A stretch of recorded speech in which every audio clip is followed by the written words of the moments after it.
So hey guys. Welcome back to my channel. This is going to be a continuation of What If Neglected Naruto Was a Genius Container of Kurama. Those who are new on my channel, they should watch part 1 first. I dropped the link in the description. And don't forget to use the 1000 Year of Death on like and subscribe button. Now let's start the story from where we left off. The week passed quickly, with Naruto watching Tazuna at the bridge while Sasuke and Sakura mastered the tree climbing exercise. They had both gotten it down a few days ago and were now using it to build their reserves. Naruto privately thought that Sasuke could have mastered it sooner if he had asked Sakura for advice, but then decided there would be no way that Sasuke could remove enough of the stick from his ass that would allow him to go to a girl for help. Sakura and Sasuke had also figured out that Haku was actually a girl. Guy's team had kept their mouths quiet at a request, but the cat was out of the bag when Sakura walked in of Haku changing. She had complained to Sasuke about it and Naruto's opinion of the Uchiha dropped once more. It was nothing overt, but Sasuke was now treating Haku slightly less than before he knew she was female. Kakashi had overheard Sakura's gripes, so everyone now knew. Anko had spent some time tutoring everyone in targeting mass enemies. Many may call her insane, not within her and Naruto's hearing, but it was not denied that she was good at her job. When you gave her someone to kill, they died. End of discussion.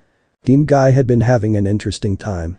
Guy continually tried to convince Kakashi to participate in challenges and even succeeded a few times. Neji proved to be annoying to Naruto with his constant talks of fate and the fact that a dead last, namely Lee and Naruto, could never surpass him.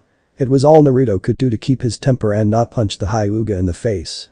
Tenten and Haku continued to tease Naruto good-naturedly throughout the week, sometimes even getting help from Anko, though Naruto couldn't for the life of him figure out why.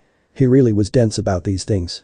However, the girls agreed not to fight between themselves until they could get Naruto to realize that they were making advances. They both knew it could take a while and knew it wouldn't do to kill each other in the meantime.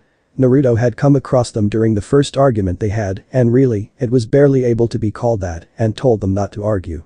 He didn't want two of his best friends to fight. The duo still thinks it's funny that he didn't realize the argument was over him. Lee had spent his entire week training and trying to prove himself worthy of Sakura. Naruto tried to talk Lee out of it, but Lee hit him in the head for insulting Sakura, so he didn't push the issue. Since Anko really had beaten Kakashi, rather than the normal beating perverts received, he was still recovering. He, Sasuke, and Sakura would be staying back to protect Azuna, much to Sasuke's displeasure. Then tonight, starting at midnight, they would be attacking Geto. White eyes in position. Snake ready. This demon here. Eyes in position. Why don't we just ask if everyone's ready instead of having everyone say so? It gets kinda repetitive. Naruto makes a good point. And would I have to be pointy? Couldn't I get a better code name?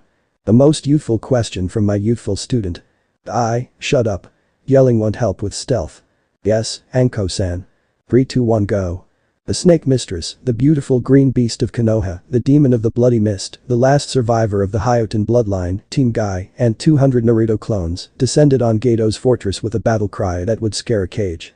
Bandits on the outer wall tried to repel the onslaught with the weapons on hand, but Geto obviously never thought he would be attacked like this, and his forces had no good way to deal with the threat before they reached the wall. Most of the bandits fell before the ninja reached the wall, fallen by shuriken, senbon, and various thrown weapons. Once the wall was breached, the Naruto clones cut a line through the camp straight through to Geto's stronghold, so the assassin team wouldn't have to waste their energy getting there. Once they were in, the clones spread out, taking bandits down as they went. Zabuza was using Kubikiri Haucho to butcher the bandits. Long cuts decorated the bodies left in his wake, as well as severed heads and limbs. He was having fun. He hadn't had a job like this in a long time. Nuke-nins simply weren't usually hired for jobs like this. More often than not they were protecting the bandits instead of slaughtering them. But Zabuza would do what it took to survive, even if it meant killing people that didn't really deserve killing. But these men definitely deserved it. So he was going to enjoy it while he could. Haku was using her exceptional knowledge of anatomy to make sure the men died as quickly as possible. Senbon pierced skin and men simply collapsed, dead. Eyes were skewered and arteries were severed. Haku didn't like killing people, but she knew this was needed and these men deserved nothing less than death. Even so, she tried to make it as painless as possible. She didn't like killing, but they would die. Tenten was throwing weapon after weapon at her foes, piercing vitals with every strike. She unsealed an elegant katana, wanting to save some of her throwing weapons, until she got a chance to collect some of the ones she had already used and began to slice through the horde. The samurai obviously weren't, as Tenten's sword cut through theirs like butter. Tenten wasn't used to killing, her first having only been 2 months ago or so. It was getting easier to do the actual deed, but that didn't stop the overwhelming urge to vomit once she was safe. Tenten knew she was going to be thinking about this night for months to come. She cut another long slice down a man's chest. Naruto knew he was the main attack force. Zabuza and Haku-chan could beat this many bandits if they were by themselves and at full strength, but he didn't know about anyone else. And even then, they would be exhausted at the end. However, with his clones, there would be no problems with dealing with the numbers. Hey kid, do you sense that? You two get down to the basements and see if there are any prisoners we need to save or any coffers we can raid, Anko ordered as her kunai sunk into the base of the bandit's neck. Niji and I will go after Gato. Move out. Anko and Niji sped down the hallway as Guy and Lee disappeared down a staircase. Niji's Jyuukin was decimating the untrained and inebriated men, their corpses lining the halls. Anko hadn't even resorted to using her snake jutsu yet, just Jujutsu and kunai. Unlike most people, who used kunai as a distraction and trap weapon, Anko was the rare person who was able to use it as a viable weapon. Her throws were fast and strong enough that most people weren't able to dodge them, and when used in conjunction with the devastating Hebiken Taijutsu style, she was deadly. The duo cut their way through to the center of the fortress. Can you find the target? Anko asked. Activating the Byakugan, Niji quickly searched the rooms for Gato, but there were simply too many people to pick him out properly. No. There is too much interference. We would have the best luck if we moved our search upwards. The rooms improve in quality as they rise, and it stands to reason that this Gato would believe himself important enough to give himself the best room. Niji and Anko did just that. Continuing past the numerous bandits and few high gen and level missing nin, they tore their way to the top of the tower. Lee. We must show these misguided men what the power of youth can do. Konoha Senpyu. Yosh. Guy-sensei. Konoha de Senpyu. The bandits of the lower levels were startled by the arrival of the two beasts of Konoha. So startled, half their number were slain before they were able to gather their wits enough to react. But by that point, they were too late. Lee and Guy's extraordinary speed and strength had defeated them before they walked through the door. Smash. The door to the prisoners' cells shattered with the force of the hit used to break it down. The women trapped there shrieked and pressed themselves back against the walls of their cages. They were too well used to men coming in like this to take them and abuse them. However, they were not expecting someone to save them. They had given up hope long ago. Guy's voice was firm and serious as he spoke. Lee. Make sure the women are okay. Do not frighten them. I will return shortly.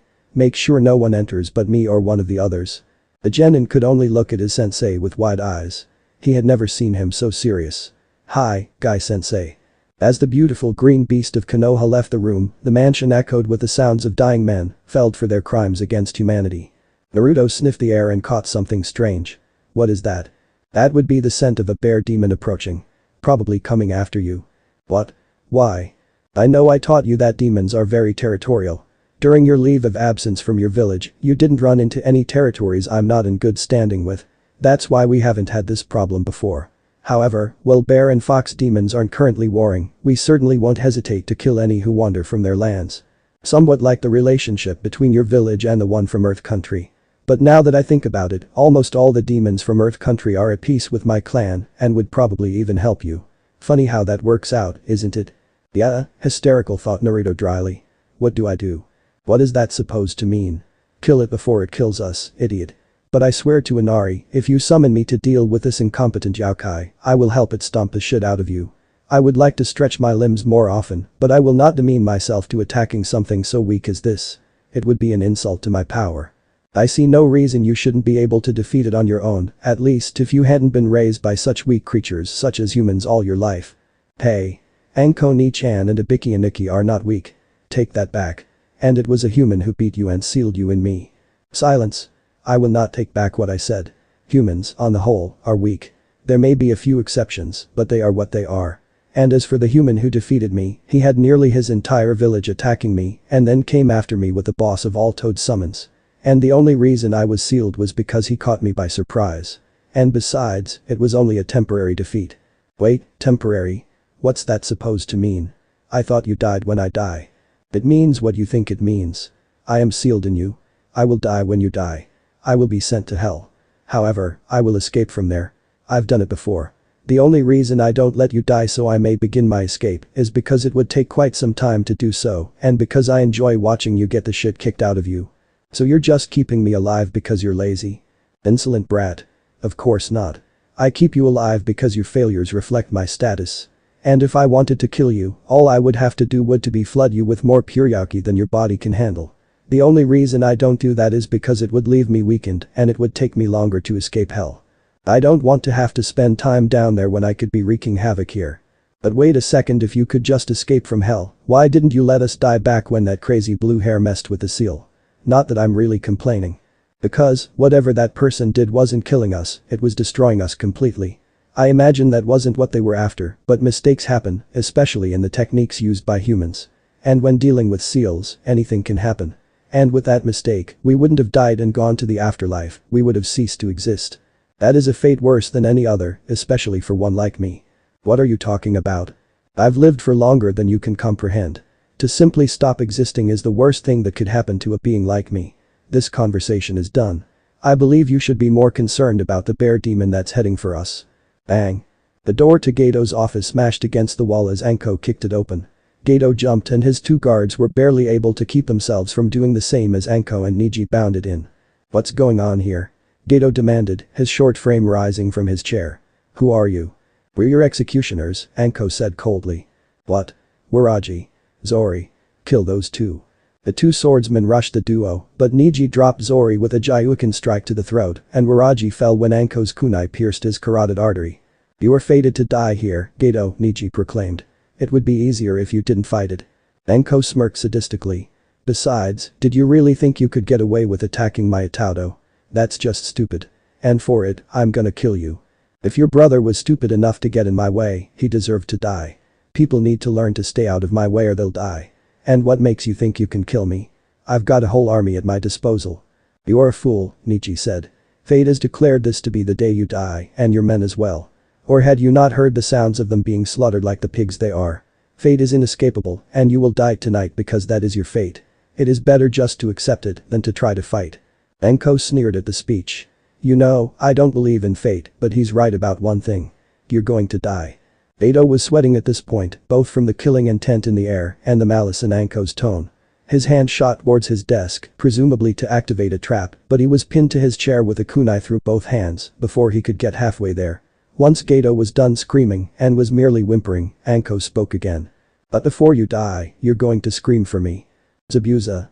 Naruto yelled over the sounds of the battle. The bandaged nin turned to face him, his sword following his motion, cutting the heads off the bandits in range. What? I'm a little busy right now. I'm going to leave my clones here, but I need to go take care of something. At this point, Naruto had moved close enough to fight with the demon of the mist back to back. And what's more important than this?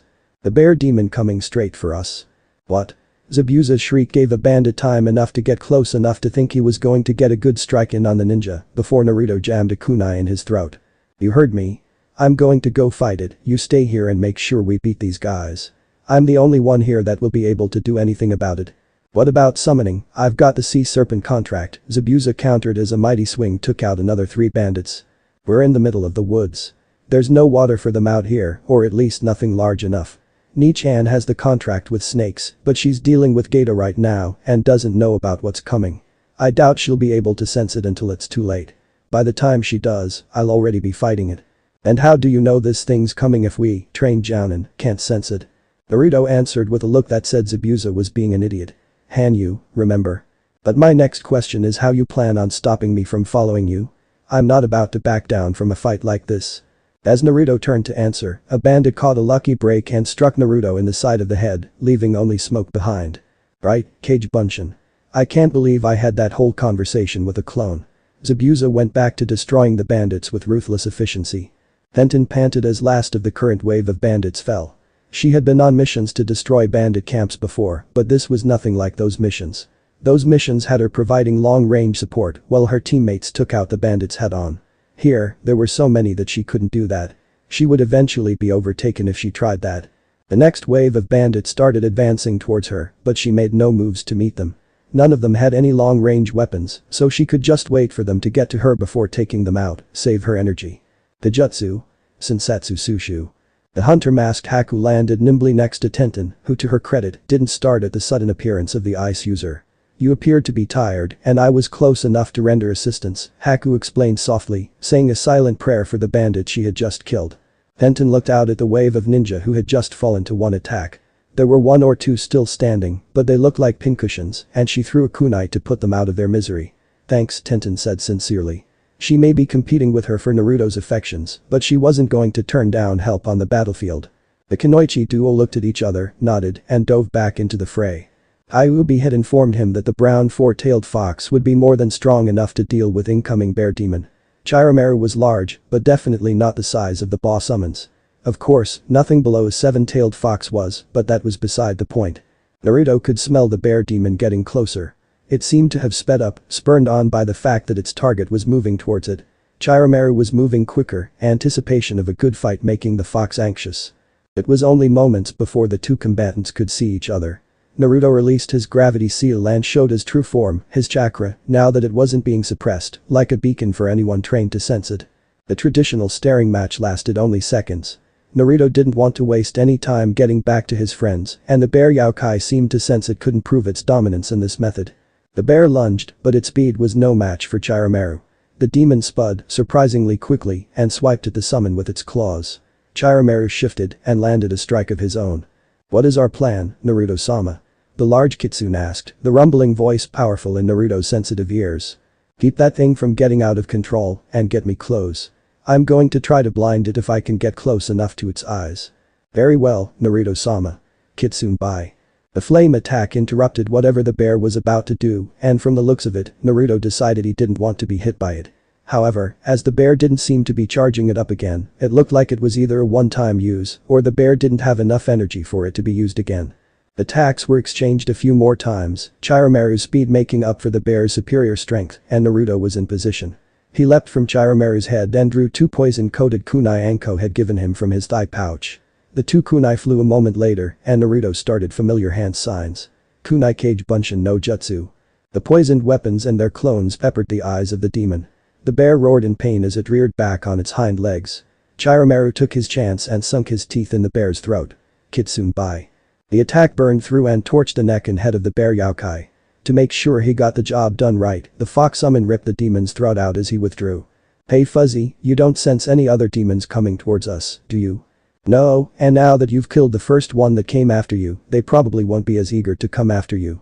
You might have to fight another one before you leave, but as you just saw, bears are slow and stupid, so you shouldn't have to work that hard to beat them.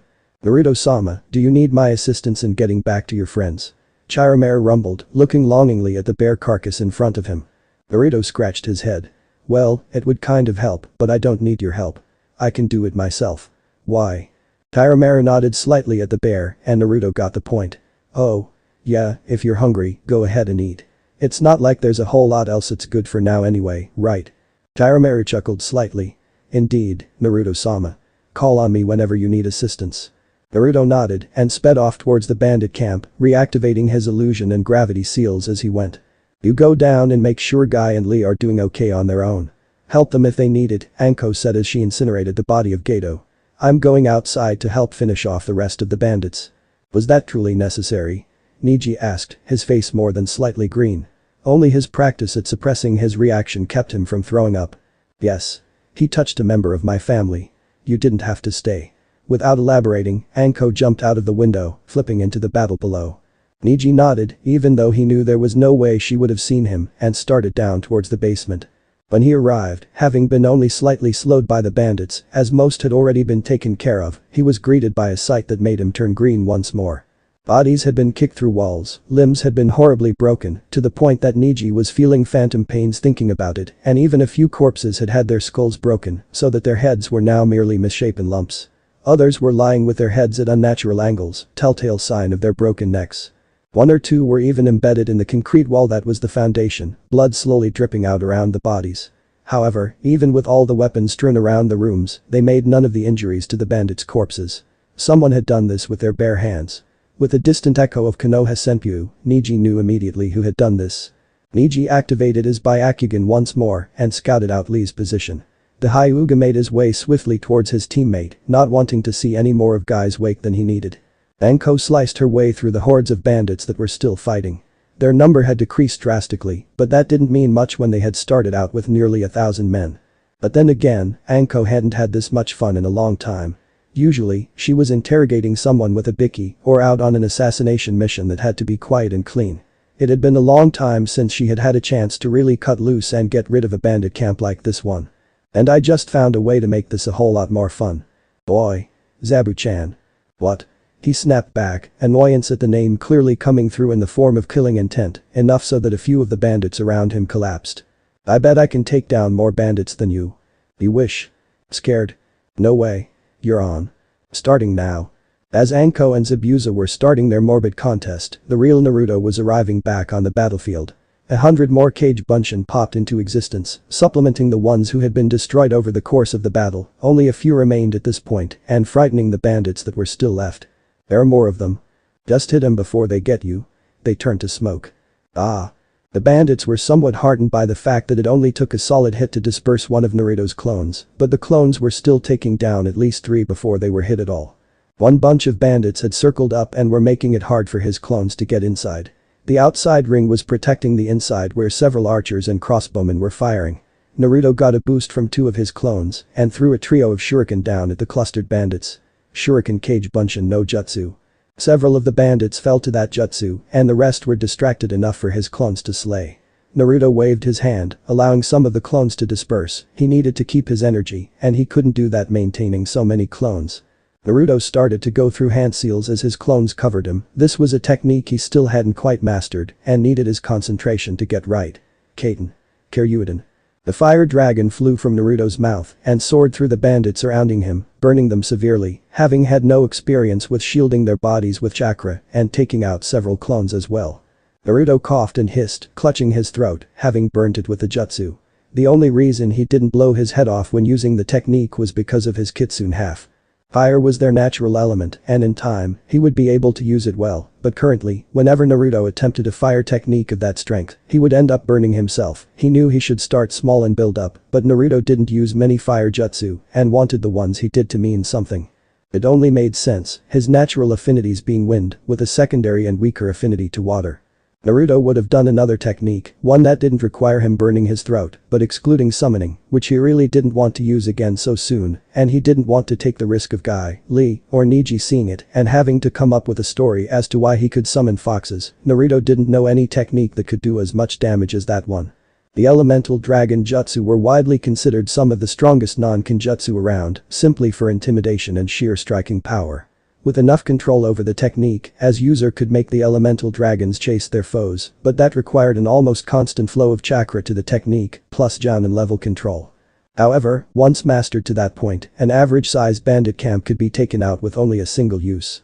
However, Naruto didn't know any of the other elemental dragon techniques.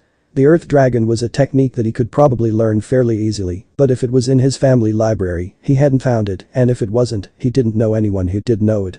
His sensei might, but there was no way Kakashi would give Naruto a Jounin level jutsu. He hadn't even bothered to teach them tree climbing until now. The Wind Dragon was one of Suna's most guarded secrets, so well protected that before their massacre, not even the Uchiha had copied it. The Lightning Dragon was almost as secret as the Wind Dragon, though it was rumored to be the absolute hardest to control. The Water Dragon was the one Naruto was currently trying to get his hands on, but Zabuza wouldn't teach it to him.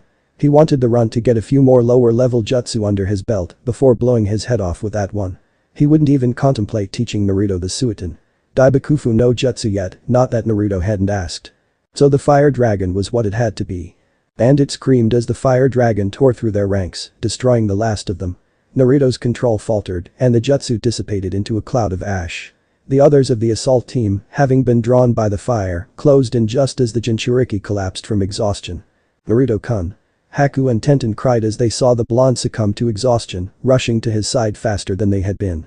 Body counts anyone? Zabuza asked. There were more than we thought.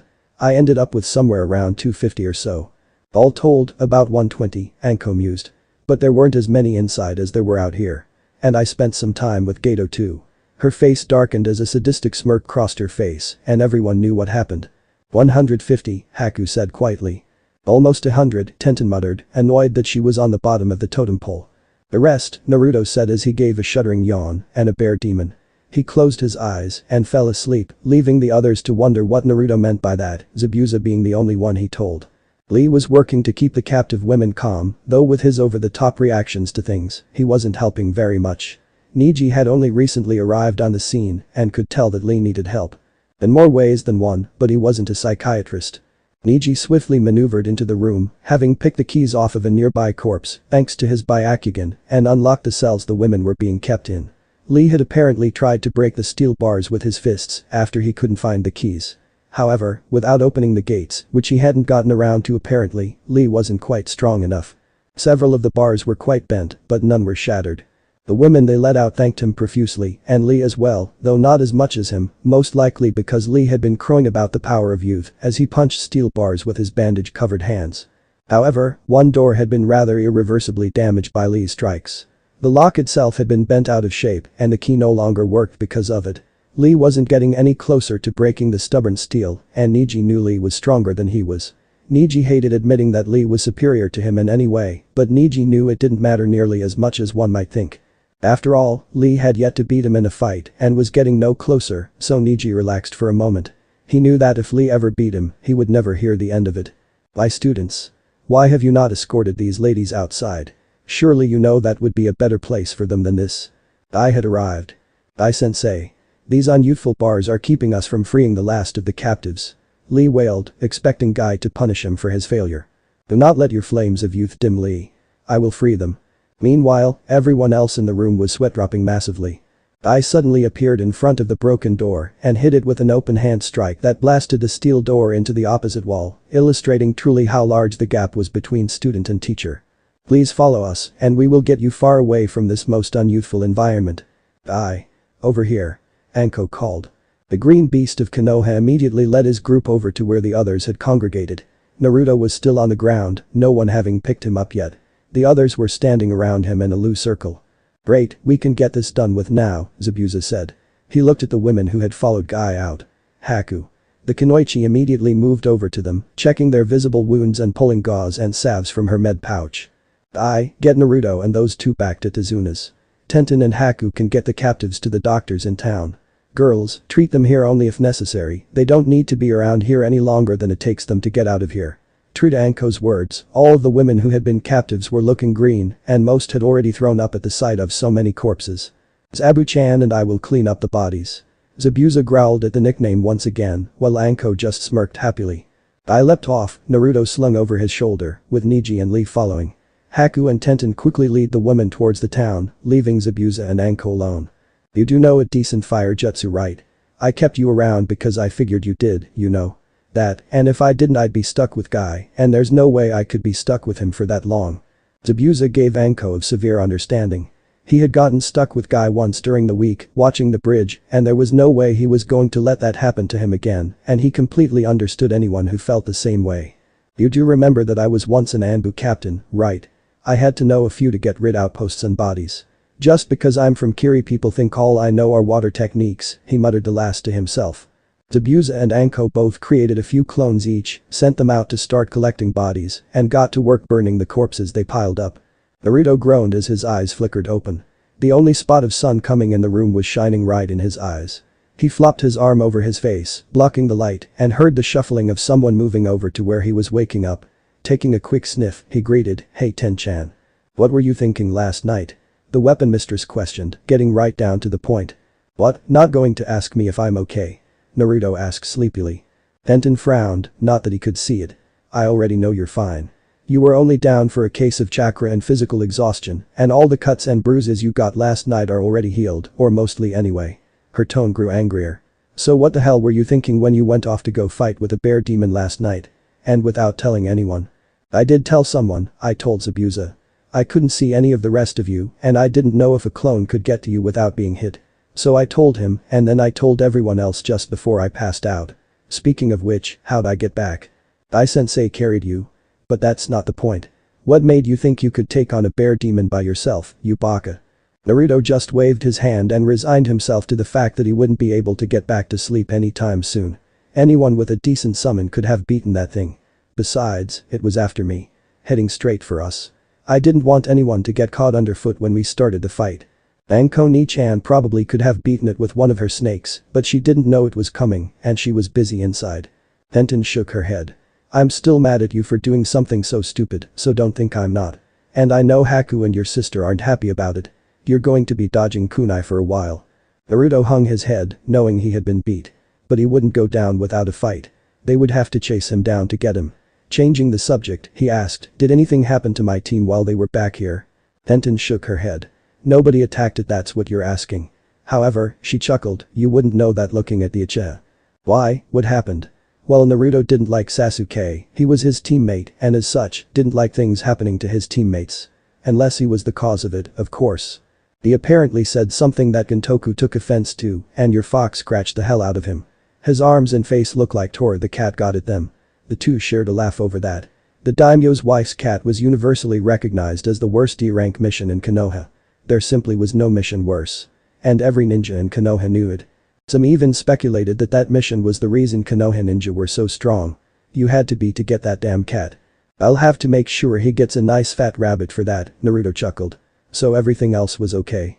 Sure, if you don't count the Uchiha pouting over what he sees as being left behind, or Sakura moaning that her precious Sasuke-kun isn't getting every single thing he wants. Not in those words, but that's what it amounts to. Naruto opened his mouth to continue the conversation, but stopped and blushed as his stomach let out a deafening grumble. Tenten just laughed. Fine, we can go get some food. After cleaning up the bodies, Zabuza and Anko raided the vault below Gato's fortress. There was enough money there to pay for the advanced mission costs, even with the extra team, and there was still plenty left over. It was decided that everything that was left over after mission fees would go back to the people of Wave. The reason for this was twofold. 1. Most of it belonged to them in the first place. Second, it was likely that Wave would be using Konoha for all their missions in the foreseeable future, and it would make it easier on everyone if they had the money to pay for them. The Konoha team stayed in Wave for another 2.5 weeks, helping Tazuna finish the bridge. Naruto didn't have to fight any more demons, much to his relief. He didn't have any doubt that he could win, but he didn't fancy his chances against Haku, Tenten, and his sister afterwards. They had already nearly killed him once.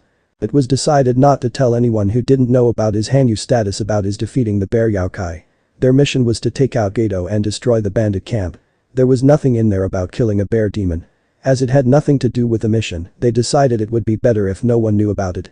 After all, if no one else knew about it, no one could leak it to the council, who had been looking for a reason to do away with the demon for years.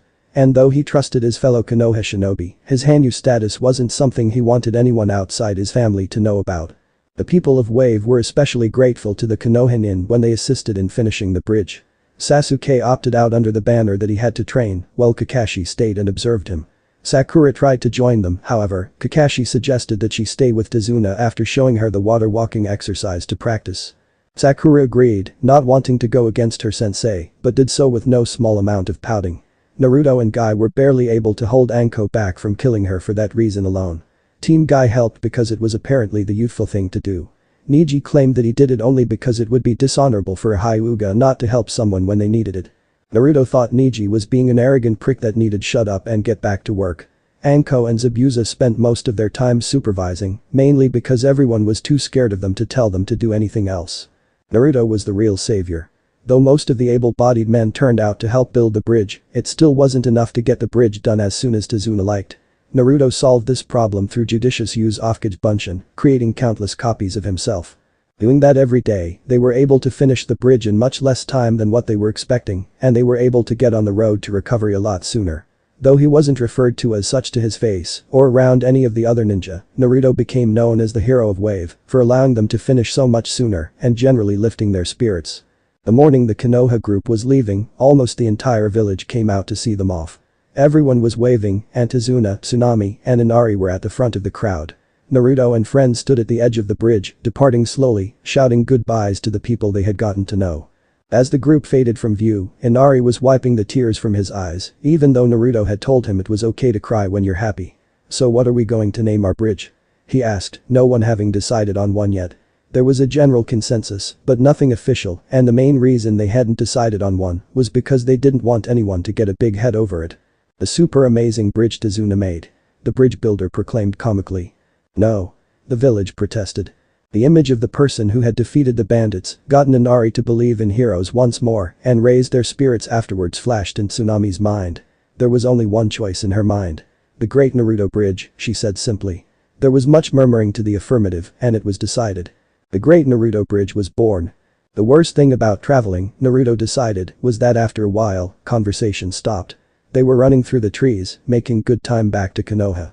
He knew they were ninjas, but would it hurt them to talk at least a little bit? Even Gintoku was being quiet. "So, what's everyone going to do when we get back to Konoha?" he asked hesitantly. Even though he thought it was too quiet, Naruto didn't want to be the one to break the silence.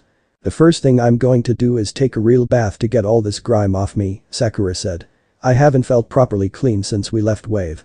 Rivers were not meant for getting clean in." It was only through great strength of will and years of living with Naruto that Anko was able to keep herself from throwing a kunai at the pink-haired girl. "Actually, Sakura," Kakashi noted, "the first thing any of us will be doing is turning in our mission evaluations." "I imagine the first thing I'm going to do is be confronted by a squad of Anbu," Zabuza mused. "I doubt it. You're with me, and most of the Anbu stay away from me," Anko said with a smirk. Now, Naruto was generally the last person anyone in Konoha went to about anything romantic. He was famous not only as the jinchuurki of the Kyuubi, but also as the most romantically dense person in the history of the village. However, even with as dense as he was, he could see that Anko had been flirting with Zabuza. Normally, whenever his sister flirted with anyone, they generally ran for the hills, trying to get away from the crazy lady. However, Naruto knew Zabuza, and he knew Zabuza wouldn't back down from something like this. However, Naruto also wasn't sure how he would feel if the two got together. He knew it wasn't really his business, but damn it, he would make it his business if anything happened to hurt either one of them. Naruto stopped and looked behind him. Apparently, the group had stopped while he was musing, and Lee and Guy were currently hugging with the infamous sunset jinjutsu behind them. Naruto quickly covered his eyes. He had learned that unless you physically cover your eyes, it was almost impossible to look away. Almost like a train wreck. You want to stop watching, but you just can't. As the group neared the gates a day later, a pair of Anbu leapt down in front of them. The one in the monkey mask was first to talk. "Mamachi Zabuza, we have been ordered to escort you and your apprentice to the Hokage. Do not make any sudden moves or that which may be seen as hostile." Kakashi waved his hand. "Ma, there's no need for that. We've got more than enough Joun in here to deal with Zabuza if he gets out of hand. But if you really want, you can always walk with us." The Anbu agreed silently and followed along, sticking to the shadows. Not that Zabuza couldn't detect them. He scowled under his bandages. To some it may have seemed that Kakashi had just diffused a potentially difficult situation, but Zabuza just saw that the copy nin still didn't trust him. He was a former Anbu captain, and he probably could have made the two others just go away. There was no reason for them to be added to his honor guard. Haku's thoughts were also forming along the same lines. However, she also realized that Kakashi felt the need to protect his village over making them feel comfortable. It was only a short time before they reached the Hokage Tower, where the entire group was quickly escorted to the Hokage's office. The secretary frowned at Naruto, who merely ignored it, but Anko glared back. The prudish woman quickly turned back to her work. The mission reports were quickly placed on Sarutobi's desk, and they all stood at attention while the aged Hokage looked them over. Normally, mission reports were handed in downstairs, but for a mission like this one, where they would bring back a missing nin alive, one who wanted to join their ranks, and since they were all already in there, they gave them straight to the person who would ultimately receive them. "Zabuza," the Sandaime finally spoke, "why do you want to join Konoha?" Zabuza chose his words carefully. Normally, he was brash, but even with his advanced age, the professor was considered one of the most dangerous shinobi in the world. He didn't need to say anything that would get himself killed. "I'm tired of running from the hunters. And I don't want that kind of life for Haku." "No, that's why you wish to no longer be a missing nin. Why do you want to join Konoha?" "I understand the new village of Itagakure has a much more open policy towards missing nin." Zabuza grumbled, but only slightly. "Naruto. If I hadn't known him I never would have thought about joining your village." Sarutobi nodded. "He has that effect on people. Just recently he convinced my student Tsunade to return. Enko told me about that. For all as loud as the runt is, he doesn't talk a whole lot about what he's actually pulled off." "Hey. Don't get upset, Naruto," Sarutobi interrupted. "That's actually a good skill to have, the ability to talk without saying anything. It can be a very effective distraction." "Ha. Take that, Sasuke team. I've got a skill you don't. I know you don't cause you never talk that much anyway." Kakashi deflated Naruto quickly. Of course, knowing when to not say anything at all is important as well. Naruto's good mood swiftly fled. "Naruto. Do not let your fires of youth dim so quickly," Guy exclaimed. "My eternal rival's hip attitude is something I have not yet duplicated, but that does not stop me from working hard." "Yosh. Guy-sensei. Lee. I-sensei. Lee." The Hokage's throat clearing brought the duo out of the hug just before the sunset jinjutsu appeared, something they were all grateful for. Especially Naruto. It had caught him more than anyone else during the wave mission. Sarutobi spent the next half hour hearing exactly what happened during the mission. He appeared upset that Anko had beat Kakashi so badly, but understood her reasons. He also disapproved of the copy nin's method of information gathering, but thought what she had done was over the top. Fortunately for her, it didn't affect their mission too drastically, otherwise, Anko would have been catching Tora the cat for the next month. Upon hearing what conditions the women in the basement had been kept in, Sarutobi knew he had made the right decision in sending people in to destroy Geto. Not only did he have the stranglehold on Wave's economy, but people of that kind of evil didn't need to be alive. He wished he could have sent a more experienced team on the mission, but there was no way he could have. Resources would have been stretched too thin to adequately prepare for the Chunin exams, and more teams would have just taken longer to get out there. Not to mention there's no way of knowing how they would deal with working alongside a nuke nin, especially one with Zabuza's reputation. Once Sarutobi heard the numbers on the body count, he was concerned. Not just for Naruto, but for all of them. Normally destroying a bandit camp meant killing a total of 100 at the most. Not over 1,000 people. Sarutobi wished he had sent at least another Chunin along, just to help out with that. But he wasn't so worried about that as the psychological ramifications. Zabuza would be fine, as would Anko and Guy, but the genin would probably be having trouble sleeping over killing that many people, no matter what kind of people they were. He would make sure to check up on them. Sarutobi broke from his thoughts and addressed the group in front of him. Zabuza, you and Haku will be allowed to join my shinobi. I know you are Jounin level, and based off what I've heard, I have no problem placing Haku at the rank of Chunin. You can expect to be watched for the foreseeable future, but as long as you don't do anything that breaks the laws of the village, you won't have to worry. Thank you, Hokage-sama. Zabuza and Haku said in unison. They both knew it was a much better deal than they would get in some other villages. Sarutobi's face hardened. But know this. If you hurt any of my people, I will come after you personally. The former Kiri duo gulped audibly. Kakashi had given them the day off as they walked out of the Hokage Tower, telling them to rest up after a long mission. Sasuke walked off, presumably to train, with Sakura not far behind. Anko wanted to track down her friend Kurenai, so she leapt off in the direction of Training Ground 8. Guy invited Naruto, Zabuza, and Haku out to a post-mission celebration with his team. It wasn't as if they had anything better to do. When they got to the restaurant, the hostess tried to glare at Naruto, but was quelled by a look from Guy. They made their way over to a table, but were stopped by a cry of Naruto-kun. From a familiar voice. The jinchuurki spun around and saw Ino waving at him from a booth where she was sitting with her team. Hey Ino-chan. What are you doing here?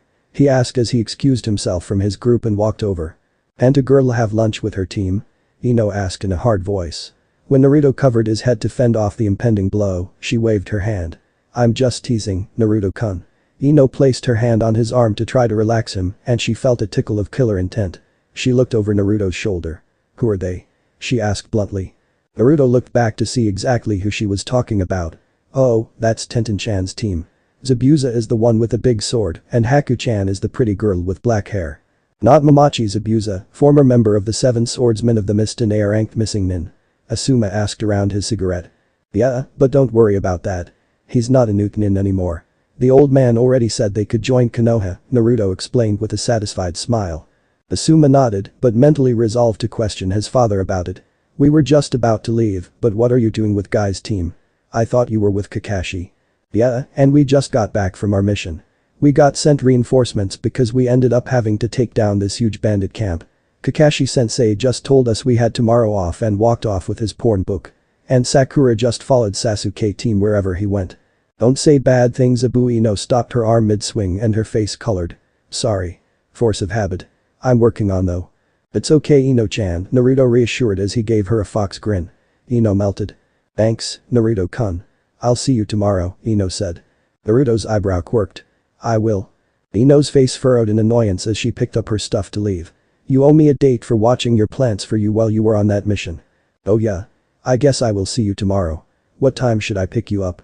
By this time, Ino was at the door, Naruto was back with the group he came in with, and they were calling across the room to each other. Drop by the flower shop at lunchtime and we'll take it from there. Naruto nodded and sat down. Haku and Tenten had strategically maneuvered the group, so the only empty seat was between the two of them. Naruto seemed oblivious to this fact. Who was that? Haku asked in a cool voice. Oh, that was Ino-chan, she's been one of my friends since I was little, Naruto explained. You're still kinda little, Naruto-kun, Tenten teased, taking a jab at the jinchuurki's height. Hey. Haku ignored Naruto's indignation. So what was that about picking her up for lunch? Naruto nodded his head as the waitress set down his drink. I'm taking her out because she took care of my plants, he explained in a quiet voice, not wanting it to get to be common knowledge in case a foolish villager decided to try something against a demon lover. Ino was more than capable of handling herself, but it would be better if the situation never happened to start with. And Zabuza was watching Guy and Lee's antics while Niji was trying to block all of them out. Just as a repayment for helping you out? Tenten asked, the hope in her voice barely concealed. No, I'm pretty sure it's a date, Naruto said happily, and both girls' faces fell. Naruto looked up and saw the dark cloud surrounding his friends. What's wrong? Oh, nothing. The Kunoichi said in unison, their answers coming too fast and their voices a pitch too high for it to be a truthful reply, but Naruto didn't seem to notice. He just nodded happily and went back to his meal without a care in the world. He never noticed the girls' resolve grow strong as they recognized their new competition. They had accepted that they would be going against each other, but now there was someone new in the mix. Quick, get him. Ow. Pin him down. Ugh. For Guy Sensei. Oh. You gotta be kidding me. The celebratory meal was going smoothly for quite a while until it happened. The waitress wasn't even nasty to Naruto. It would have been a great way to end a day if Lee hadn't picked up the wrong bottle. Lee had grabbed Guy's sake bottle instead of his own drink. Lee was now smashing the restaurant to bits, all in the name of Guy Sensei. The fact that Guy was yelling at him to stop didn't seem to make it through his alcohol-addled senses. Haku?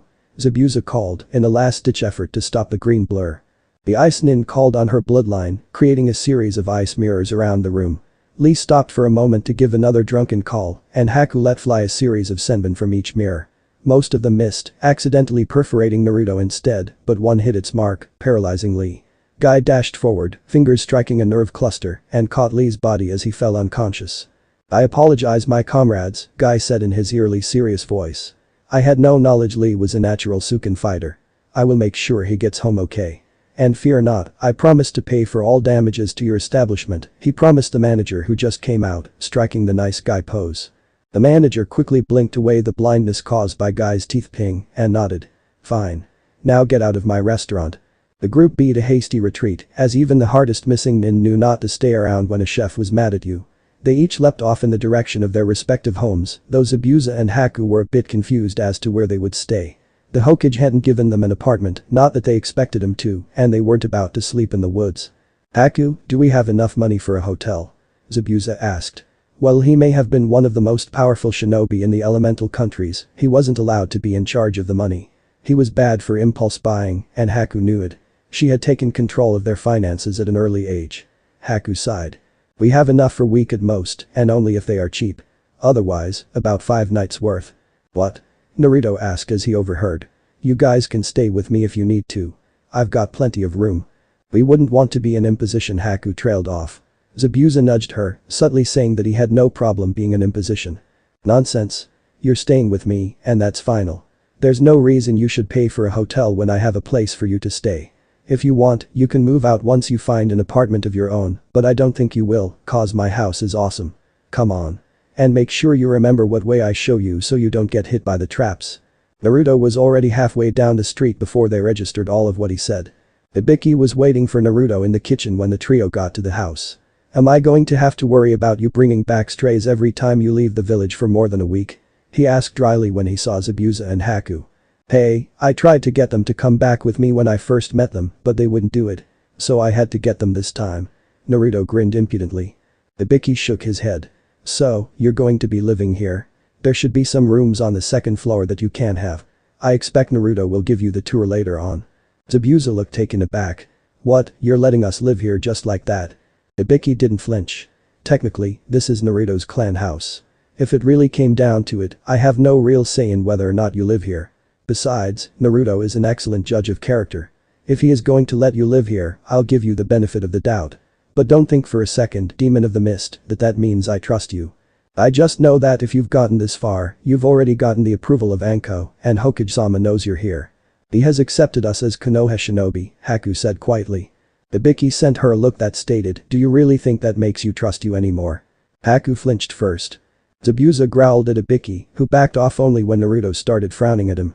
It's still interesting to see Konoha's top interrogator living with a little brat I found chasing rabbits in the woods, Zabuza said conversationally, though everyone knew it was just to get attention away from Haku. Ibiki just grunted in acknowledgement of his nin status, it didn't surprise him that Zabuza knew who he was. In truth, Zabuza was a treasure trove of missing nin information. Unlike most Nuke Nin, who just tried to stay alive after leaving their village, Zabuza made sure to have up-to-date copies of every nation's bingo book.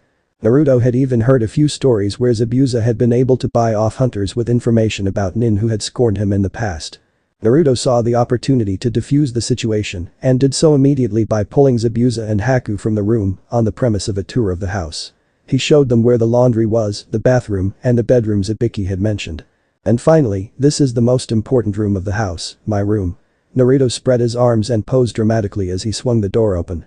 A large bed was the focal point of the room, flanked by 2 nightstands. There was a door leading to a private bath along the sidewall and a mirror and dresser opposite it. Clothes were scattered around the room haphazardly, but Naruto didn't seem to care. Haku made a mental note to try to get Naruto to clean up, being a good practice in the field, especially when you're being tracked. Zabuza didn't seem to notice at all. The trio eventually ended their tour, but only after Zabuza insulted Naruto's room and they got in a fight, bringing them to where they were now, outside at Naruto's favorite training spot, right behind his house, but far enough away that no large-scale jutsu would hit the house. Zabuza and Naruto were going to duke it out to see who was right, much to Haku's objections. Ibiki had joined them, though he never said why. They all knew it was to keep an eye on the former missing nin. Naruto started the fight, his impatience getting the better of him. He threw a barrage of punches, and while Zabuza was able to block all of them, a few of them did get close, as they came from bizarre angles. Zabuza held Naruto by the wrists, who then twisted his body to come from overhead with a smashing axe kick. Zabuza absorbed the impact with chakra and took it and pinned the foot with his head and shoulder before spinning Naruto's body, almost breaking the boy's ankle. Naruto hissed in pain as his ankle twisted and he retreated. Haku's hand twitched towards a senbon at the sight of her crush in pain, not that she seriously gave any thought to attacking the man who had raised her, since her bloodline had been discovered. Even to the trained eye, Ibiki didn't react. Only the most trained in reading people, or someone who had known him for years, would have seen him tense. The jinchuurki moved his hands into his favorite hand seal. Kage Bunshin no Jutsu. 5 Narutos were suddenly inhabited the training ground. The 5 Ramen freaks dove at their opponent, forcing him to apply himself harder. Zabuza parried their strikes and hit them into each other, but during the week they had waited to assault Gato's base, Naruto had trained and taught himself how to pack chakra into his Kage Bunshin in a way that made it so that they could last a few extra hits. Even for a jounin, landing 5 solid hits on someone while being attacked from 5 different angles was no mean feat. Zabuza stepped inside Naruto's timing, grabbed one, and threw it into the one charging him. Those 2 dispelled as Zabuza jumped back, flying through the hand seals for Mizu Bunshin. 2 condensed into view, 1 on either side of him, and flickered out of view. They reappeared behind the 2 dispelling clones on either side of Naruto, who was now surrounded. On the sidelines, Ibiki leaned over to Haku. Why doesn't he use Kurigakure no Jutsu? He's hailed as a master of that technique. Haku shook her head dismissively. He is, but Zabuza-san is also smarter than to rely on one tactic. Kurigakure no Jutsu works on most people, but Naruto-kun is an exception. With his heightened senses, Naruto-kun is nearly as good as Zabuza-san at tracking enemies through it.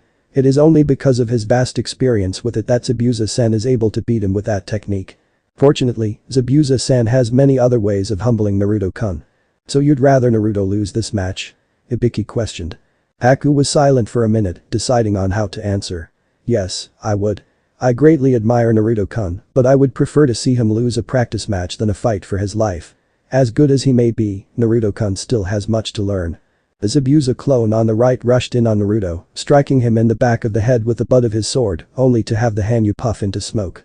The trio of swordsmen looked around, and a hail of kunai descended upon them, only 2 of them getting away. The other one splashed back into water as the kunai pierced its body.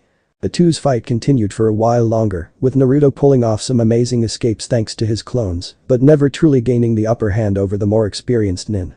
Though Zabuza was covered in small scratches and bruises, with one particularly angry gash on his shoulder from where he dropped his guard for a second too long, Naruto was looking much worse.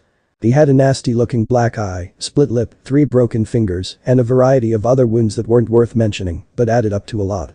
The fight eventually ended with Zabuza forcing Naruto onto a nearby stream, trapping him in a Suru no Jutsu, and holding him there until Naruto admitted defeat. Not that didn't take a while. As Zabuza slumped against a tree and Naruto lay on the ground, Haku stepped forward and pulled out a small bag full of various herbs and creams. She knelt by Naruto first. Smear this cream on your wounds, Naruto-kun. I know the Kyuubi will heal you before long, but the cream will dull the pain in the meantime and hasten the healing. Naruto opened his mouth to protest, but quickly closed it again when he saw the look on Haku's face. The only thing worse than an angry Haku was a disappointed Haku. Naruto just mumbled out his assent. Haku moved over to Zabuza next. Rub this in once I'm done healing your shoulder. And don't let me catch you doing this again anytime soon, Haku ordered with a stern look gracing her gentle features. Zabuza just grunted in acknowledgement. He knew better than to argue with Haku on matters of healing and recovery. Haku moved her hands in a few quick seals and whispered, "Shosen no jutsu." Before her hands glowed a faint green and she placed them on Zabuza's bleeding shoulder. As she ran her hands over her sensei's wound, she felt a presence behind her and a hand land on her shoulder. Haku whipped around with her hands still glowing, mentally changing the effect of the healing chakra to its more deadly cutting nature. Her hand was caught before it got anywhere near its target. "Who are you?" the greatest Mednin alive asked.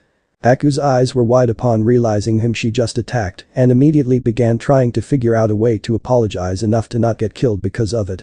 "That's Haku-chan, Tsunade Ba-chan, so leave her alone before I have to punch you in the face," Naruto grunted as he pushed himself up from where he was laying.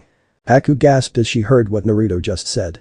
Before she could blink, Tsunade had finger flicked Naruto into a tree and was berating him. "What have I told you about calling me that, brat? Huh? And I was asking because she just did something that had me interested. How did you get so close to me without me noticing?" Not what Haku meant to say, but something she wanted to know all the same. Haku prided herself on her skills, and to have someone get right behind her without her noticing was unforgivable. "I'm not considered one of the Sannin for nothing, kid," Tsunade replied with a smirk. "Now, what were you doing with your buddy over there?" Haku looked very confused for a moment before answering. "Shosen no jutsu, I was healing his shoulder." "I don't think so. I know that technique and what you were using looked a lot like it, but it wasn't." "Do it again," Tsunade ordered. Haku formed the seals and her hand started glowing once again. Off to the side, Shizune gasped, noticing what Tsunade did the first time. "Whoever taught you that technique was wrong. You have the second and last seal switched. Reverse them and you'll have it right, but what you were using was a really incredibly bastardized version of Shosen." Behind Haku, Zabuza winced as he realized what he had done. "Ah, sorry about that, Haku. I thought I had the hand seals right, but it had been a while since I had seen it when you asked me. I never was any good at that medical stuff anyway." At Tsunade's questioning look, Haku elaborated.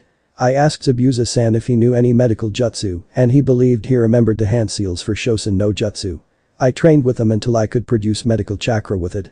Tsunade regarded Haku with a critical eye as she heard Shizune muttering faintly in the background, probably thinking along the same lines as her. Medical jutsu took incredible control to use and maintain, that much was well known.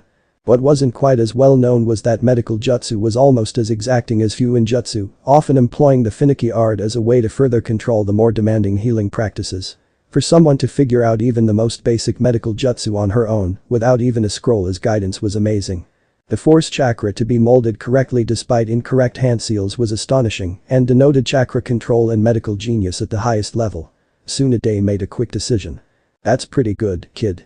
Now I'm going to make sure you know how to do the Shosen no jutsu correctly, because I'm not going to have any self-respecting Mednin messing up if I can help it, and if you do a good enough job, I'll think about teaching you some more." Tsunade realized that there was no way Haku wasn't going to impress her, and she had in effect just taken on another apprentice. But there was no reason to come out and tell her that right away. She had a reputation to keep up. Haku was positively giddy at the possibility of learning from the woman hailed as the greatest kunoichi alive, and she didn't even think before agreeing. Zabuza shook his head at his apprentice's actions. He had long known that Haku didn't want to become someone like him, someone who could take another life and not think twice about it. Haku wanted to be someone who could heal people, but the fact of the matter was, Zabuza didn't know that much about that. He did his best and personally thought Haku was an excellent medic for having no real training, but he knew he was biased after not having been treated by anyone else for the past few years. Besides, he really didn't have anything left to teach Haku unless she suddenly decided to get a giant sword and kill her conscience completely. He decided to let her know she had his blessing to do whatever she wanted later on, alone. It wouldn't do to be seen showing softer emotions in public. Not unless he was about to go on a suicidal charge anyway. Like that would ever happen. "Meet me at the hospital tomorrow at 9 a.m.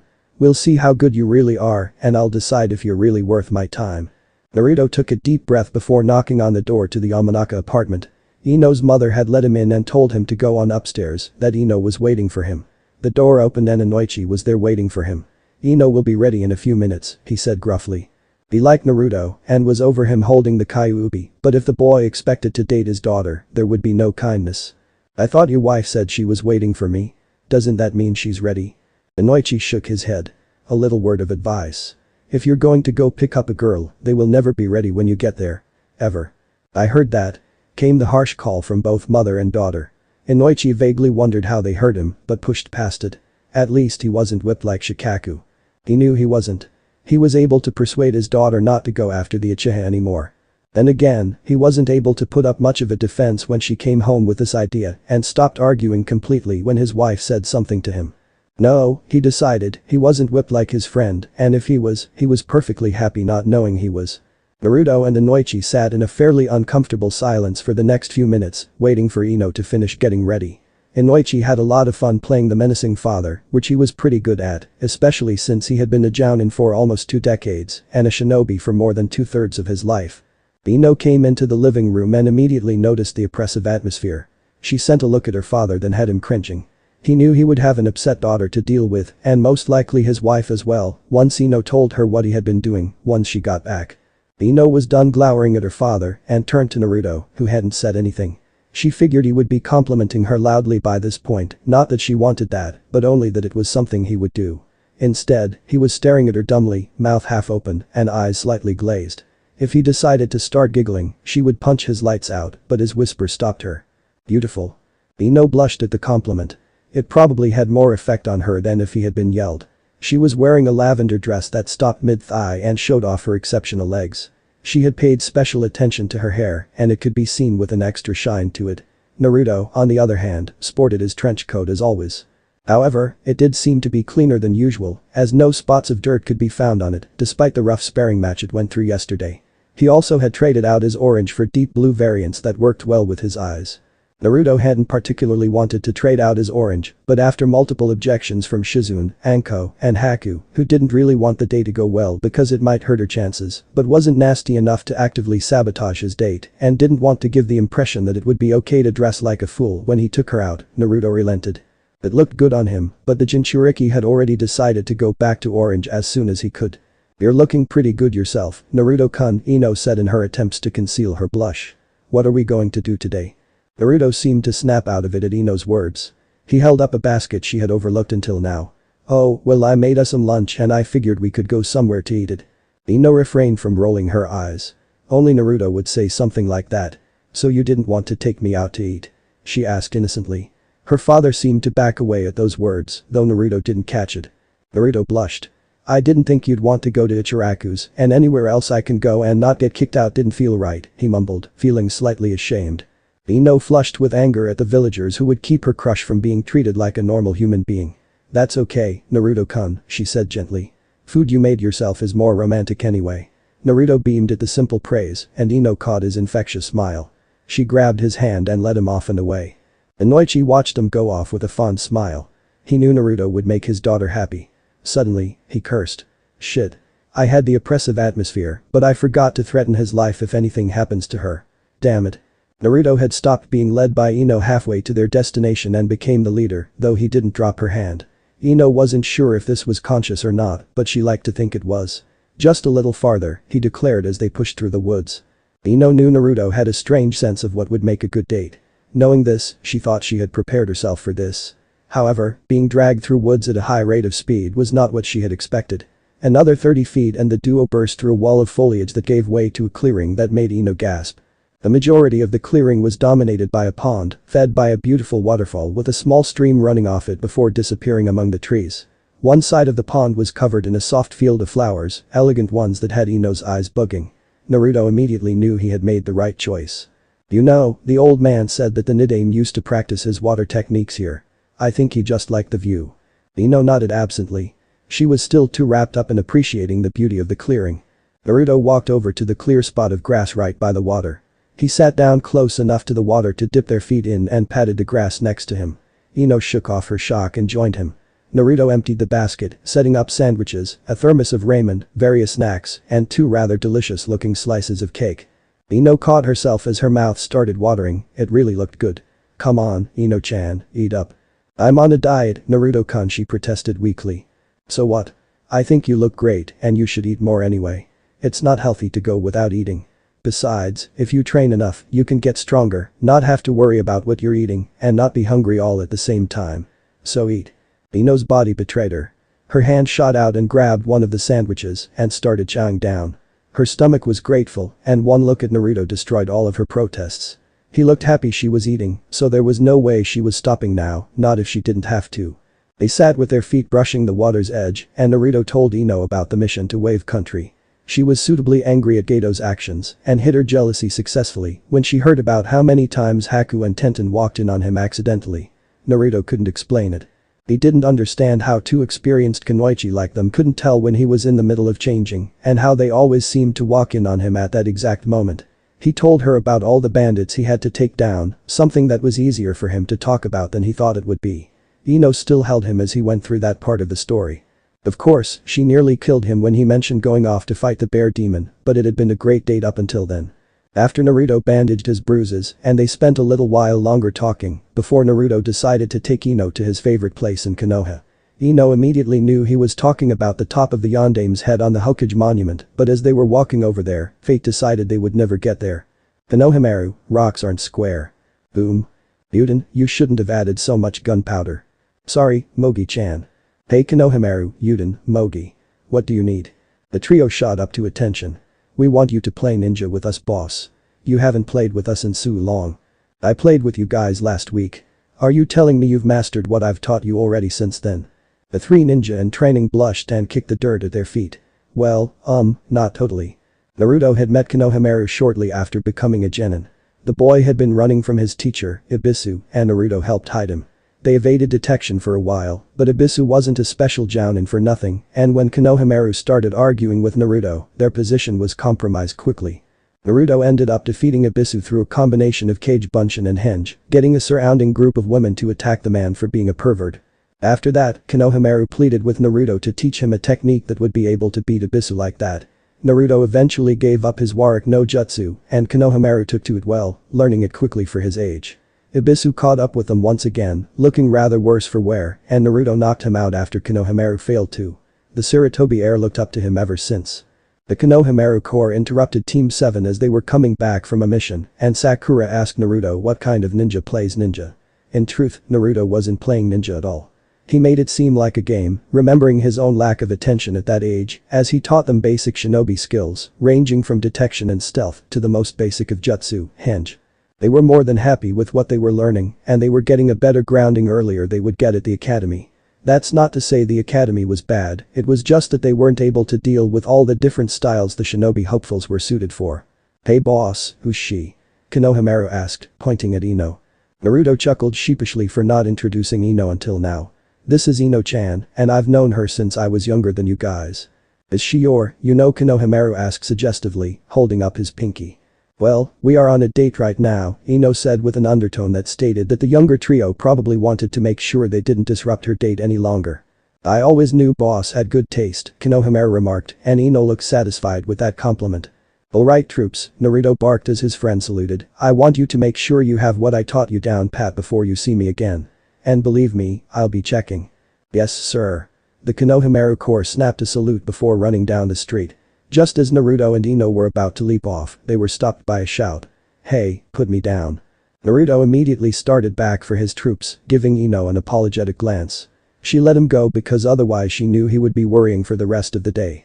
Konohamaru was dangling by his scarf as a guy in a black suit with a hood reminiscent of cat ears growled at him. There was a bandage wrapped something on his back, and Naruto absently wondered what it was before snapping his attention back to the matter at hand. Hey, put him down. Naruto called, and the black-clad nin flickered his eyes over to Naruto before dismissing him as unimportant. I hate little brats like you. I eat brats like you for breakfast. And you ran into me, so what do you think I'm going to you? Konohamaru paled and started struggling even harder to get out of the hold he was in, but to no avail. Yuden and Mogi looked on in horror. Their friend was in serious trouble and they couldn't do anything to help him. Ama Kankuro, a beautiful blonde with her hair in 4 pigtails and a large fan strapped to her back yelled, put the gaki down before you do something even dumber than you already have. Oh, shut up Tamari. The brat ran into me so he has to pay the punishment. I said, put the kid down, bastard, before I have to kick your ass, Naruto growled. The sand nin gave a derisive snort. What makes you think you could even touch me? Bam. Naruto had replaced Konohamaru with himself, twisted out of Kankuro's startled grip and slammed his forehead into the boy's nose. Reinforced by his Hittite, Kankuro's nose was broken fairly easily. "You know, that's the Sandame's grandson you had been threatening, so I probably just did you a favor," Naruto smirked. Kankuro reached around with a practiced motion and the package on his back began to fall. It hit the ground and leaned into his waiting hand. Naruto tensed. Whatever was in there, the guy knew how to use. "You're not using it already, are you?" Temari questioned. Kankuro wiped the blood from his nose. "He's got it coming. You were the one about to beat up a little kid." As Kankuro was about to retort, an incredible blast of killing intent silenced him. "Kankuro, you're a disgrace to our village." A red-deed with dark rings around his eyes said in a deadly monotone. "But Gaara, they started it," Kankuro protested weakly. "Shut up, or I'll kill you." Gaara turned around slowly and with killing intent leaking, looked at Naruto. "I apologize for my brother's stupid actions." Kyuubi's voice popped up. "Kit, I know that smell anywhere. It's fairly muted, cause he's sealed, so I'm not surprised you missed it, but that human is the container for the Ichibi no Shukaku." "Huh? He is a jinchuurki, and with the amount of Yauki leaking out, Shukaku was probably rather poorly sealed. So, what do you want me to do about it?" "Personally, I'd like to seal him off even further. He's notorious for destroying his container's mind while they sleep. I can seal away his mind and leave the boy's control over the Yauki, if he has any. Not that I care about the human, but if I can torture the crazy Tanuki, that's all good with me." "What are you talking about? That crazy son of a bitch doesn't deserve the title of Biju. I know I've told you about the time all 9 of us were tasked with wiping out most of human race, right?" Naruto nodded mentally. "Yeah, you said it was the last time you really got to cut loose with your friends. Right, that one. Well, Shukaku was never wrapped real tight to begin with, and during that mission, the humans launched one of their major bombs at him. Thinking himself invincible, Dumbus took the hit. Didn't reform for nearly 80 years after that. Of course, being blown apart like that really screwed him up. Me and the other 7 put up with his craziness for a while, but once we got fed up with it, we ganged up and kicked the shit out of him. Since then, he hasn't been real happy with us, and we fuck with him whenever we can. Ever since we got started getting sealed away it got harder, but we still get little chances like this. But he was your fellow Biju, shouldn't you have helped him?" "I don't think you understand. He knows he's crazy. He likes it. He's never made any attempt to get better. But beyond that, he's gone against several portions of the demon code." "Like what?" "He kills without discretion. Normally, we wouldn't care, but he takes it too far. He goes after kids, too. No self-respecting demon would go after a kid. It's despicable." "I never thought I'd hear you say something like that, Fuzzy. You've never been to the demon realm.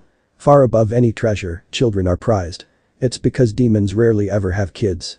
That's why greater demons spare children, even human children, whenever they can.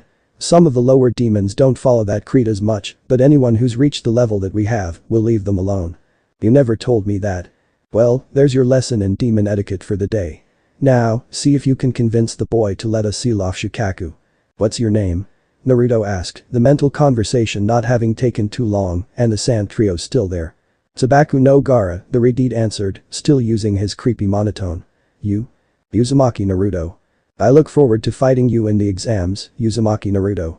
No one was confused about that comment, as Asuma had told his team that he had nominated them the day before and Naruto lived with 2 of the proctors. "Actually, I have a proposition for you," Naruto grinned. "How would you like to be rid of that pesky little demon voice in your head?" Gaara suddenly clutched his head as if in pain, and frankly, he probably was, and stuttered, "Mother." Gaara's eyes flickered, and Naruto was suddenly under bear of the killing intent of a demon lord. Temari and Kankuro were nearly paralyzed, and it was only because of muscle memory that they were inching away while trying to keep their little brother from noticing them. They knew Shukaku was close to the surface and wouldn't acquiesce to being sealed away. Ino was trying to make herself as small as possible. Her team had come across a group of bandits while on a C rank, but it was nothing like this. Konohamaru, Yuden, and Mogi were simply trying not to faint. Naruto merely smiled. His eyes shifted minutely, veins of silver creeping in as his pupils elongated slightly, and he focused the killing intent of the most powerful demon lord in the land solely on Gaara. The sand user stumbled back 3 steps as the tension in the air dropped considerably. Konohamaru's trio could breathe again, and Ino could move again. Temari and Kankuro, however, were even more frightened. Even their unconscious attempts to run had stopped. While they were scared of Gaara and Shukaku, they were now utterly terrified of the blonde boy in front of them. He had just done what they thought was impossible. He had scared Shukaku and Gaara into retreating. They had originally thought that if they ever came across someone like that, they would be amazed or grateful. The only thing they were feeling now was terror. Konohamaru, Yuden, Mogi, why don't you guys go practice what I showed you the other day? I want you to have it down pat by the next time I see you, alright? Even though Naruto was forcing out enough killing intent to put a Biju in hysterics, his voice was light and cheerful. The diminutive trio nodded and ran off.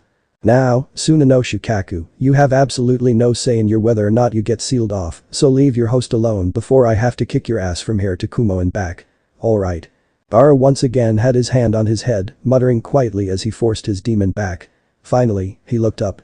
We will discuss your proposition. Come, Temari, Kankuro. Naruto shook his head. Meet me on top of the Hokage monument in 30 minutes. He turned Ino, his stern look immediately transforming itself to one of pleading. I'm so sorry Ino-chan, I'm so sorry. Please forgive me. Ino definitely wasn't happy about their date being cut short, but she had been satisfied with what she had gotten already. She would be convincing Naruto to go out with her again soon, but whatever he was planning to do was obviously important, as most things concerning Naruto were. He tended to get involved in things that were supposed to be beyond him and come out for the better. No one had figured out how he pulled it off, at least so far. Naruto, if you duck out on our next date, I will hurt you so bad nobody will be able to put you back together, you got that? Naruto relaxed. Thank you so much Ino-chan. Naruto reached in and hugged her tightly, thanking her again for letting him pull out of their date when he knew she didn't want him to leave. Ino inhaled deeply, taking in Naruto's distinct scent, bringing a goofy grin to her face as he ran off, a grin that didn't leave her features for the rest of the day. Precisely 30 minutes later, Naruto appeared on top of the monument, standing beside his adoptive grandfather. Temari, Gaara, and Kankuro were already there waiting for them. What do you plan on doing? Gaara asked bluntly. If you plan to kill me, I will destroy you. Naruto waved his hands. Hey, calm down. I'm not going to do anything like that. If this works out, I'm going to make your life easier, okay? Gaara stared at Naruto for what seemed like forever, and the blonde Jinchuurki had the distinct feeling he was being judged. However, he didn't flinch. He didn't flinch when dealing with Kyuubi, and he didn't flinch when playing mind games with Ibiki. There was no way he was going to flinch now, not when his opponent was someone his own age. He might have flinched if it was one of the girls, but no man in his right mind would blame him for that. What is he here for? Gaara asked, indicating the Hokage. He's here to make sure the sealer doesn't go nuts and destroy Konoha. Plus he likes learning new things, like the new seal you're going to get, if you agree. What is this new seal going to do? Gaara was frighteningly blunt with his questions. It's supposed to seal away Shukaku from talking to you, attacking you, having any control over your actions, anything like that, but allow you to keep the same amount of Yauki running through your chakra coils. Why is that important? Temari asked before she could stop herself.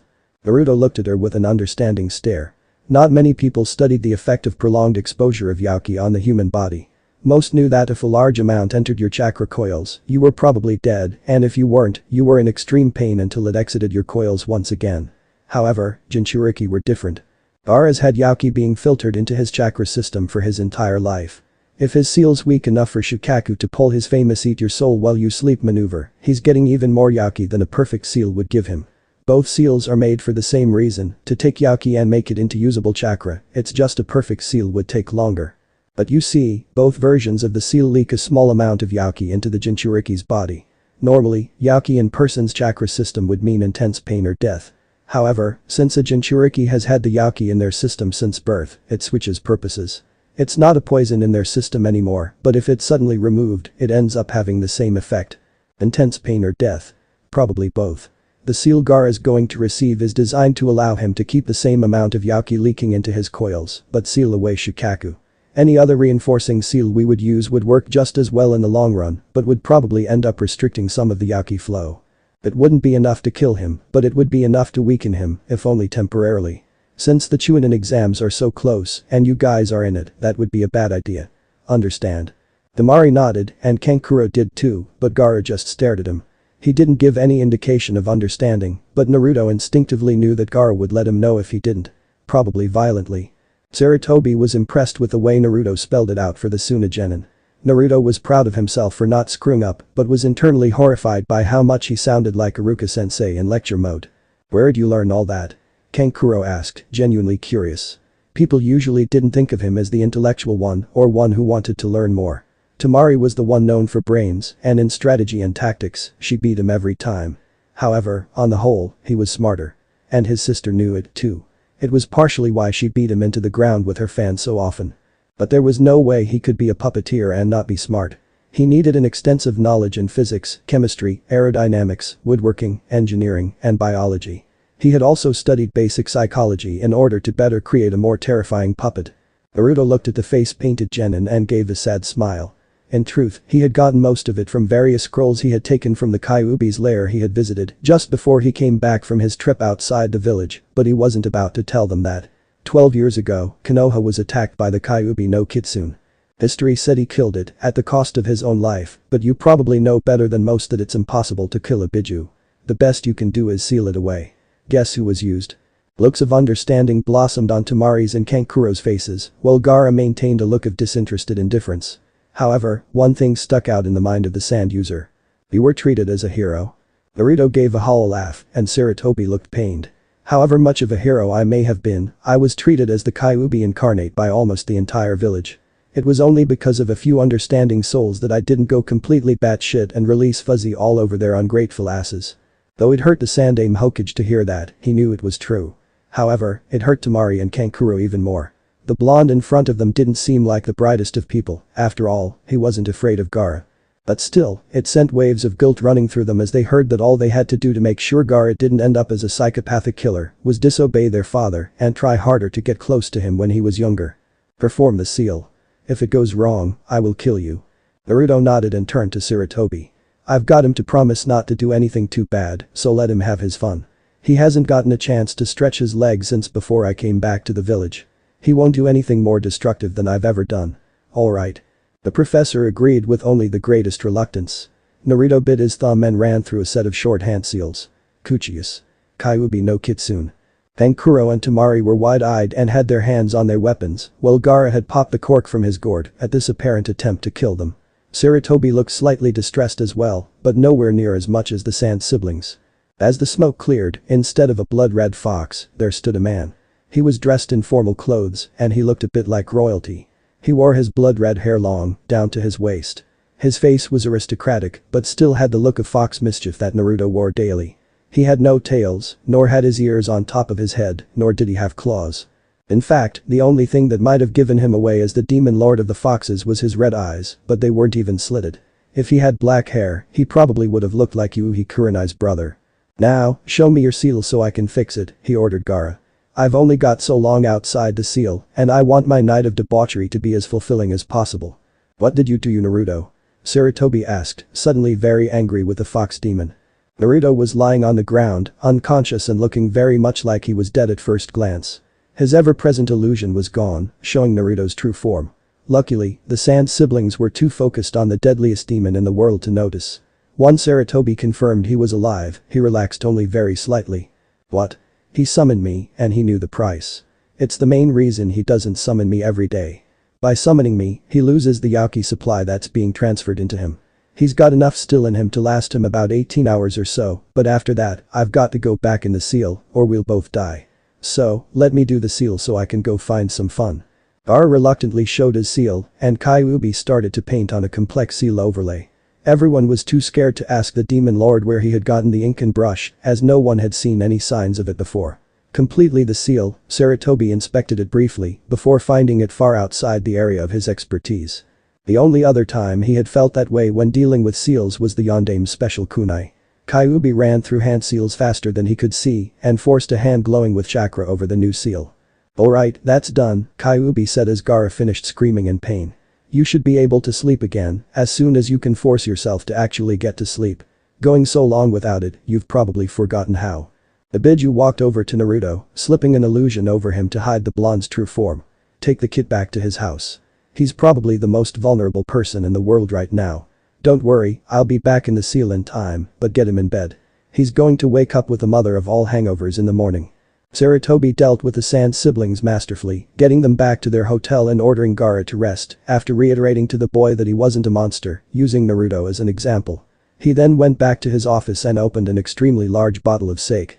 It wouldn't be until a day before the exam started that Sasuke and Sakura would meet Gaara and his siblings, and even with a bit of sleep and a lack of a demon lord ordering him around, he would still scare the shit out of them. Naruto leapt over the rooftops of Konoha, coming to rest outside the academy. He waited for his teammates. 5 minutes later, Sasuke and Sakura turned up, Sasuke willfully ignoring the pink-haired creature latched on his arm. "About time," Naruto said. "It takes time to look this impressive so early in the morning," Sakura answered with a glare. Sasuke just grunted noncommittally. Naruto didn't say anything further. He didn't feel like being subjected to the horrors of an angry fangirl. As they walked through the academy, they saw a crowd surrounding the door on the second floor. Naruto was about to say that they should just keep moving when Sasuke and Sakura walked straight toward them.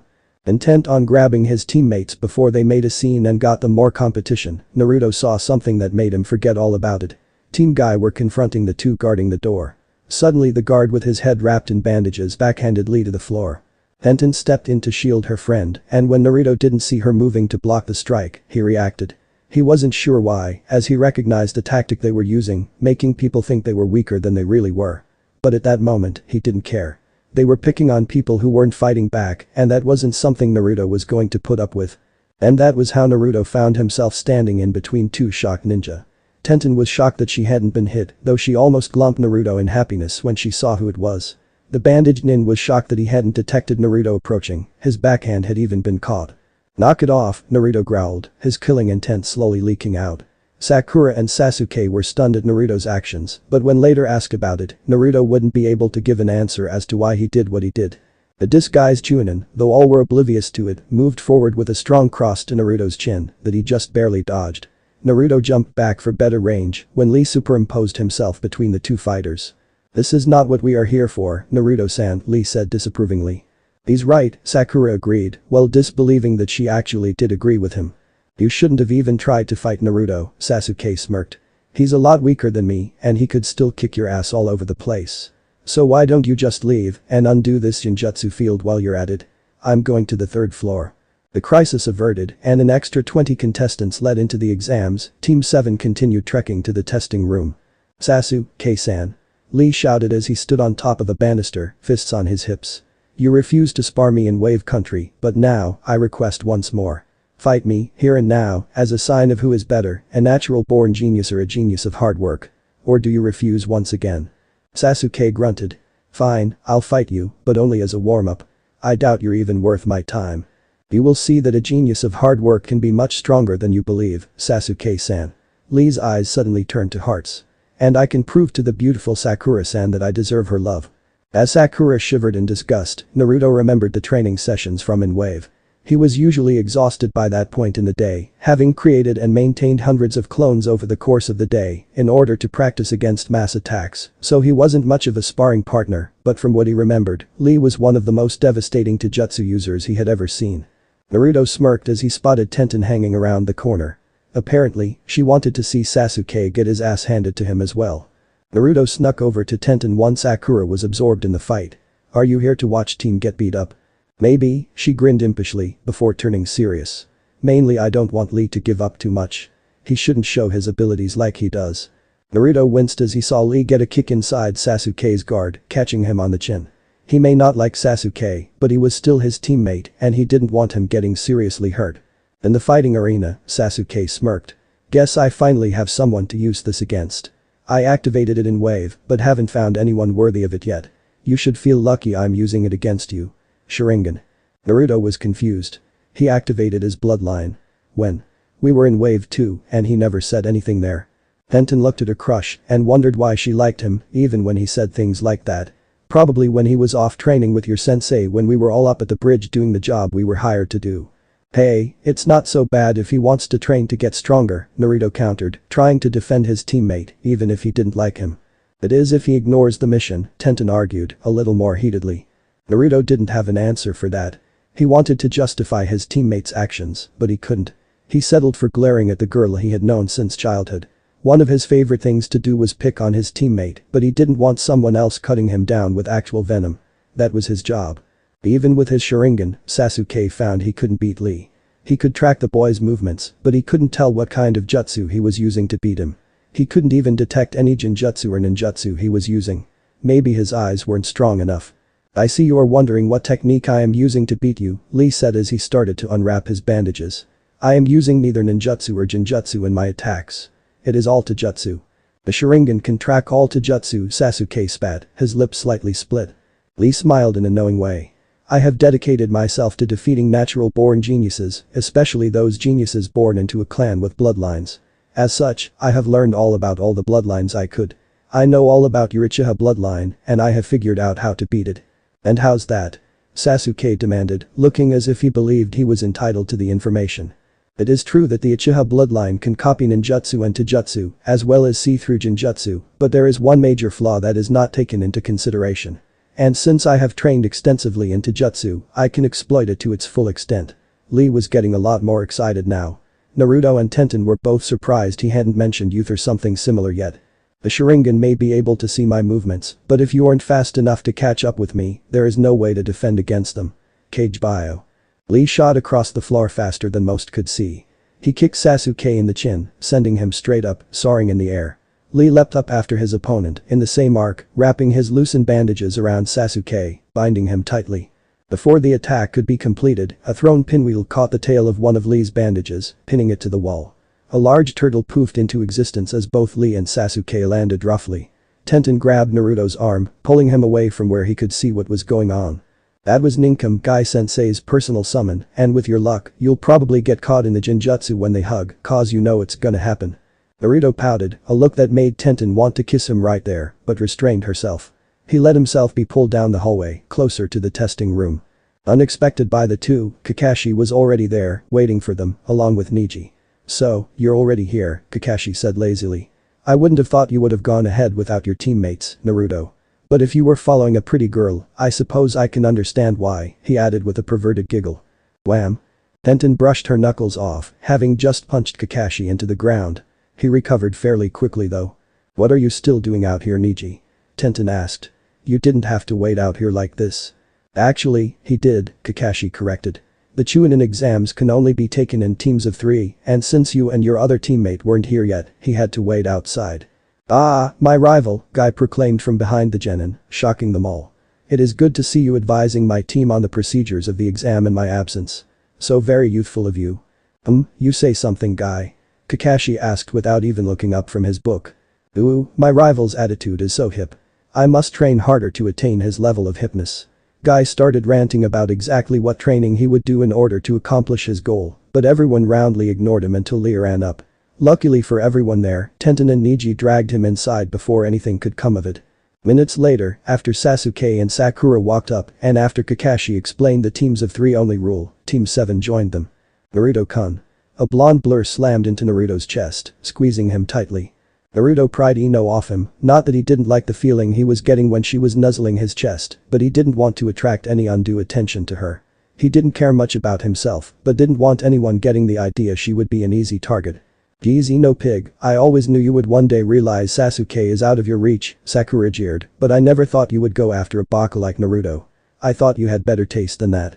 Shut up, forehead girl, you don't know anything, Ino hissed. Naruto's always been there for me, unlike Sasuke even when I was being annoying about Sasuke all the time, and if you've been on his team and still don't see his good points, you never will, she finished seriously. Sakura stood stunned for a moment, unsure of how to respond the blunt announcement, rather than the usual screams and insults. Well, fine.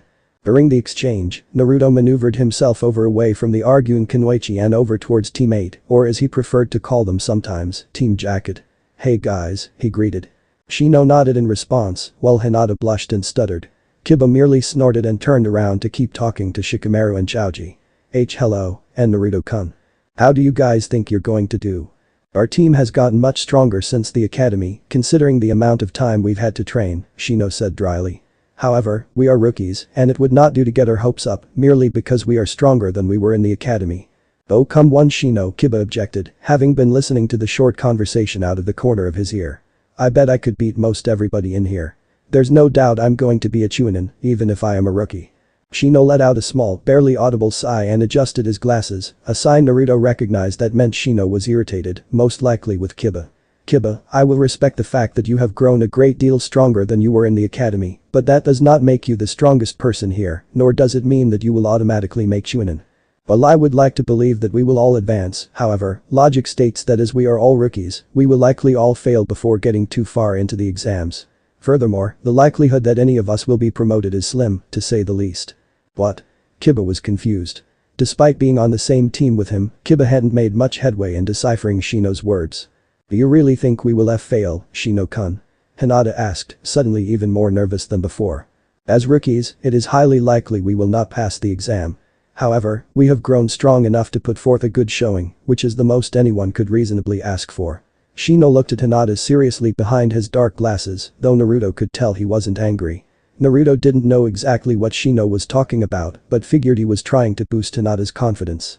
Which was something Naruto had no problem helping with. Don't worry Hinata, you're plenty strong to take out anyone you come up against, Naruto laughed. I doubt you'll even need to fight most of them.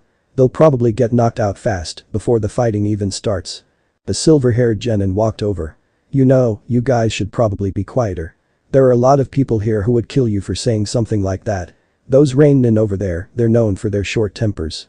As the rookie 9 turned to look at them, the Rain Nin's killer intent was brought to bear upon them. Most shook it off, while the braver among them sent back their own. Being that this isn't my first time taking the exam, you probably ought to listen to my advice, the silver-haired genin said. I'm Yakushi Kabuto, by the way. Kabuto-san, is this your second time taking the exams? Sakura asked. You said this wasn't your first time. Kabuto laughed lightly. Oh no. This is my 7th time taking the Chunin exams. Everyone's mouth dropped at that, though Naruto and Shino stored it in the back of their minds. Taking the Chunin exam 7 times and not getting through was suspicious, no matter who or how bad a ninja you were. Most likely, if you hadn't passed after that many times, you would either give up ninja life altogether, or your sensei would stop allowing you to take it. Wow, so you must have a lot of information on the exam, Sakura commented. More like he knows how to lose, Shikamaru muttered. Yeah, I've learned quite a bit. Kabuto held up a stack of cards. I've even made these special info cards that react only to my chakra. I have information on every genin in the exam. Since you're rookies, I could give you a hand. Do you have anyone you want information on? Sasuke immediately spoke up. Rock Lee and Sabaku no Gaara. Oh, so you know their names. That'll make it too easy. Kabuto set the cards on the floor and his hands blurred as he plucked 2 out. A quick infusion of chakra later and they showed the information on Lee and Gaara. Rock Lee of Konoha. Sensei, Mido Gai. Teammates, Higurashi Tenten and Hyuga Niji. He graduated dead last in his academy class, but his taijutsu abilities have grown immensely since he became a genin. He's completed 22 D rank missions, 12 C rank missions, was apparently called in as reinforcements on a mission with bad intelligence. I don't have the rank. Sabaku no Gaara. Sensei, Baki of the Sand. Teammates, Sabaku no Tamari and Sabaku no Kankuro, his brother and sister. He's the son of the current Kazekage. I don't have much information on him since he's a new genin and this is his first time taking the exams, but I do have his mission history. 8 C rank missions and a B rank. Wow, a B rank at his age, that's impressive. Oh, and there's one more note here. It says he's completed all his missions without even a scratch on him. I think I'd steer clear of him if he's as good as all that. Uzumaki Naruto. Everyone looked at the blonde curiously, but Kabuto pulled the card anyway. Any particular reason you wanted to see your own card? Naruto snatched it from the silver-haired genin and looked it over. It had all his standard information, his sensei, teammates, mission history. However, it also mentioned he had been raised by Ibiki and Anko and was responsible for bringing Zabuza and Haku to Konoha. It didn't mention his status as a jinchuurki or the fact that he had merged with Kyuubi. Of course, no one should have that information unless he personally gave it to them. It also had nothing on his ties to Tsunade or the fact that he was responsible for her return. Overall, not as much information as there could be, but Naruto ripped the card to shreds. Not totally complete, but information can get people killed. I'm not going to let anyone else have information on me if I can keep it from getting out. A dark look passed over Kabuto's face as Naruto destroyed his card, but it was gone just as quickly. He shrugged and smiled politely. I wish you wouldn't have destroyed my card, but guess I can understand where you're coming from. I suppose I would want to remain as unknown as possible too. Not like those Odo ninja who came here for the exam. They're a small village, but their ninja have been making a lot of noise about how they're all going to be the strongest and all the Odo ninja are going to pass. Personally, I think they're all just trying to intimidate the other teams. I've seen their mission record and it's not that impressive. Naruto caught the movement out of the corner of his eye, but it was quick and with so many other people in the room, hard to detect. As such, he was only able to get himself out of the way of the sound ninja's attack. Kabuto didn't fare so well. He dodged the kunai that flew towards his head, but it put him directly in line with the attack from the bandage-wrapped ninja. It looked like Kabuto had gotten out of the way of that one as well, but as soon as everyone relaxed, Kabuto collapsed to the floor, vomiting. "Quiet down, you worthless bastards." An angry voice commanded from the front of the room. Ibiki and a group of Chunin poofed in, all with either scowls or smirks on their faces. The Chunin started to move to the edges of the room, taking up places in chairs around the perimeter of the room. Only 2 Chunin remained at the front with Ibiki, but the most interesting thing was when mirrors of ice started forming in between the Chunin's chairs and a person appeared in each one. A person in a greenish battle kimono and hunter nin mask. Naruto noticed that instead of the Kiri symbol, Haku had buffed the mask smooth and left it that way, not putting the Konoha leaf there. Which made sense, considering Haku wasn't actually a hunter nin. "Thanks for waiting," Ibiki said with a sadistic smirk. "I am Marino Ibiki, the examiner for the Chunin selection exam's first test." He pointed to the back of the room where the Rookie 9 and the Odo team were standing. "Team Odo, stop doing as you please before the exam. You're guests of Konoha unless you want to fail already." The one who seemed to be the leader, the one with the bandages, spoke for his team. "I apologize, this is our first time. I admit we got a bit carried away. But no one could expect us to stand by as a weakling badmouth our village. I'll deal with it. There will be no fighting without the permission of the examiner, me. And even if permission is granted, killing your opponent will not be tolerated. Any pigs that disobey me will be failed immediately and sent back to their villages. Do I make myself clear?" Near everyone gulped. Being sent home early was a disgrace. Ibiki went on to rearrange the seating, so no team members were in close proximity to each other, as the 2 Chunin who had remained at the front passed out the tests. "Do not turn your tests over. Listen closely instead. I know that might be hard for some of you, but there are many important rules to this first test. The rules will be written on the board, but questions will not be allowed. Rule 1. Everyone starts with 10 points. The test has 10 questions, and each one is worth 1 point, but this test uses a subtraction system. If you answer all the questions correctly, you'll keep all your points. But if you miss 3, you'll end up with 7. Rule 2. This is a team test. Your combined score is what determines if you pass or fail. So, each team will compete to see how many points they can hold on to from the initial team total of 30. Wait a second. I don't understand this initial point system either, but why is this a team test? Sakura yelled out. Shut up. You have no right to question me. There is a reason, so listen. And now for the most important rule of all. Rule 3. Anyone caught cheating by any of the testing officers will have 2 points subtracted for every offense. Sakura deflated hearing that. So there's other ways to lose points. And the final rule. Any that lose all their initial points during the test and those that don't answer any questions correctly will be failed along with their 2 teammates. Ibiki smirked mentally as he stood at the head of the testing room. He had been doing this for a long time and only the strongest would get through, he would make sure of that. He had long developed the technique he was using now, one he used often. It didn't have a name, mainly because most never take the time to figure out how to do it and he didn't care what it was called. By the time a shinobi reached Chunin, they had learned how to produce killing intent, at least they were supposed to.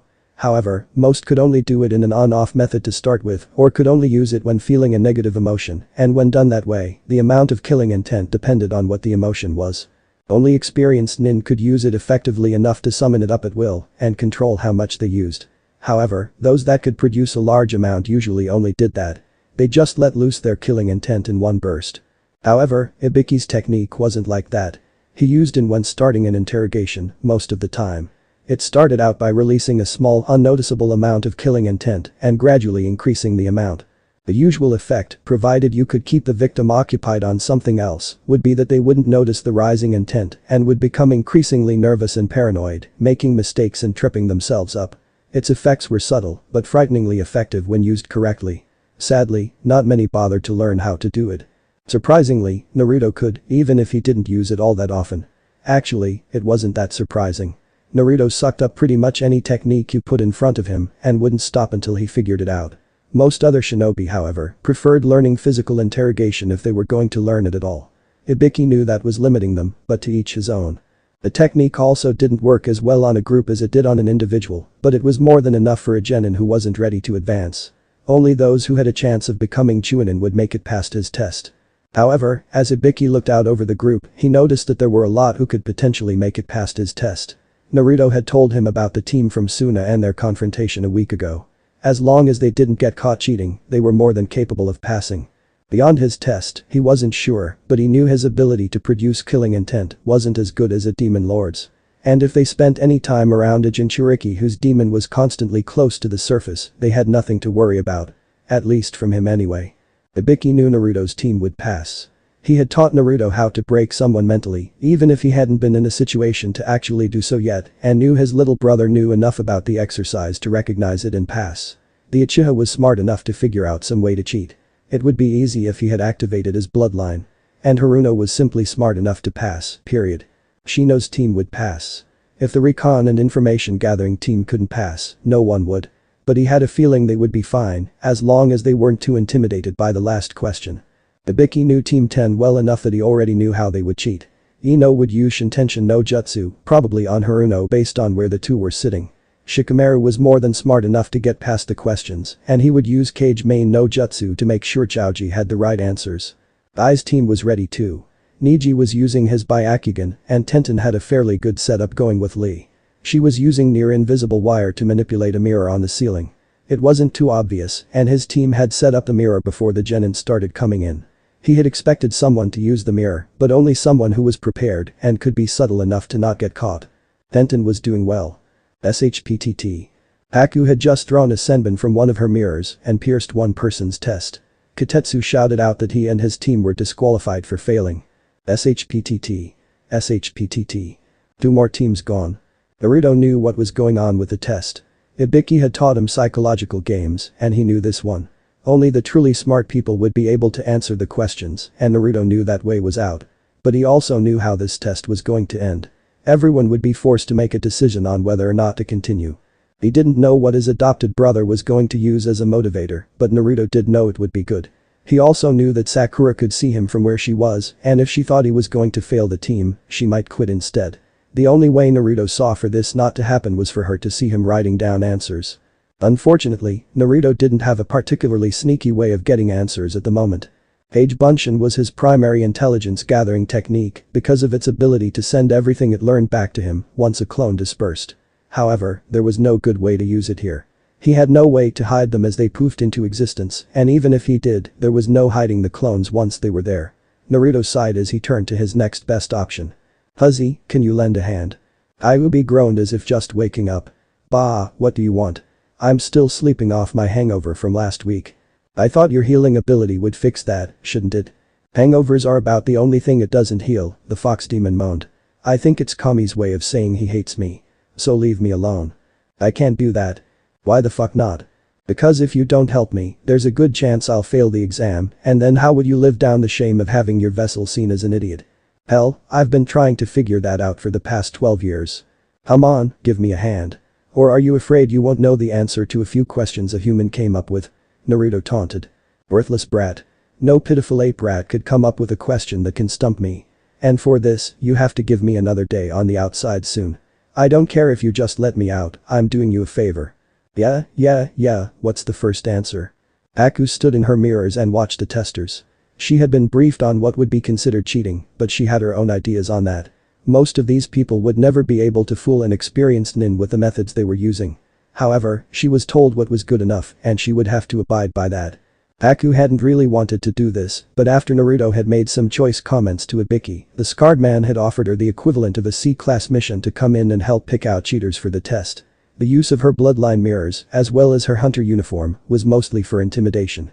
It wasn't particularly nice, but the sight of her hunter outfit was probably the deciding factor on several teams. Hunters were known as the most deadly nin, simply because all they did was take out the most dangerous criminal nin for their entire careers. Once they saw her, their fate was decided. They got scared and got sloppy. By the same token, other teams were heartened by the fact that a hunter nin was in there, proof that they were being taken seriously, and their movements tightened up and allowed them a pass through where before they were probably going to fail.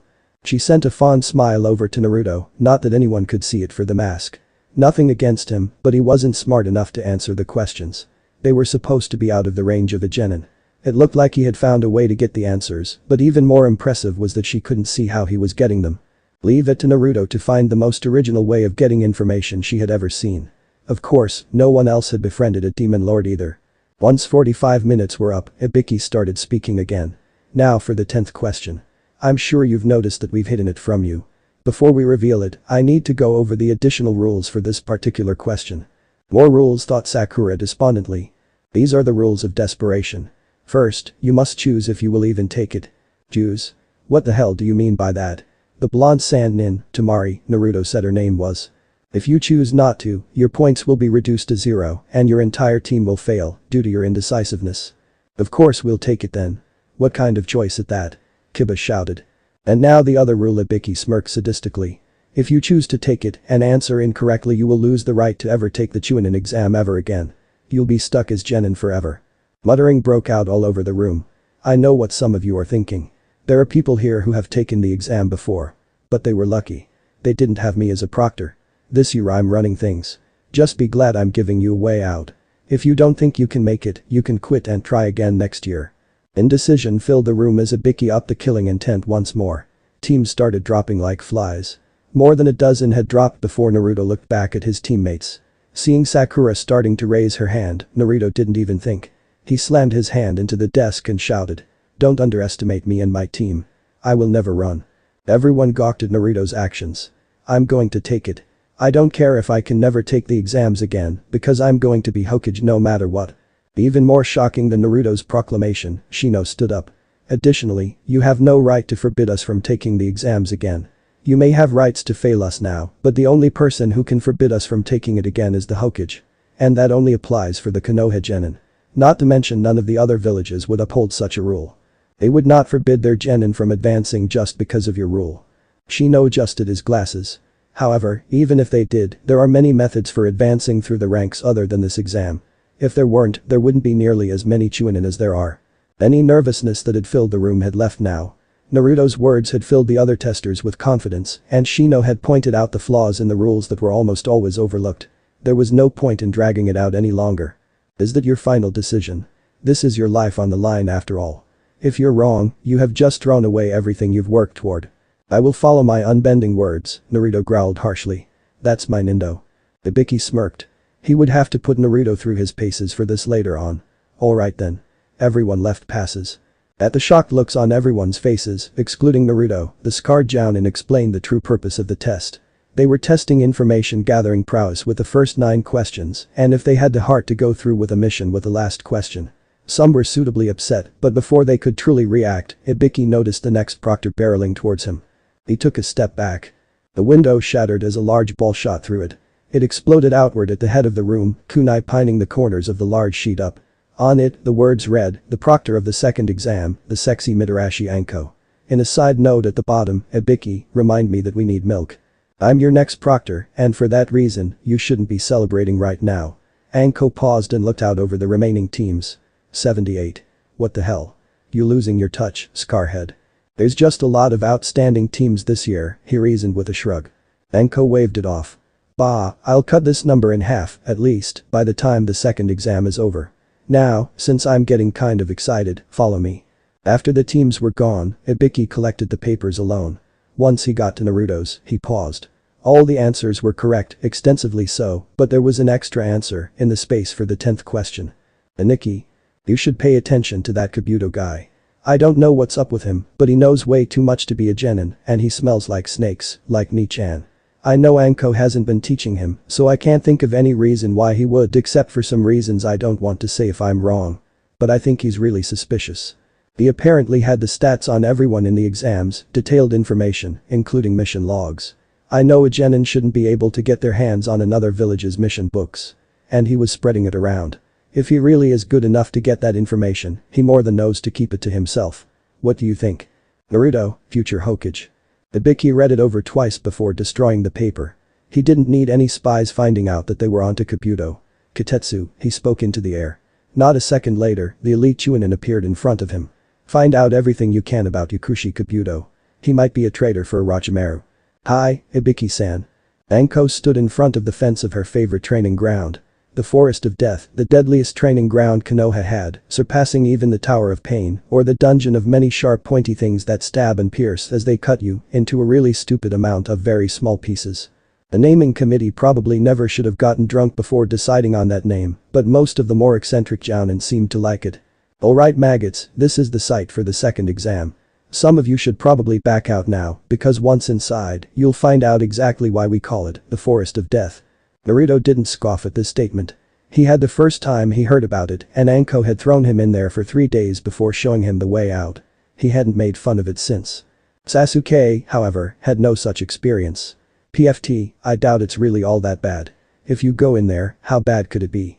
Naruto had started backing away from Sasuke the moment he started talking, and he was now directly in front of a black-haired grass nin who was watching the proctor with malicious delight, not that anyone noticed. You've got some attitude there, Anko said as she appeared behind Sasuke after cutting his cheek with a kunai. Ichiha blood, tasty, but so hard to get a hold of nowadays. Sasuke bristled at the comment but didn't retaliate because he knew he was outclassed. He hadn't even seen the kunai being thrown until it was cutting his cheek and she was behind him before the kunai had hit the ground. He also remembered the beating she gave Kakashi in Wave. Once Naruto had retrieved Anko's kunai, the instructions were given. Each team was given one scroll, either heaven or earth. You had 5 days to reach the tower in the middle of training ground after getting your scrolls opposite from another team. You failed if you failed to make it to the tower, obtained 2 scrolls, or if you lost one of your team members.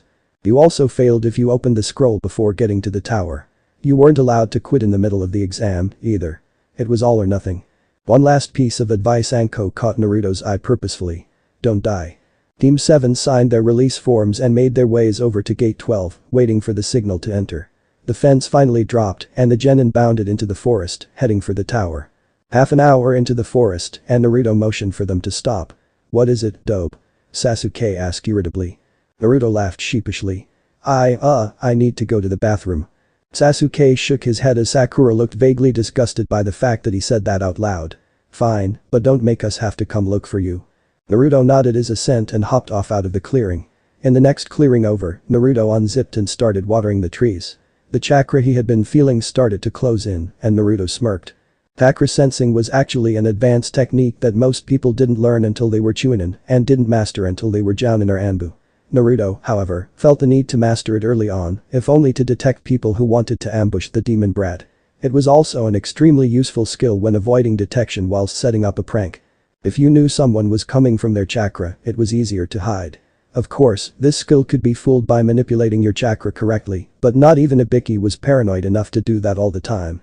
Just while he was awake was enough for the scarred Jounin. However, right now Naruto felt 3 foreign chakra signatures closing in on him. As well as that, mist was starting to rise in the clearing.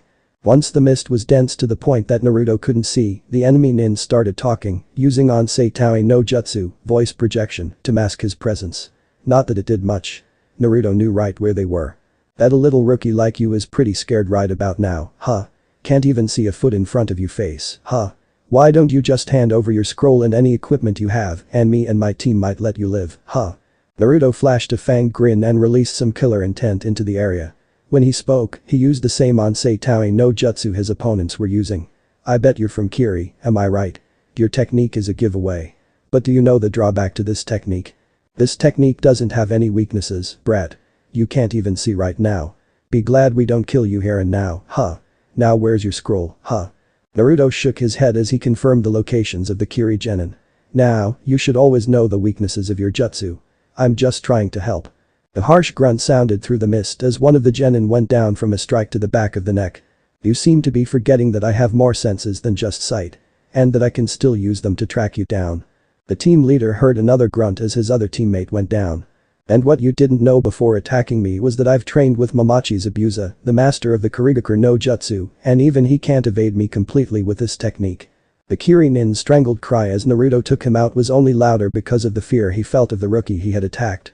3 hours later, the Kiri genin team woke up, bound to a tree. Their packs were gone, as was their earth scroll. The leader breathed a sigh of relief that they weren't dead.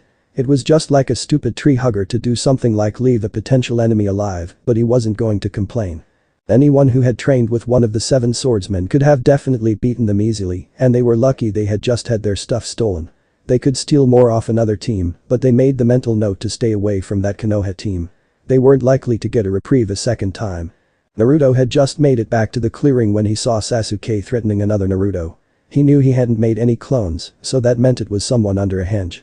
Naruto decided to wait for the best time to reveal himself. Not only tactically, but when it would look the coolest. My vessel is an idiot. Kyuubi shook its head from inside its cage, hearing what Naruto was planning. Before Naruto could pull off a dramatic entrance, a huge gush of wind from the newly revealed grass nin blew him off into the distance. Halfway through his flight, Naruto looked down and saw the team from Kiri he had tied up. They still weren't awake. Granted, it had only been a few minutes, but he must have hit them harder than he thought. Naruto hit the ground at a bad angle and skidded to a stop 30 feet away. He lay there for a moment before kicking up and shaking away any dizziness left. Once his eyes focused, he realized what he was looking at. A giant snake. "Fuck," Naruto said simply. There was no anger, barely any emotion at all, just resignation. The snake snapped out just as soon as the word left Naruto's mouth. He was still moving half speed from his crash, but was reorienting himself quickly. Naruto quickly bit his thumb and stuck it down his shirt, swiping blood across the weight seal and deactivating quickly. Unfortunately, Naruto wasn't quite quick enough. Just as the gravity around him lessened, Naruto was swallowed whole by the enormous purple snake. Sliding down the snake's throat, or whatever the hell party was in at the moment, he wasn't entirely sure how snakes worked. Naruto was subjected to his tenant's rants. "You stupid ape rat. You are the dumbest person I've ever been sealed in. You're also the only person I've been sealed in, but that's beside the point. Get us out of here now before I do. I'll flood you with so much yaki that you'll burn your way out of here, but won't be able to move for a week. Damn it, fix this now." Naruto shoved the Kyuubi's voice to the back of his mind while he frantically tried to think of a way to escape. He had faced one of Anko's giant snake summons before, but he had never got eaten by it. Instead, he had covered a log in exploding tags and threw it in its mouth when it got close enough. That's it. Haju Kage Bunshin no Jutsu. The snake, which had been on its way back to report to its master, stopped suddenly as it felt something bulge. Seconds later, it exploded in a mass of gore and blood before dispersing into smoke, returning to the summoning realm, wherever that may be. Naruto gagged when he smelled himself. There was no hope being stealthy when he smelled like this. Even worse, he squished when he stepped. Even with his considerable sneaking abilities built by years of pranking shinobi, he couldn't eliminate it altogether. He knew he needed to get back to his team, but there was no way he could be any kind of help if he couldn't hide his presence at all. Cursing his luck, he made his way to a nearby stream, not bothering to reactivate his gravity seal. Sasuke and Sakura froze under the killing intent that was bearing down on them. Sasuke shakily cut his leg just in time to avoid the kunai the insane Kusanin had thrown at them, barely saving his pink-haired teammate. After just one exchange, Sasuke knew he was outmatched for the second time in a single day. It stung, but Sasuke much preferred admitting to defeat to a superior force, not that there were many, to dying any day. But the worst thing was that Naruto had convinced them to let him carry their heaven scroll, simply because most wouldn't believe he would be allowed to carry it, so he couldn't even give it up as a trade for their lives. Of course, there was a small voice in the back of Sasuke's mind screaming that they would be killed, even if they did give up the scroll, but Sasuke didn't want to even think about that. So, Sasuke had no choice but to fight. The Sharingan blazed to life, the world suddenly slowing down somewhat. Sasuke knew it would get better, but he hadn't had his bloodline for long, and it was already advancing quickly. The Kusanin obviously took this as a sign to start fighting again. Even with the Uchiha bloodline, Sasuke was having trouble keeping up. It was like fighting that damnable fool in the green spandex again. Even if he was able to see the movements, he wasn't fast enough to react to them. And what was worse was that as soon as he sped up to compensate, the Kusanin just got faster. Orochimaru was somewhat pleased. He wanted Sasuke's body for himself, but it wouldn't do if the boy was weak. He had no need for weakness. He was currently testing the boy on his taijutsu skills, and while sloppier than his were at that age, they were still good enough to pass inspection. Coupled with the Sharingan and they were even better. The boy would do well. Heian. Gakakyu no Jutsu. The boy was somewhat skilled with his ninjutsu. He shouldn't have wasted the chakra thinking he could hit him, one of the Sannin, but against a lesser ninja, it was a good plan. He had been boxed in enough for the fire attack to cover his area completely. A well-timed Kawarimi with Atsuchi Bunshin saved him from even have to run to get out. Orochimaru kicked Sasuke in the back, sending him flying, while he was still trying to determine if the fire blast worked as planned or not. Orochimaru followed up by speeding past him and hitting the young Uchiha with a forearm strike that had him careening into a tree. Sasuke recovered halfway through and rebounded off the tree trunk. Descending towards the snake-like nin, he flashed through a familiar set of hand seals. Kaiten. Hausenkan no Jutsu. The small fireballs flew towards Orochimaru, who smirked. Knowing he wouldn't be able to see if he used the same attack again, he adapted. However, it wasn't near enough to beat him. He placed himself on a tree branch and let the fireballs pass on either side of him. It wasn't until the attack had passed him did Sasuke's true plan come into play. The shuriken that had been hidden in the fireballs arced around the tree and the wire attached to them caught Orochimaru. Before he could escape, Sasuke threw 3 windmill shuriken, with stronger wire this time, and Orochimaru was bound tightly to the tree at this point. Still controlling the wire in his hands and teeth, Sasuke ran through a last set of hand seals. Pain. Ryuken no Jutsu. The intense fires ran down the length of the wire and completely covered the area, even causing a small explosion when it hit. When the attack finally calmed down, Sasuke was left panting from the chakra expenditure. But when the fires cleared, Sasuke was in shock.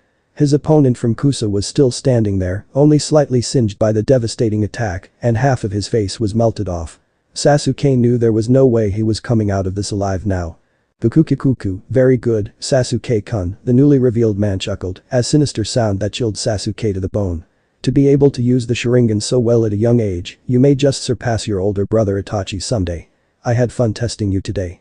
Allow me to give you a gift. Faster than Sasuke could even think about reacting, the snake Sannin's head shot out and bit the last loyal Uchiha on the neck. A volcanic burning erupted from the mark, and Sasuke immediately began to waver. You seek power. That is just a taste of the power you can get from me. Find me when you learn this village has nothing left to teach. My name is Orochimaru, and I will make you powerful beyond your dreams.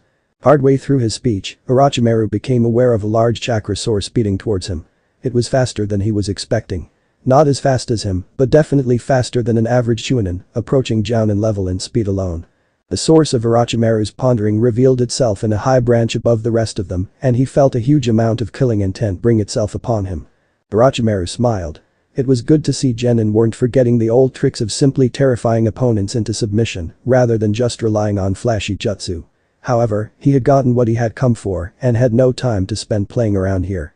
Orochimaru. You're gonna die for what you've done. Not just to me, but to Anko Ni-chan as well. Well, that was certainly interesting. He didn't remember doing anything to the Kyuubi brat, for he had recognized who it was by now, but it was interesting that he called his former student's sister. Oh well, no time to think on that now. Naruto saw the snake bastard below him and knew he wouldn't be able to take him on by himself. He still couldn't even come close to Tsunade, the one called the weakest of the Sannin, not that anyone said that to her face, so he knew he would need help. Fortunately, Naruto knew just how to do that. All it took was 6 hand seals and some blood. Fuchius. Kitsune shout I. Fox platoon. More than 100 foxes appeared in a mass of smoke. Sakura. Naruto yelled. Get Sasuke to safety. I'll hold him off as long as I can. Having just seen Naruto pull off something that she had never seen him do before, she didn't argue.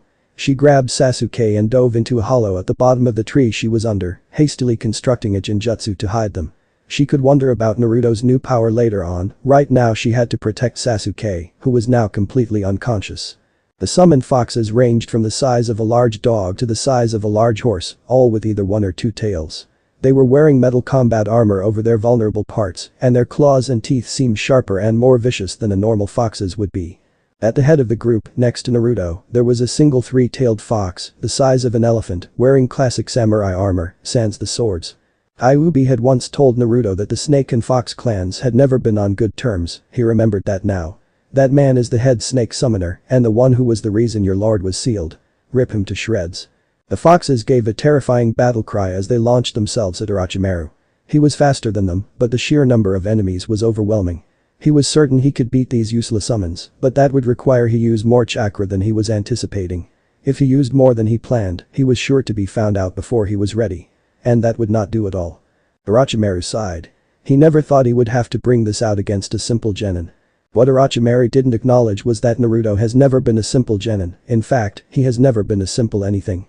Kusanagi no Tsurugi. Ku no Tachi. Sword of Kusanagi. Long sword of sky. Orochimaru's form blurred as he grabbed hold of the legendary sword.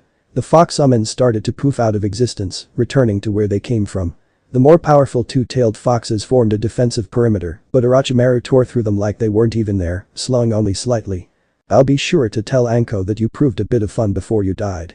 I'm sure she will be happy to hear that, Orochimaru gloated before cutting a deep line from Naruto's right hip to left shoulder, then sinking into the tree branch. Find the snake. Dachi, the 3-tailed leader, commanded the remaining foxes. I will get Naruto-sama to help. Dachi picked up the fox summoner and dashed down to the forest floor, where Sakura was waiting with the unconscious Sasuke. He moved straight past the jinjutsu, as paltry human illusions could barely even touch the senses of a kitsune, and stuck his head in the hollow. The pink-haired girl screamed, but was silenced quickly. Help him, teammate of Naruto-sama, Dachi ordered. There was no room for argument. Already, Naruto was passing out. And for someone who could sustain as much damage and take as much pain as Naruto, that was serious. Sakura didn't know what to think. Foxes were something of a taboo and ever since the Kyuubi no Kitsune attack 12 years ago. They were portrayed as evil in the village and a sign of bad things to come. As such, she never much liked the furry mammals. However, after working with Naruto and Gintoku for so long, she had gotten more used to foxes. Even so, Gintoku was nothing like this imposing armored kitsune. Naruto had left Gintoku at home so he would be safe, and after seeing that Naruto could do something like this, she could see why he wasn't hesitant about leaving his partner at home. She wished she could summon someone to help her at times, though certainly not foxes. But at the moment, she was being ordered by a fox to do something. A talking fox. She had never seen one of them before. The only talking animal she had seen before was once during a training session where Kakashi told them to evade capture, then summoned a pack of dogs to sniff them out. One of those dogs talked. Perhaps it was just a characteristic of summoned animals. She'd have to read up on that later. I don't have the proper materials to help him, Sakura said weakly, ashamed. Due to the way she was raised, she didn't like foxes, but she wasn't above helping one if it meant saving her teammate. Unfortunately, she really didn't have anything that could fix that kind of injury. There were some bandages in her bag, but she didn't have enough to stop this kind of blood flow. A large one-tailed fox leapt down and stood next to the samurai armored leader. Dachi Taicho, I have found several bags that have Naruto-sama's scent on them. It is somewhat faint and other scents are more prevalent, so we believe Naruto-sama took the supplies after defeating his opponents. Dachi nodded his head. It is good to see Naruto-sama was thinking ahead. He turned back to Sakura, who was staining her hands with blood while trying to keep the wound closed. Use these to heal him. Again, it wasn't a suggestion. Gather the others and send them back here. We will stand watch until our chakra wears out. The younger fox nodded and bounded off. Dachi nodded approvingly as Sakura fed his summoner a blood-replenishing pill and began using the recently gained supplies to stop the bleeding.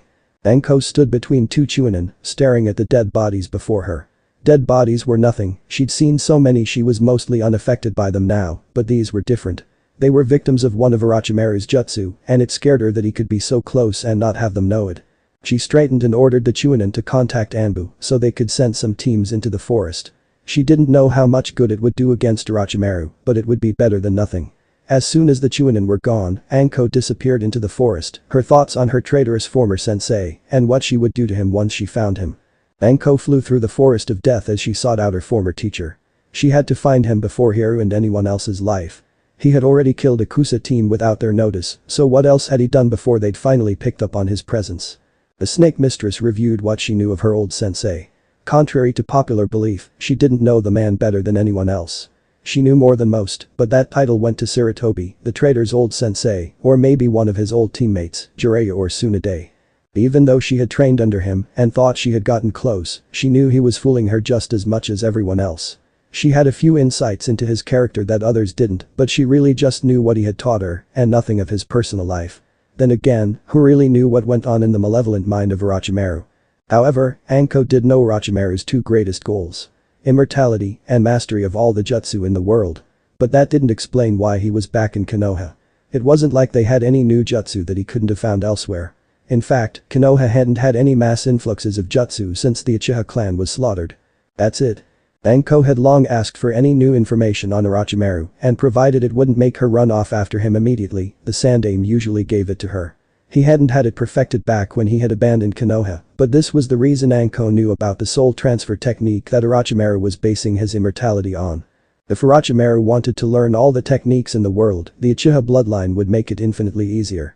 Coupled with the fact that Orochimaru could change bodies, that meant he was likely after Sasuke, Naruto's teammate. Orochimaru didn't much mind taking out anyone in his way if it meant he got what he wanted. Anko ran faster. Ibiki looked at the report Katetsu had just given him. Yakushi Kabuto was an unremarkable ninja, somewhat gifted in medical jutsu, but really just blended in with the crowd. He was said to be quiet and well-mannered, as well as helpful to his fellow genin when they needed, though many doubted he would amount to anything. Kabuto had been found as a young boy on battlefield at Bellflower Pass, where almost everyone on both sides had been slaughtered. He was the only one unmarked. No one knew why, but a Konoha Nin, now dead, took him on as a ward and trained him. He had failed the academy exams once before passing on his second try. After some time doing basic missions, Kabuto had taken the Chunin exam 7 times, including the current one. Ibiki knew that Kabuto needed to be looked at. He had passed under the radar until Naruto had pointed him out, but Ibiki was on the case now. Whether or not Kabuto was a spy, which he most likely was, he needed to be questioned. Preferably by Ibiki himself. He wanted this one. It felt like it was important. Ibiki sighed and found the best source of information on missing Nin he had. Unfortunately, that source was currently at the hot springs. Running over the familiar rooftops of Konoha, he planned how to approach this. He doubted he could fool his source into revealing it accidentally, and getting the source to break would take too long, and he didn't have his toys with him at the moment. Straightforward would probably be the best bet. Once in the hot springs proper, everyone but he and his source left. Ibiki knew his scars bothered some people, but he couldn't care less. He wasn't proud of them, but wasn't about to hide them because he was ashamed, either. There had been one Jounin who remained at first, but left after Ibiki motioned to him subtly. "So Zabuza, what can you tell me about Orochimaru?" Zabuza looked up. Apparently, he had been taking a nap. "Why do you want to know?" he asked through his bandages. Ibiki set up his privacy jutsu. He could never thank his mentor enough for teaching it to him. "I have a person I'm looking into. I need to know about Orochimaru, more specifically, any subordinates you know about." "What do I get out of this?" "Tell me what you want and I'll see what I can do. Nothing outrageous." Normally, Ibiki never bargained, but normally, he wasn't trying to get information out of an ally. Zabuza thought for a minute. Ibiki actually started to wonder if he had fallen back asleep. "Put in a good word with Anko, and I'll tell you what I know." "Anko?" "Yeah, Anko. You know, lives in the same house as us, uses snake jutsu, really nice body, funny as shit, Anko." "I know Anko. I want to know why." Zabuza shrugged.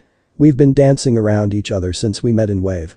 We have common interests and she can hold her own in a fight. Not to mention she's got a killer form." Ibiki was silent. They hadn't exactly been quiet about their flirting, but that was all Ibiki was hoping it was.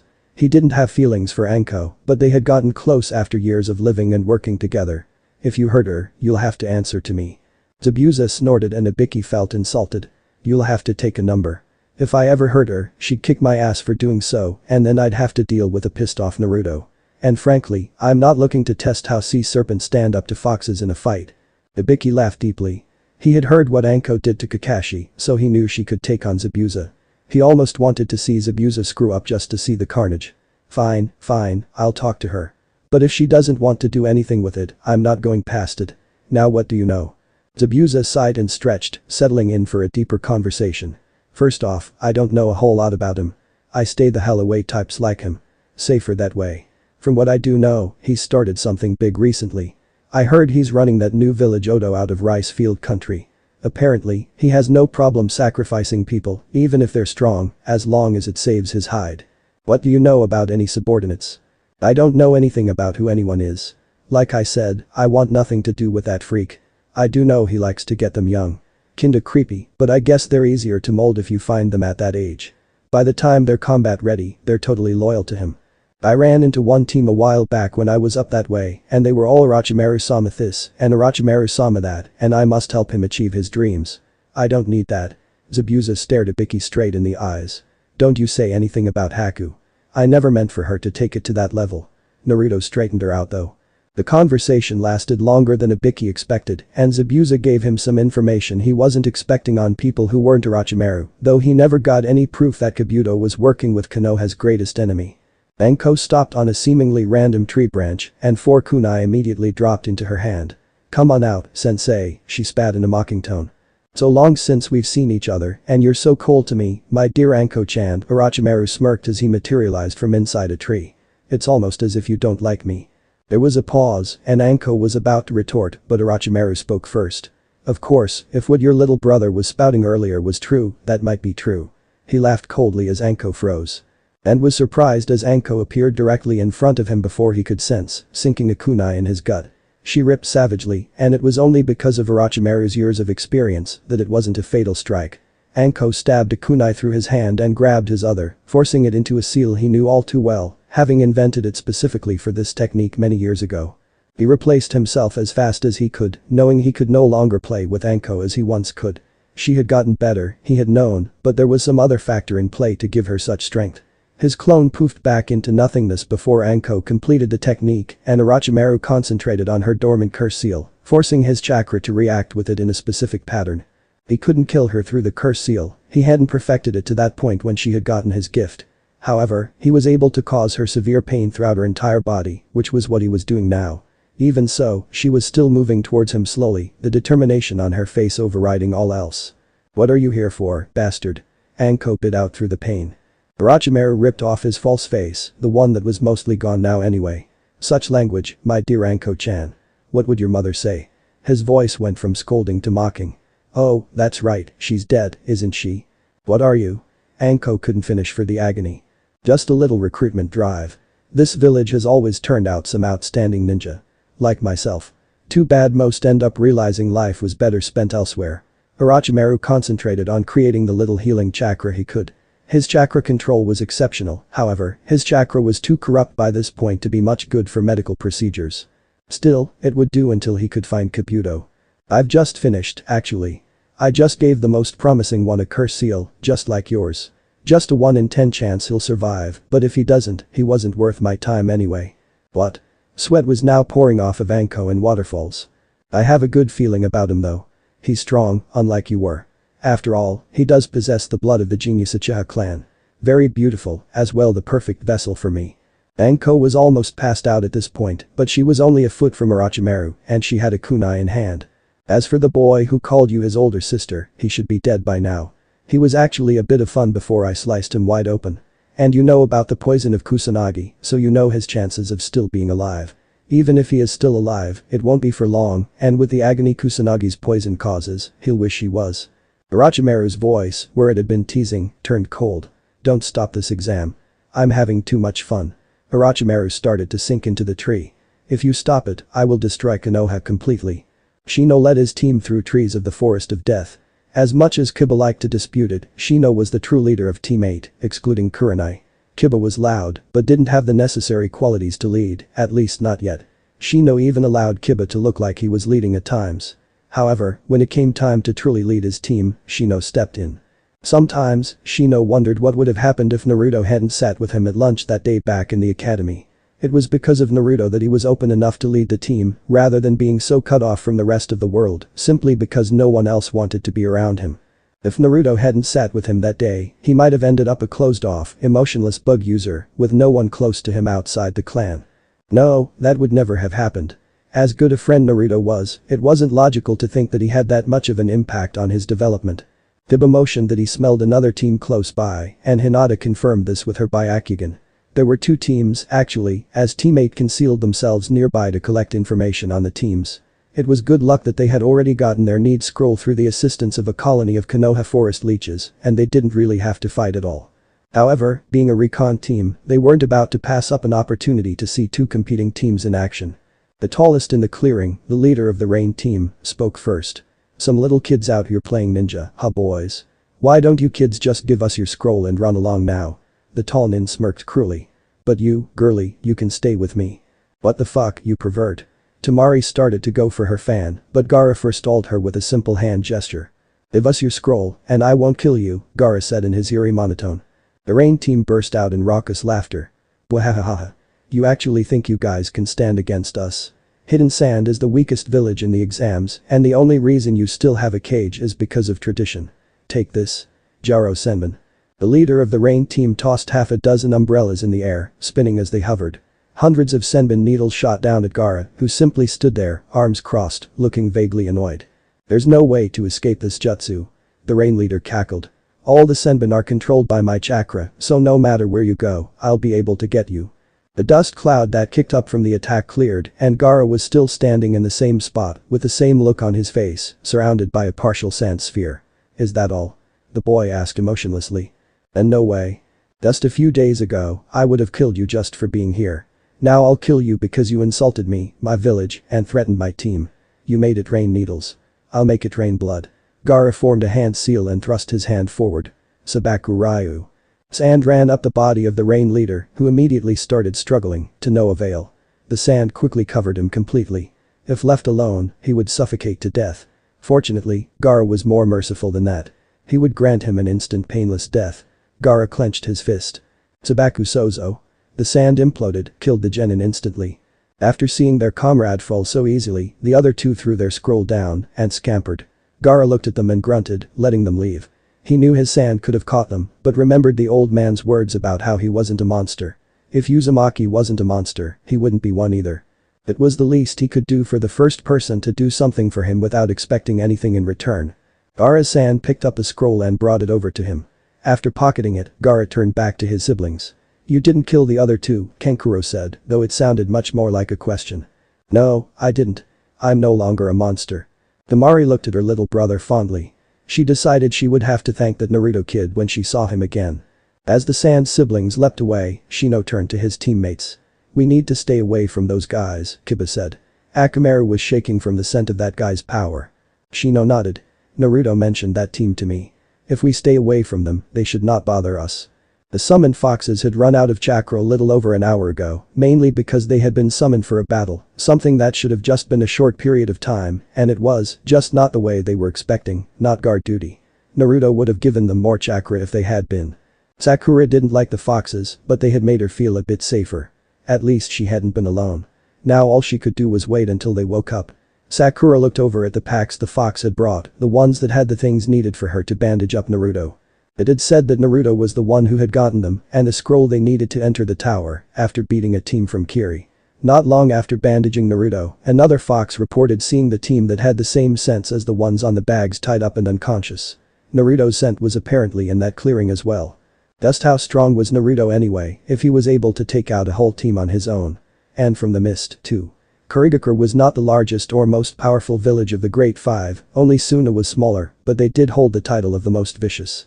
Their ninja were set to fight to the end, no matter the outcome. There's no way the dead last would be able to take out a full genin team from Kiri by himself. But there was also no way the dead last could summon, especially not that many. Not even Sasuke-kun, the #1 rookie, could summon. But that didn't change the fact that she had seen Naruto do it. And Sakura knew there wasn't a summoning contract with foxes. When they had discussed summoning at the academy, the instructors had told them all the known contracts, whether Konoha held them or not. Foxes weren't on there at all. So how could Naruto summon them? She doubted Konoha simply didn't know about the contract. It was possible, but unlikely. And Naruto had never displayed that kind of power before, ever. Not even when he sparred with Sasuke-kun did he go that far. She had always assumed that he was going all out and couldn't beat the strongest of the graduating class, but now she wondered how much he had been holding back. Sakura tossed a kunai at a squirrel that was coming close to her ground-level trap so it wouldn't set it off. She had made that one as a setup for her aerial trap. It was fairly obvious, so she was expecting people to notice it, but if they didn't, so much the better. Rustling in the bushes on the other side of the clearing caught her attention. Uchiha Sasuke. The one covered in bandages called as the Odo team emerged from their hiding place. "We're here to fight you. Get out here, coward." Sakura didn't know what to do.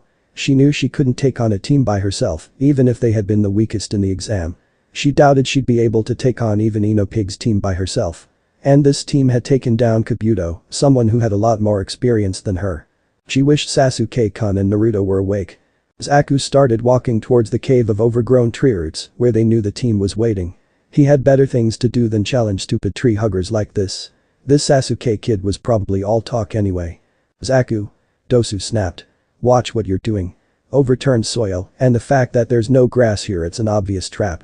But traps don't do any good if they can be seen, little girl. The sound trio jumped into the air, intent on evading the trap that way. A giant log started swinging down at them, with no way to change their course. Sakura cheered internally for a moment before Dosu extended his arm and obliterated the log completely. The sound trio smirked triumphantly. Sakura cut a string that was held taut next to her. The trio of kunai rocketed toward Kin, who barely managed to duck. They lodged in the trunk of a tree, and another click was heard as another barrage of kunai was launched. Dosu blocked those with a metal object on his arm, and the three Odonin landed. Only to have to jump back to avoid the shuriken that shot at them from the sides. Unfortunately for them, this left them right where Sakura wanted them. On the pressure-sensitive ground trap they had noticed in the beginning. Boom. The sound trio wasn't directly on top of the trap, just of the edge of trigger area, so they didn't die, but the explosion was still big enough to send them flying from the force and singe them slightly from the heat. Naruto stirred as the explosion went off, and Sakura felt a faint flash of hope. If he was waking up, all she had to do was hold them off until then. All Naruto had to do was pull out some of that power she had seen from him when he fought Orochimaru. Sakura still shivered at the thought of S-class criminal, and they would definitely be safe. Sakura rolled out of her hiding place, tossing kunai at the genin. They rolled out of the way, and Zaku rolled once more as a green blur blew by him. Lee stopped and skidded to a stop and came back through with a kick, Zaku barely dodging again. "Who are you?" Dosu asked once Zaku jumped back out of Lee's range. "I am the second coming of Konoha's beautiful green beast, Rock Lee. And as I pledged when we were in Wave, I will protect Sakura-chan with my life." "Lee?" Sakura glanced back at Naruto, who looked halfway awake now. "Naruto," she hissed. "Get up." Naruto jerked and his eyes shot. Naruto's blood was rebelling against him. He had apparently been bandaged and that had saved him from spilling his organs, but Kusanagi's poison was legendary as something that killed you no matter what. Tsunade herself said the only way to heal it was with her special Sazu Saisei, and even then she wouldn't want risking it getting too far into her system. Apparently, merging with the most powerful demon in the world would allow you to survive it too. Kyuubi had not allowed Naruto's disguise to fall while he worked out the poison, and for that Naruto was grateful. However, that also meant Kyuubi wasn't quite done, and so Naruto felt like acid was eating through his entire body even now, after most of the poison was gone. It was gonna suck to move around. "Hit, you may want to get up. The pink-haired girl is in trouble, and the Uchiha is still unconscious." Naruto groaned and grunted as he staggered over to the opening between the tree roots. "Knock it off," he demanded, hoping it would work, but not really thinking it would. Surprisingly, everyone did indeed stop. Lee was on the ground with blood leaking from his ears, and Sakura had apparently just cut off her hair and done a suicide charge at Zaku. Ino, Shikamaru, and Chaoji were frozen in mid-leap as they were coming out of the bushes. "I'm in there trying to get some rest so I can clear the poison out of my system, and you're all out here making a bunch of noise. Shut up." Dosu and Kin just looked at each other, dumbfounded. Zaku, however, had no such problem continuing running his mouth. "Noise, huh? Well, try this on for size. Zankyuha." Instead of trying to run out of the way of the air blast, Naruto quickly ducked back into the hollow and pressed himself against the wall, waiting the attack out. "What the hell? Scaredy cat, get out here and fight like a man." Naruto grabbed a few kunai and explosive tags from the Kiri team's bags, noticing Sakura had depleted the supplies they had in there somewhat. Probably for traps, he decided. Dashing outside, or at least as fast as he could dash with as much pain as he was in, he tossed the kunai at the feet of the sound trio. They jumped away, but the explosion masked Naruto's escape as he jumped into the trees. "Coward, get back out here," Zaku called as he readied his hands for another attack. Before Naruto had a chance to start his next attack, an explosion of twisted chakra came from the hollow where Sasuke was. Uchiha stalked outside, a half-crazed look in his eyes and black flames covering half of his body and spreading. "This power." "Sasuke-kun, your body," Sakura gasped. Sasuke looked at his curse-seal-covered hand, Sharingan activated. "Don't worry," he said softly. "I feel more powerful than ever. This great power is overflowing." Sasuke snapped his attention to the sound trio. "He gave it to me. I understand now. I am an Avenger, and I must gain power, even going to the devil himself." Sasuke's eyes started spinning slowly. "You did this?" Without saying anything else, Sasuke disappeared, reappearing in front of Dosu, his fist sunk in the other genin's stomach. Sasuke blurred again and left Dosu to crumple to the ground. "Shit. Take this, you tattooed freak." Zankyukukyuha. Zaku shot his most powerful attack at Sasuke, who had just reappeared in front of Sakura. "Ha. Nothing even left of that bastard. Arg." Sakura was deposited at Ino's side as Sasuke grabbed Zaku's arms and wrenched them back, taunting him. Seconds later, a sickening snap filled the air as Sasuke pushed them past the breaking point. Pushing Zaku to the ground, Sasuke turned to Kin, but couldn't go any further. "Page main no jutsu, success." Shikamaru gloated as the technique connected.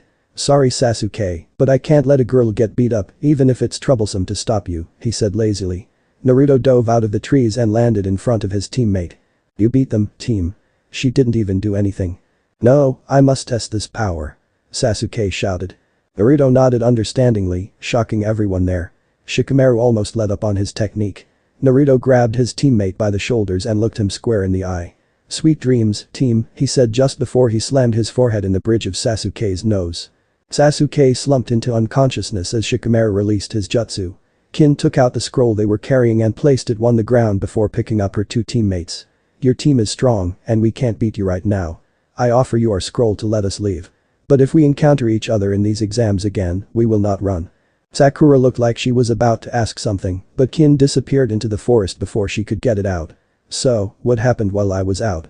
Naruto asked with a grin, looking at Sakura's disheveled state and now ragged hair. Sakura hissed venomously before she moved over to Ino, who had just offered to clean up the rough job the kunai had done on her best friend's hair. Absently reactivating his gravity seal, Naruto walked over to Shikamaru and Choji, who had nothing to do until Ino got done with Sakura. Tenten and Niji had already left with Lee after the weapons mistress gave him a look that told him they were going to have a talk later. "You guys got your scroll yet?" Naruto asked casually. "We got an extra heaven scroll from a scouting Taki nin, but we need an earth scroll to get into the tower," Shikamaru explained. Naruto shrugged. "You can have the one that was just left by that Oto girl if you want. I got the scroll we needed from Akiri team back before we were attacked." "Yeah, who did that to you, anyway?" Choji asked, pointing to the long bandage on Naruto's front. He knew Naruto was strong, and if there was someone who could beat him in the forest, that was scary. "Orochimaru," Naruto spat, his name sounding like a curse. "Bastard cut his way through half the Kitsune Shoutai before he sliced me open. Fucking poison still burns," he explained with a grimace. "You faced down the most famous missing nin Konoha has, and you're still alive?" Shikamaru asked with some disbelief. Naruto nodded. "Troublesome." Ino finished up with Sakura's hair, and her team left. Naruto dragged Sasuke back into the tree hollow, Sakura looking at him irritably. Apparently, he wasn't giving her Sasuke-kun the proper respect by dragging him around by his ankle, but the blonde didn't much care. After a few minutes, Sakura spoke up. Naruto. How'd you get so strong all of a sudden? And how can you summon? That's not a genin level skill, we're not supposed to have enough chakra to attempt it until we're at least high level chunin, and foxes weren't on the list of known contracts when we learned about them in the academy." Naruto looked at the ground, not answering for a full minute. Just as Sakura was about to ask again, Naruto spoke up. "Sakura, I didn't get as strong as I did all of a sudden. I've just never had to show it in front of you before. I've trained in some way or another every single day since I was 7 years old, even if it was just reading up on something new. As for summoning, I've always had an unnaturally high chakra reserve for my age. I've trained that so it's even higher. That's why I have enough chakra to summon. And I can summon foxes because of the training trip I took a few months back. Beyond that, I can't tell you." "Why not? We're teammates, and we shouldn't have secrets like this from each other," Sakura said heatedly. Naruto sighed heavily. "Sakura, some things need to remain secret. And when I said I couldn't tell you, I meant it. It's an S-class secret. I could break it without much trouble because it's about me, but it's still an S-class secret. Besides, you have never been particularly nice to me. You've tolerated me and treated me worse than I deserved. You don't need to know, and if you ever do, I'll tell you. Beyond that, don't worry about it. And as for teammates not having secrets from each other, why don't you ask Sasuke team why he didn't tell us when he activated his bloodline?" Sakura didn't have an answer for that, so she was incredibly relieved when Sasuke started waking up.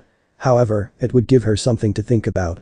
Ibiki entered the tower in the center of the Forest of Death and set about finding Anko.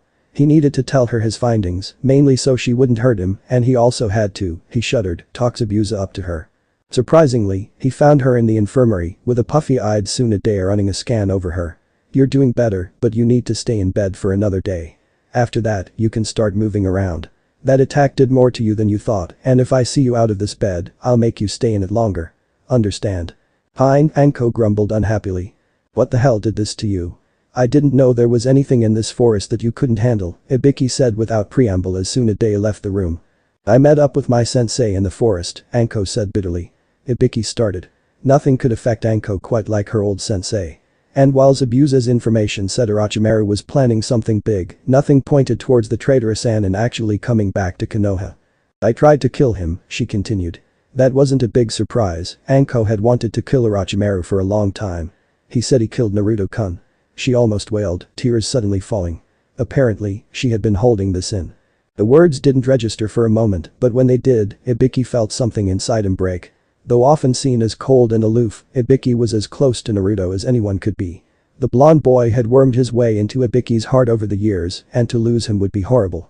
"When he said he killed him, I just went nuts, and I almost killed him, but I used a suicide jutsu to do it, and I realized he was a clone just in time to stop it. But he gave the Uchiha a curse seal and said he sliced Naruto-kun open. He's dead. Naruto said he'd always be here and that he'd never leave me, and now he's gone. He's always been here." Ibiki stopped listening as Anko ranted, becoming more incoherent as time passed, eventually dissolving completely into tears.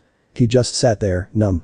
Naruto, Sasuke, and Sakura pushed open the door to the tower, none of them talking. Sakura was musing about what Naruto had said earlier, and Sasuke was thinking about the power he had felt earlier and how weak he was now in comparison. Naruto was merely hoping there was a hospital wing in the tower so he could get the remnants of the poison out of his system. It wasn't as bad as it was an hour ago, but it was still impeding his performance, and the sooner it was out, the sooner he could relax. He was just glad they hadn't run into any other teams on their way here. After reading the quote on the wall, Naruto decided they would need to open the scrolls, but Sakura and Sasuke didn't agree right away. He was able to convince them, and after tossing the two smoking scrolls together, Haruka popped into view. He congratulated them on passing the second test with 2 days to spare and explained the quote to them. Haruka led them to their rooms and after that showed Sasuke and Naruto to the infirmary. Sasuke was led into another room so a mednin could fix his nose, a quick and easy procedure. Most mednin could easily fix noses and fingers due to the common training accidents of a shinobi village. Naruto found himself in a room with a crying Anko and a stoic Ibiki. "Hey Ni-chan, what's wrong?" he asked, very concerned. Nothing could make his adoptive sister cry, almost nothing anyway. Anko looked up at Naruto through her tears, disbelief written over her face. Moments later though, Anko tackled the blonde and was clutching him close to her as they lay on the ground, thanking Kami and everyone else she could think of, incoherent with happiness. Then she smacked him on the head for doing something as stupid as challenging Orochimaru. "What the hell were you thinking? I wasn't about to let him get away. What happened to you? I met up with Orochimaru and he told me he had killed you, so I tried to kill him. Stupid Ni-chan. I'd never forgive you if you got yourself killed going after him," Naruto said, trailing off towards the end. Anko rubbed her hand through his hair fondly and smirked. "Well, we'll just have to get stronger, won't we?" She hugged him tightly again, mashing his face to her chest, causing him to struggle. Ibiki blinked as he brought himself back to reality enough to see that Anko wasn't on the bed anymore. Looking around confused, he saw her hugging the boy who was family to him. Sometimes a little brother, sometimes a son, but always family. Ibiki's spirit soared, and the scarred man smiled a genuine smile for the first time in quite some time. Tsunade had come in to heal the person she had been told had been attacked by Orochimaru, and while she had been expecting a mangled near-dead body, for that's often all her former teammate left if he didn't outright kill you, she most certainly didn't expect to see the boy Anko had only hours ago told her was dead, the boy she was certain was another victim of her cursed necklace. She kissed Naruto on the forehead before wrapped him up in a bone-crushing hug and nearly suffocated him with her bosom as she thanked him for not being dead. She then punched him on the top of the head for being stupid enough to try to fight Orochimaru. Naruto wasn't sure what was worse. Tsunade and Anko trying to smother him with their breasts or beating him unconscious with their fists. After picking himself up, he showed her the gash Orochimaru put in him. Shizune and Tsunade grimaced at the sight. The wound had closed thanks to Naruto's healing ability, but it was still a sickly green from the poison. Since it had been diluted somewhat, Tsunade got to removing it with an advanced poison removal jutsu. 20 minutes later, Naruto was good as new with strict orders not to do any physical training until the end of the second test. Tsunade mentioned she was going to rest up to wait for her chakra to return. Removing Kusanagi's poison, even just the remnants, took more out of her than she thought it would. But before she left, she said she had something she needed Naruto to do. Ibiki called Naruto back and when no one was looking, gave him a tight hug, thanking him for staying alive. It went without saying neither of them would mention it ever again. Naruto followed Tsunade down the hall before stopping a seemingly random door. "Fix her," was all the instruction he got before being shoved unceremoniously through the door and heard the doorknob being ripped off behind him. Naruto scowled at the closed door, annoyed at having been locked in. Not that a door like that would stop him for very long, any ninja worth his pay could easily break it down, but it was still rude. He turned back to the dark room, seeing a shuddering figure laying on the bed. He slowly made his way over to them, trying to make sure he wouldn't startle them. It wasn't a good idea to startle someone in a ninja village, no matter how good you were. As he got closer, Naruto realized it was Haku, sobbing. He sat on the edge of the bed and placed a hand on her back. Naruto knew it was serious when she didn't react. "Haku-chan, what's wrong?" Nothing could be heard except for Haku's sniffles for a moment. "I couldn't save him," she said quietly, barely loud enough to be heard. "I should have been able to save him, but I wasn't." "What are you talking about? Who couldn't you save?" "Naruto-kun, he was killed." Naruto quirked an eyebrow. Didn't she recognize his voice? Maybe she wasn't quite all there after hearing he'd been attacked by Orochimaru. And if he hadn't been able to heal as much as he had, he probably would be dead now, so he supposed it did make sense. However, now he had to convince Haku that he was actually alive and not a figment of her imagination or a particularly cruel genjutsu. "No, Naruto didn't die, I'm right here, Haku-chan." "Yes he did, you're not real." "You can't be real, Naruto-kun's dead." Even after psychology lessons from Ibiki, Naruto wasn't the best at dealing with sad or distraught people. Happy people, angry people, nervous people, those were all easy, but sad people were particularly difficult. So, Naruto decided to do what he always did, go with his gut and make it up as he goes along. Naruto grabbed Haku in a hug and squeezed her tight, forcing her to look at him. "Does that feel like I'm not real? Trust me, I'm here." In jutsu, Haku murmured, but Naruto could see she was beginning to believe he hadn't actually died. "If I'm a jinjutsu, why don't you dispel me?"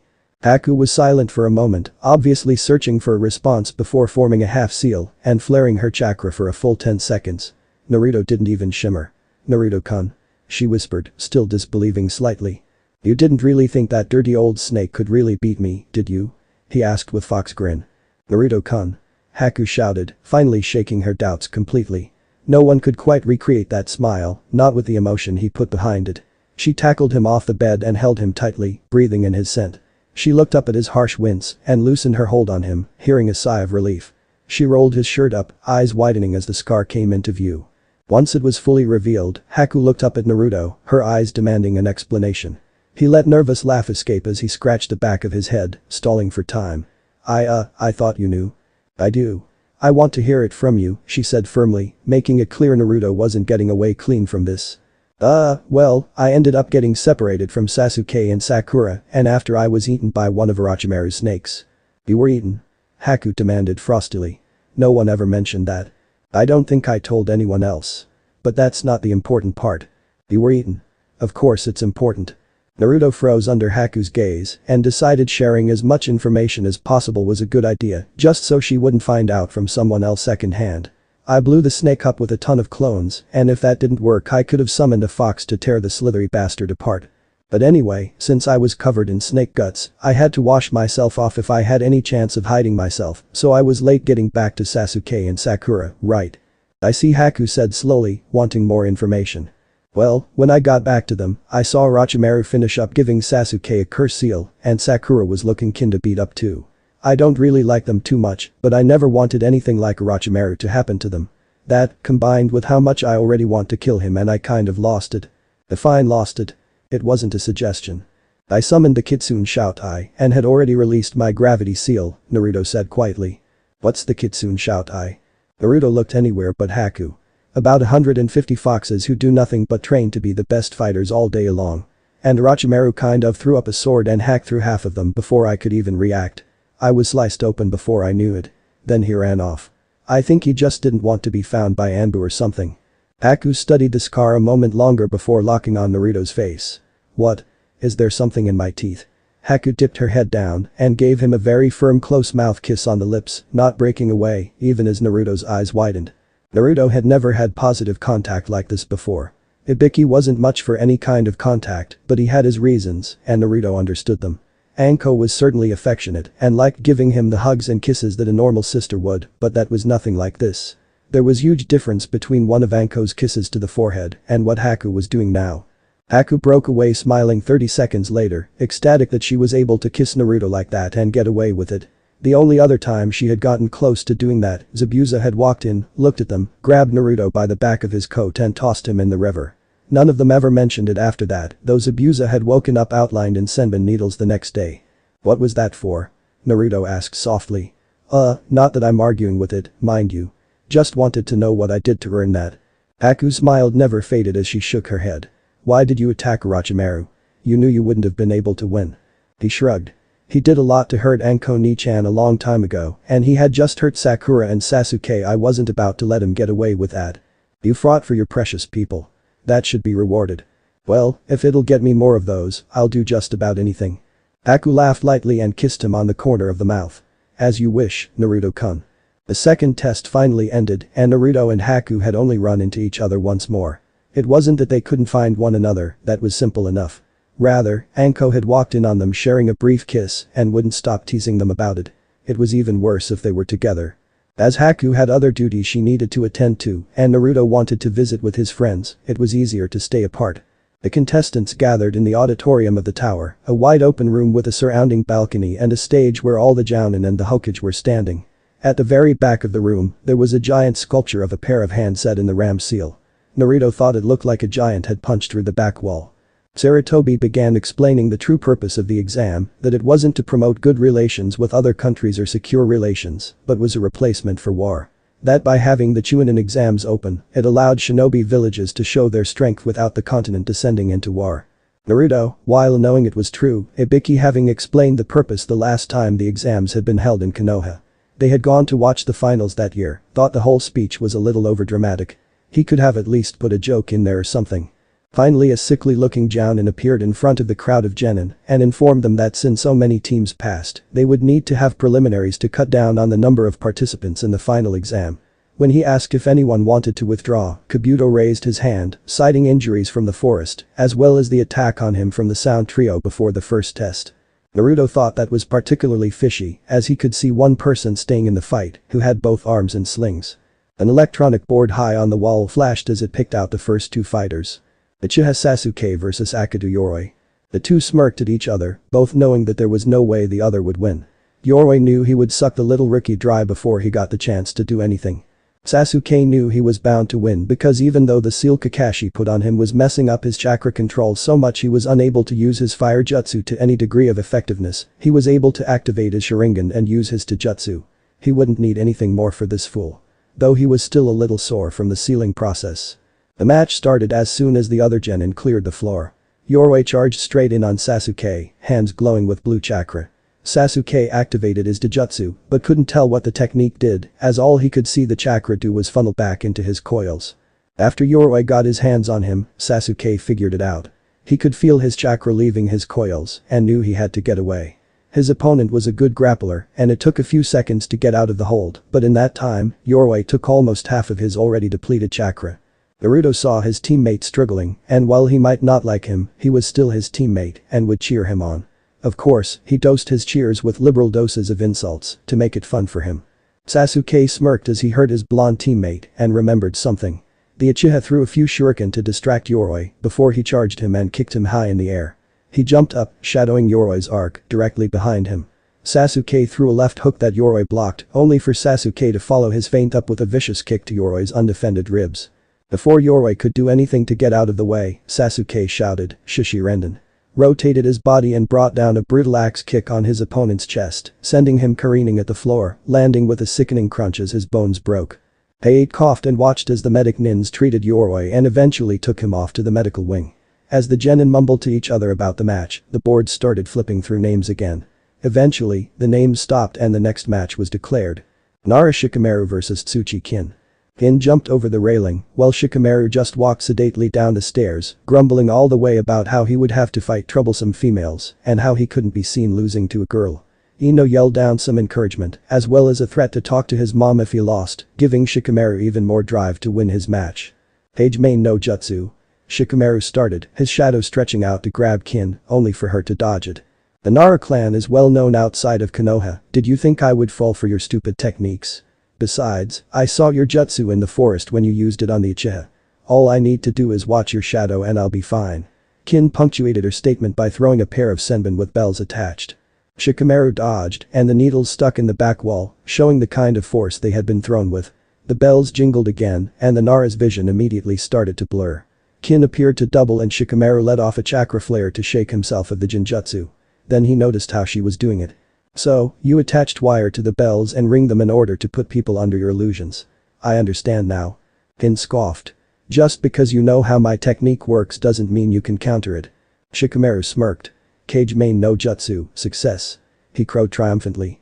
What are you talking? Cut herself off as soon as she found that she couldn't actually move, as she had been caught by the Nara clan's most basic jutsu. I can manipulate my shadow however I wish, within a certain limit. This includes making it thin enough to cover as the shadow of the wire connecting the bells. As he spoke, his shadow widened from a wire-thin line to a more appropriate-sized connection.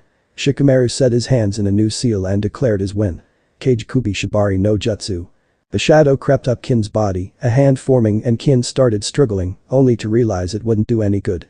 The shadowy hand latched onto Kin's throat and slowly strangled her. Shikamaru stopped when she went limp and stopped struggling, a sign she was unconscious, as it was really too troublesome to kill her. The med extended to Kin as Shikamaru ambled up the stairs to his team. That was so cool, Naruto praised. I didn't know you could do that with your shadow, I thought it was just that copy me stuff. Shikamaru shrugged. I could have won with just Cage Main, but it was just too troublesome. Naruto snickered. Yeah, well it's pretty cool anyway. Gin was taken back up to the balcony and sat down with her teammates, as she would be fine shortly. The board shuffled names again, and the fighters made their way to the floor as their names were announced. Aburame Shino vs Tsurugi Misumi. The fight started out hard and fast, with Misumi charging Shino with a haymaker cocked as the Aburame stood there impassively. Misumi's fist connected, and for a second, he thought he had won, before he noticed his fist was inside his opponent's head. Shino wavered, before dissolving into a cloud of bugs that quickly covered Misumi almost from head to toe, cluttering in hard to remove areas. The true Shino walked out of the shadows with his hands in his pockets. You should forfeit now, he advised. My Kikai allies are currently eating away at your chakra and won't let go until you're completely drained. Misumi smirked behind his face mask. I just have to get rid of these stupid bugs and then I can take you down. Raiden. Raikou Rapu. Lightning Rap. Lightning crackled around Misumi briefly as he chuckled, frying the Kikai, their dead and smoking carcasses falling to the floor around him. Oh man, this is gonna be ugly, Naruto said with a grimace. What do you mean, Naruto-kun? Ino asked curiously. That's right, you never spent a lot of time with Shino at the academy, Naruto recalled. Messing with bugs like that guy just did is the worst thing in the world to do in front of Shino. Especially since it was Shino's bugs. 4 eyes there is going down. Kakashi, who had been listening with a wandering ear, spoke up. It's not just Shino, it's fairly characteristic of the Aburame clan. They don't like it, and should you do it, you're most likely not going to wake up for a while, not at all if you're really an enemy. Shino narrowed his eyes, though the only sign was a slight tightening of the skin around his glasses. Misumi charged him again, only for Shino to catch his badly telegraphed punch and strike him 4 times in the gut before Misumi wrenched himself away, sucking up air desperately. But the Aburame was having none of that. He moved and pulled his opponent in close before striking at his elbow in an attempt to break it. Sadly, there was no sickening crunch, even though the arm bent the wrong way. Haha, I've had my body modified so it can fit in any space. You'll never be able to break my bones. Shino ignored the comment and struck at Misumi's knee, and while not breaking the joint, made it difficult for the stretchy nin to walk. He followed up with a blow to the back of the neck. Misumi leapt back shakily, unsteady on his feet and looking as though he was about to fall. He went to extend his limbs to try to take advantage of range, but he didn't have the chakra for the maneuver. You may have altered your body, but other than keeping me from breaking your bones, you don't have the chakra to exploit it, Shino explained. What are you talking about? I squashed your stupid bugs, you idiot. Shino drew a kunai. My allies ate your chakra faster than you thought, and before you foolishly killed them, they had already devoured a good deal of your reserves. I've also been putting more of my allies onto your body as I struck you, allies you obviously haven't noticed until now. Misumi's eyes widened and he began the hand seals for his electric technique once more. I wouldn't suggest doing that, Shino said as he walked towards the other genin. Why? Misumi asked, foolishly stopping his hand seals. The cool sharpness of steel slid snug against Misumi's throat in response. Because, Shino's voice said into his ear, you've been talking to a genjutsu. The Aburame in front of Misumi wavered and disappeared as Shino twisted into visibility behind him, holding a kunai to his throat. Forfeit, now, he ordered. Misumi hesitantly raised his hand. Proctor, I wish to forfeit. Winner, Aburame Shino, he coughed. Shino walked sedately up to his team, Naruto complimented him on his match and asked how his colony was doing. Naruto had learned enough to know that an Aburame was sensitive about losing their allies, and after such a big hit, he wanted to make sure his friend was okay. My colony has taken a rather large hit and should I have to fight again, I fear my effectiveness would be greatly diminished. I only have approximately 1/4 of my allies left after that despicable attack. Naruto mentally translated. I better not have to fight again, or I'm screwed. And if I see that bastard again, I'll stomp his ass into the ground again. After Misumi was taken away to be treated for mild chakra exhaustion, Hade announced the next match. Tsubaku no Gaara vs Kanuta Dosu. Dosu jumped the banister as Gaara appeared in a swirl of sand. Forfeit, or I'll kill you, Gaara said, his monotone sounding threatening. Dosu cocked his head. No, I think I'll beat you here and now. After a brief bout of taijutsu, during which Gaara didn't even deign to move, simply allowing his sand to block the attacks, Dosu swung his right arm, sound waves emanating from it, attacking Gaara, forcing him wince and bring his hand to his ear. Seconds later, sand formed around his ears to block the deadly sounds, and looking distinctly like a pair of fluffy, if sandy, earmuffs. Gaara shot his hand out, and sand rapidly covered the floor. The blood-scented sand chased after Dosu, who was just barely staying ahead of it, even going all out. Shortly, Dosu was snared by the sand and covered from head to toe. The Odo Genin was brought in front of Gaara, who was still standing in the same spot he started the match in. "Do you yield?" Dosu was conflicted. He couldn't think of a way out of the sand, but he knew if he forfeited, Orochimaru would kill him. He made up his mind and decided to take his chances with Orochimaru after the match. Surely his leader would understand there was no way to win. The flash of killing intent destroyed that thought. It seemed Dosu would have no choice but to continue. No. Tsubaku Sozo. There was a spray of blood along with a crunching sound, and Dosu was dead, no longer recognizable. His fate had been sealed when he decided to continue, Temari decided. Gaara said he would kill him, and he did. It was that simple. But Gaara was growing, she noticed. He had given his opponents warnings both here and in the forest, whereas before he got the new seal, he would have just killed them outright, without any thought to letting them get away.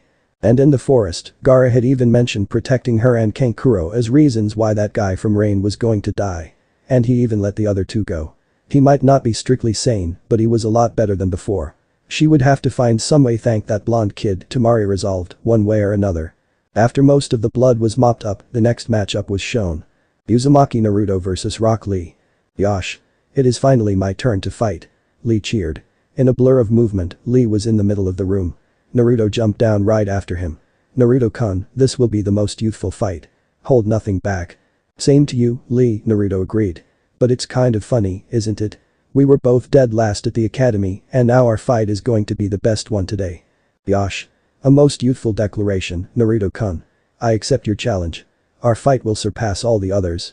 Heiei declared them ready to start, and Naruto was immediately on the defensive, caught under a barrage of powerful kicks. Oh man, there's no way Naruto's going to be able to beat Lee, Sakura worried. Ino brushed off the statement. Naruto-kun's a lot stronger than you give him credit for, forehead. He'll beat this guy. Sakura turned to her once best friend with wide eyes.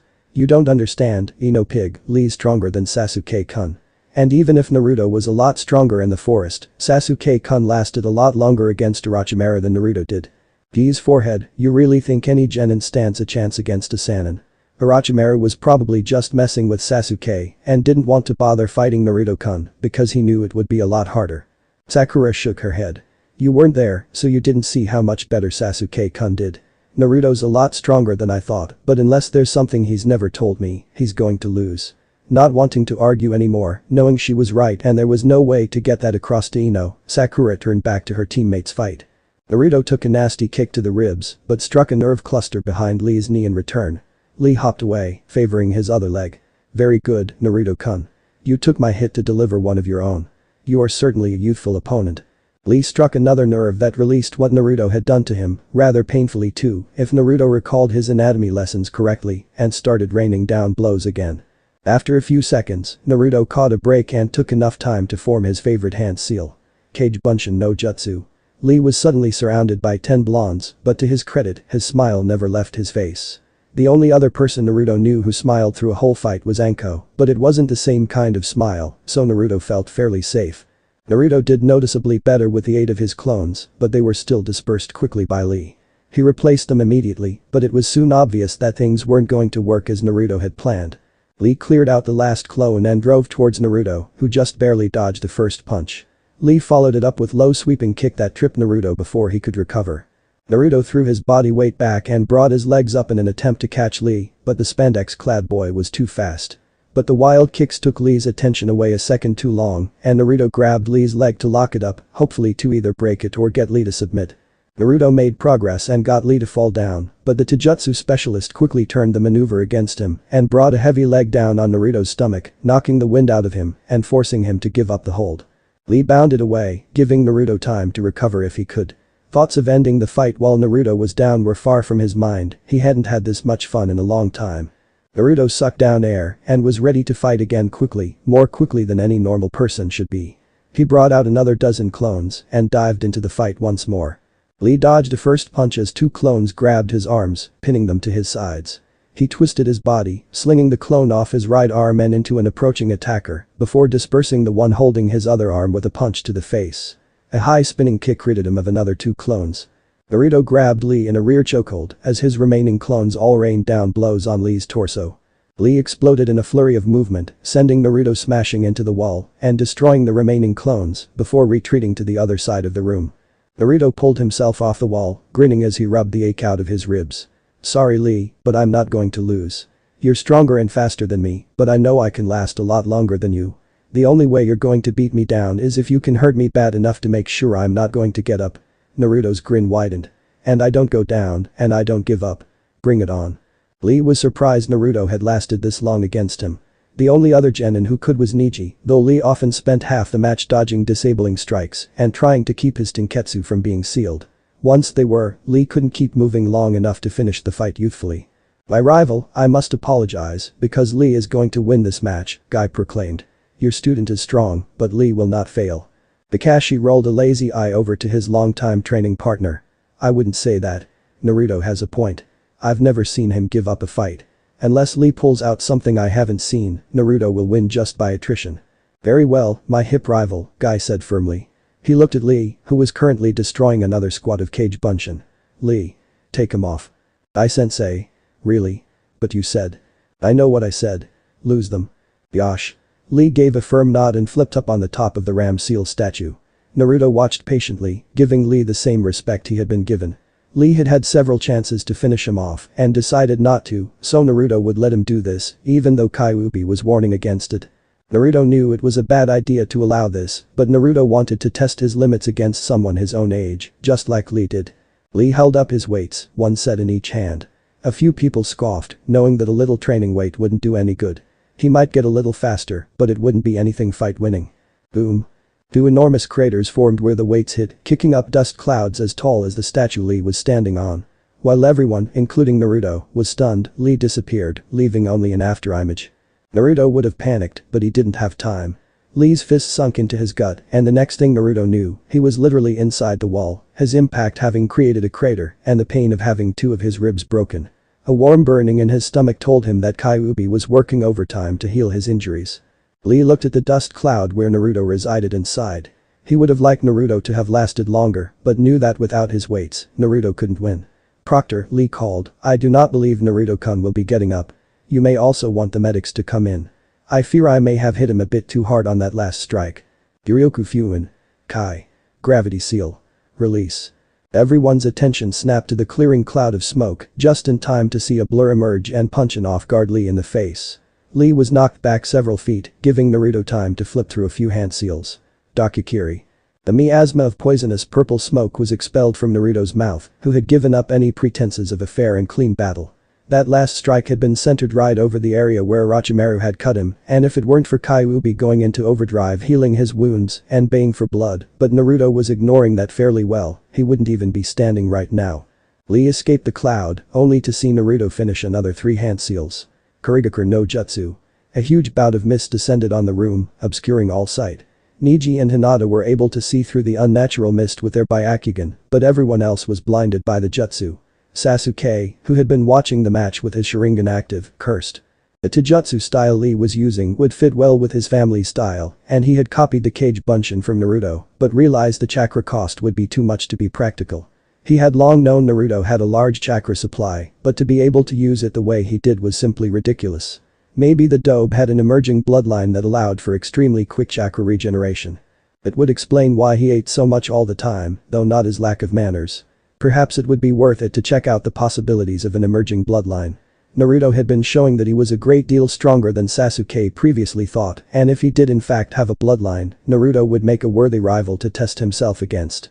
Even if he didn't have a bloodline, the Dobe would do as a test of his progress if rumors of his performance in the forest were correct. Yoroi wasn't a good enough test, and he had been partially disabled by that seal Kakashi had put on him. He wanted to be able to fight someone at full strength, and hopefully he could find that in the finals. Naruto wasn't quite as fast as Lee, but knew that Lee couldn't use the mist as well as he could. He traded punches in a hit-and-run style for a while, but while Lee couldn't see Naruto, whenever Naruto moved in to strike, Lee got in at least 2 or 3 strikes as well. Quickly, Naruto's mist lifted. He hadn't been concentrating on maintaining the mist, and with the fast-paced motion going on inside it, it didn't last long. When Lee could finally see his opponent again, his perpetual smile grew. I didn't want to use this until I could see you, as I knew I could not defeat you without it. Kamen, Kai. An explosion of chakra burst from Lee's body, surprising everyone. Kakashi snapped his now attentive gaze to Guy. Guy, tell me you didn't teach your student that technique. I looked into both of Kakashi's eyes. I did. The Hachiman is Lee's greatest technique.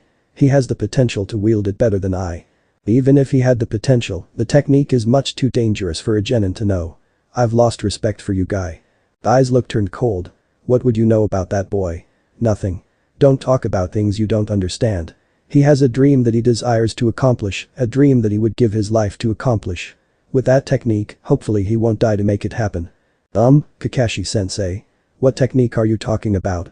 Sakura asked. The Hachiman is dangerous technique that uses the body's 8 chakra gates. The user opens each one systematically, removing the body's natural limits, making them stronger and faster, eventually stronger than most can dream. But there is a serious drawback. Opening the gates damages the body, causing the user pain and serious injury. Few have the potential to reach it, but those that can open the 8th gate will temporarily gain power that surpasses the strength of the strongest Hokage. However, if the 8th gate is opened, the user will definitely die. Hyuman, Kai. A second wave of chakra washed over the people in the room, shocking those present. Many hadn't heard Guy's words and were wondering how many gates he could open. How many gates did you say Lee could use? Guy's face was one of unmistakable pride. 5 gates, my eternal rival. Lee rushed forward with unknown speed and kicked Naruto under the chin, sending him flying. He followed quickly and his bandages started wrapping themselves around Naruto, binding the blonde. Now. Naruto shouted, confusing those that could understand his order. The second Naruto leapt out from the shadows, on a direct course for Lee. Lee saw the clone, but was already committed to the attack and couldn't get away in time. Bunshin Daibakuha. The clone was a little over 7 feet from Naruto and Lee when it exploded, as Naruto didn't want to test his healing factor against being blown up, but the force was more than enough to break apart Lee's technique and send them flying. Lee crashed harshly into the floor, while Naruto's side found the railing of the balcony before falling to the ground. Both were moving enough for Hei to keep the match going, but it was a good 30 seconds before they were able to stand up again. Kurigaku no Jutsu, Naruto murmured as he was steadying himself. The mist cloud wasn't as large or dense as before. The audience could see the shadows in the mist, but couldn't figure anything beyond that. I'm ending this now, Lee. Sorry you couldn't win. Naruto-kun, you have fought a valiant battle, but I am far from done. Lee's face screwed up in concentration, not that anyone could see it, and seized a familiar feeling of the first gate, pulling the doors open once more. The pain was familiar and almost welcoming, but so much more than he remembered. Perhaps he shouldn't be doing this again so soon. The little voice in the back of his mind said that he definitely shouldn't be using the Ura-wrench. Kamen, Kai. Everyone watching saw the silhouette that was Naruto quickly move in on Lee and latch on. 3 seconds later, a strangled cry came from Lee, and seconds after that, Lee slumped to the floor, unconscious. The mist lifted to show Naruto swing over Lee's body. Winner, Uzumaki Naruto, Hei announced. Naruto nodded wearily, the effects of the fight catching up to him all at once. He really shouldn't have gone so fast on that last attack. Not to mention he had used up just about all his chakra. That's good, Naruto stated firmly, but tiredly. He turned his gaze to Tsunade, who looked concerned about how exhausted he seemed. Bachan, you should probably look at Lee. I'll be fine. But that, he fainted. Sasuke scowled as Naruto fainted, in a weird way proud that his teammate had won his match, but that was overridden by a severe resentment for beating Lee where he hadn't been able. Sasuke had been suspecting Naruto's true strength for some time, but didn't think it would have been anything like this. There was no way someone could get this strong in such a short amount of time. Sasuke started thinking back over the practice matches he had had with Naruto at their team meetings. Sasuke couldn't remember losing a single match to him, but after seeing Naruto do something like this, Sasuke started noticing certain things about their fights as he went over them in his mind. Times where Naruto would have an opening but didn't exploit it. Times where Naruto seemed to speed up for a second to block a debilitating strike before going back to normal speed. At the time, Sasuke just passed it off as adrenaline and luck. Now he wasn't so sure. His mind drifted to the mission in Wave. He had already known the tree climbing exercise and apparently known the water walking exercise that Kakashi had shown him as well. It made a bit of sense, now that he thought about it. Naruto had claimed several times that he had gotten training from the legendary Kunoichi, Tsunade. Originally, Sasuke had thought the blonde was lying to try to impress them, but as time wore on, it became more and more likely. And after seeing just how familiarly his teammate talked to the medic nin just assured it. Naruto had gotten training from one of the Sannin. Sasuke could deal with that. Really, he could. Kakashi was said to be one of the strongest fighters of the Leaf and had mentioned taking Sasuke on as an apprentice back in Wave if he could prove himself worth it. Of course, Sasuke couldn't tell if the one-eyed nin had been serious at the time, but he had been getting personal training at the time, so he took it as such. And if Kakashi was one of the best in Konoha, surely there couldn't be much difference between him and one called the weakest of the Sannin. But Zabuza had mentioned training Naruto as well. Sasuke remembered just ignoring the comment, but now it seemed fairly important. Perhaps Naruto had more hidden than Sasuke knew. He almost wished he hadn't been tuning Sakura out when she was babbling at him earlier. He vaguely recalled her mentioning something about Naruto being able to summon, but didn't think it was important. He had already seen his blonde teammate summon things from scrolls. She was probably just saying something about him being able to create the basic seal array. Naruto had mentioned it on their mission when Sasuke had finally asked, but Sasuke wasn't terribly impressed. Sealing skills wouldn't help him defeat him. Sakura stared in awe as her teammate collapsed from exhaustion. Even in the forest when she saw Naruto summon all those foxes, she hadn't thought he was this strong. The summoning, if she discounted all the signs pointing to impossibility of a genin pulling off a summoning, could be attributed to Naruto's gigantic chakra supply. She had half expected Naruto to try that again here, but he had seemed content to test his taijutsu against Lee, only to get beaten back every time he advanced. But he had still lasted longer and put up a better showing than Sasuke-kun had before the match was even half over. Sakura had known it was over for Naruto when she saw Lee take off his ridiculous weights. Weights were a common training tool for taijutsu specialists and when removed enhanced speed, but she had never known of someone who took it to the extreme that the green spandex wearing genin did. She had seen Lee send Naruto into the wall, quite literally into the wall, and knew there was no way her teammate would get up after that. Of course, Naruto did, pissed off, faster, stronger, and doing better than he had before he had been hit. It had gotten to the point where she couldn't see the fight for the speed without channeling chakra to her eyes, and even then it was still mostly a blur. Not to mention he was using ninjutsu she had never seen him use before. With as much as he bragged and shouted about he was going to be Hokage, she expected she would have known all of his skills by now.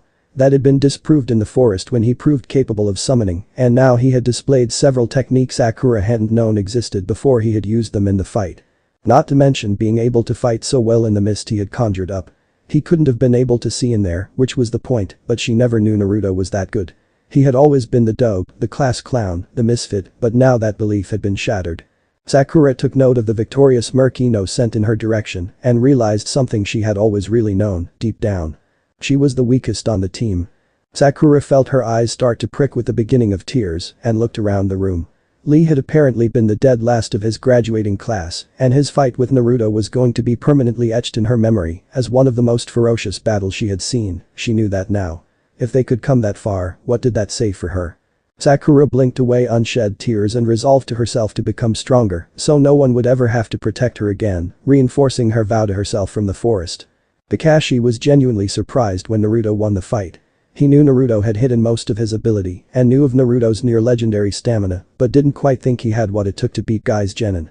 Not that Naruto wasn't a good ninja, but after seeing the weights drop, Kakashi expected it was over. But his student got up and kept going, doing better than before. Once Lee had opened the first gate, Kakashi was certain Naruto wouldn't be able to keep going. He also needed to berate Guy again for teaching his student such a dangerous technique, but that could wait. But Naruto had had a plan in effect anyway. He hadn't caught when Naruto had made the exploding clone, but he expected it was when he had still had the cover of mist. Zabuza had taught him that one, most likely, and Kakashi was pleasantly surprised how well Naruto had utilized it. For as loud as Naruto was, he was quite good at hiding his presence. Kakashi hadn't expected Naruto to win. But he couldn't say he was upset either. He'd have to visit the boy in his hospital room after the preliminaries were over. Naruto had lived up to his title of the #1 most surprising ninja once more. Shino smirked lightly behind his coat. Not much, and out of his friends, only Naruto would have caught it. Of course, Naruto would have called attention to it just because of all the emotion Shino ever showed, a smirk was fairly uncommon. But right now, he had good reason to smirk. Shino had been watching Naruto's teammates as they contemplated Naruto's win. It was obvious what they were thinking about, at least with Sakura and Sasuke. Shino couldn't read Kakashi, but his allies were reading fluctuations in the man's chakra that meant he was contemplative. Shino didn't much like the masked nin, and so turned his attention to the other two members of the Rookie Nine. Sakura had always been expressive with her emotions, but whenever she was dealing with something she didn't know how to deal with or something she had never seen before, it was always worse than normal. Sasuke was harder to read, but was far from the emotionless log some people thought he was. And coming from the clan that was most experienced with suppressing their emotions, he was more than easy to read. The emotions that flicked across the faces of Naruto's teammates were almost comical to Shino. They obviously hadn't been observant enough to notice that Naruto's skills were far beyond what they had thought. Shino felt it was a bit ridiculous that people who were supposed to be close and hold no secrets were so uninformed about their teammate. The new part of it was Naruto's unwillingness to divulge information about himself, but if they would bother to put aside their emotions for even a second, think logically, and actually pay attention to their teammate, they could tell more about Naruto than they ever imagined possible. Naruto could be difficult to read, but honestly, they didn't even try. Shino watched as Naruto and Lee were taken out by the medics. He would have to make his way to the medical wing after his team was finished their matches. Naruto blinked his eyes awake and immediately shut them again. He couldn't understand why hospitals insisted on painting everything a blinding white. It was utterly impossible to wake up pleasantly. It merely reinforced his opinion that hospitals were merely an extension of hell, no matter what Kyuubi said about the actual place. There was a pleased gasp off to the side as Naruto tried to get up, as well as a forceful hand pushing him back onto the bed. Good, you're awake. I was afraid you'd be out longer than this, but I guess not. Naruto saw Shizune standing over him looking at a chart, most likely his. What were you thinking pushing yourself like that? You know Tsunade-sama told you to take it easy. She just said not to do any training until the end of the second test. She didn't say I couldn't go back to normal after that. Shizune clenched the clipboard in her grasp tightly. Baka. You were severely poisoned and nearly disemboweled less than a week ago. What makes you think you can fight like you did so soon? You could have killed yourself with that exploding clone. Not to mention all those other times you should have just stayed down. It would have been so much better for you if you had. I wanted to see what I could really do, Naruto reasoned weakly, seeing the look on Shizune's face. In the back of his mind, Kyuubi chuckled at his predicament. Smack. Naruto winced as Ino smacked him on the back of the head. You could have really hurt yourself with what you pulled out there today. How do you think that would have made us feel? Naruto looked at the females surrounding him and immediately felt bad about what he had done. He looked at the males around him for support and found none. He had just been having fun. Sure, it may not have ended up that well, but at the time, Naruto had been enjoying himself like he hadn't in a long time. Luckily or unluckily, Tsunade came over, saving him from further browbeating. What did you do to finish your fight? She asked seriously, the tone of a professional who was doing her job. Why? Lee shouldn't be out for too long. I didn't do anything too bad to him. What did you do, Naruto? Tsunade asked, her eyes flashing, telling Naruto it was in his interest to spill the beans immediately. Naruto glanced around the room, making sure no one outside those who knew his secrets were there. His fingers moved through the seals for the privacy jutsu Ibiki had taught him, making sure they wouldn't be discovered. He sighed. You know how you can refill someone else's reserves by flowing your chakra into their coils? Everyone nodded, having either seen or experienced it at least once. And you know how Yaki is damaging to humans if it gets in their system? Everyone nodded again, a few looking like they were figuring out what he had done. Well, you know that the Shiki Fuijin is designed to filter Kyuubi's chakra into mine. Well, after the ritual that we performed that merged us, that sort of changed. It still does that, but my chakra is now almost equal parts human chakra and Yaki. I can still reach in and get the pure Yaki of Kyuubi if I need to, because I haven't absorbed anywhere near all of it. Wait a second, I thought you had 3 tails, Chaoji asked, puzzled. Naruto nodded. I do, but that doesn't mean I have absorbed 3 tails of Kyuubi's chakra.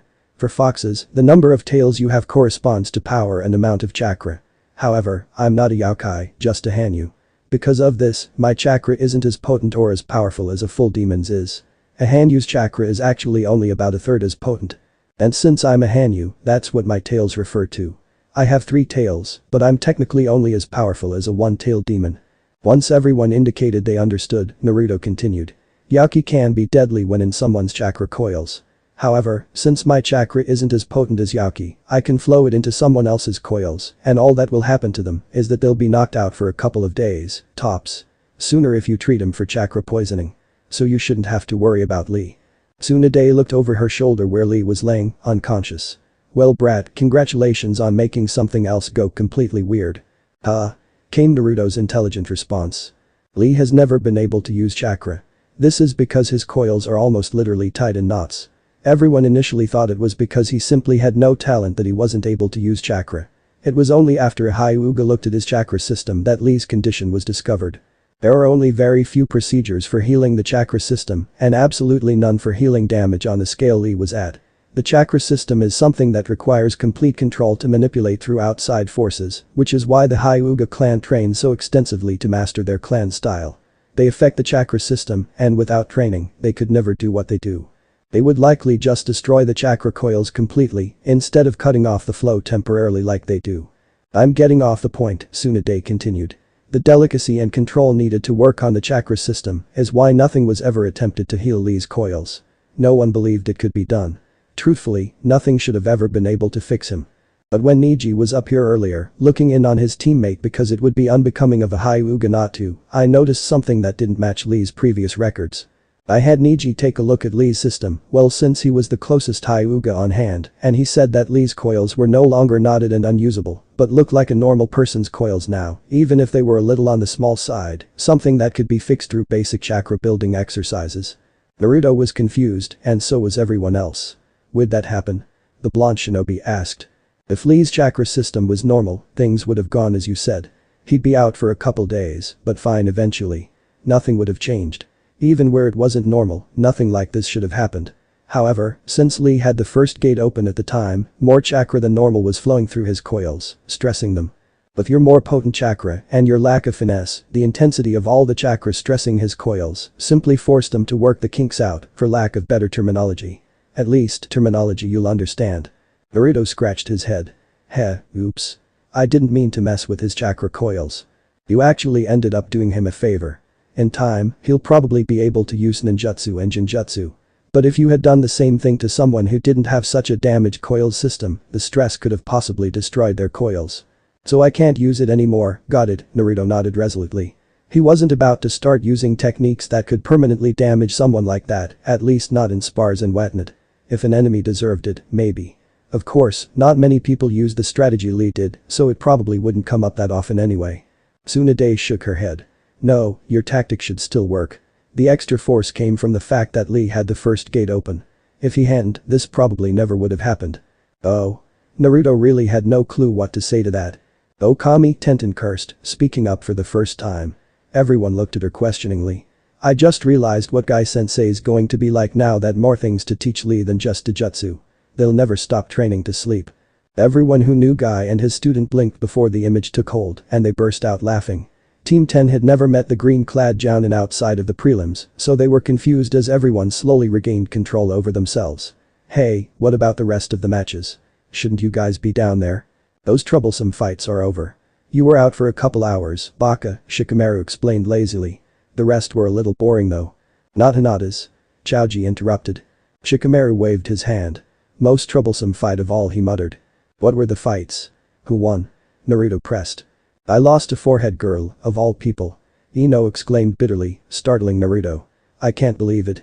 You didn't lose, it was a tie. Shikamaru rolled his eyes. He had heard this line of complaints 3 times already. It doesn't matter if it was a tie, I didn't win, did I? None of the males present said anything. They weren't about to risk the wrath of an angry Kunoichi. The only person to do that and come out relatively unscathed was Naruto, and that was only because of his healing factor, and it really wasn't something he was eager to repeat. I lost too, Tenten announced. That other guy from Suna, the one with the face paint. I thought I had him pinned down, but it was a puppet he had looked like him. He was behind me with a kunai before I knew it. I tied with that Zaku guy from Odo, Chaoji said happily.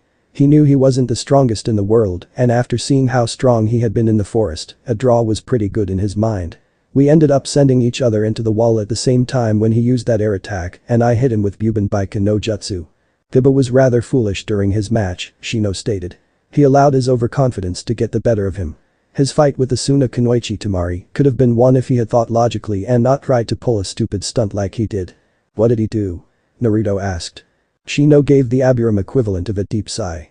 Kiba believed that since he was fighting he was a female, he should let her have the first blow, to keep it fair, since she was obviously weaker.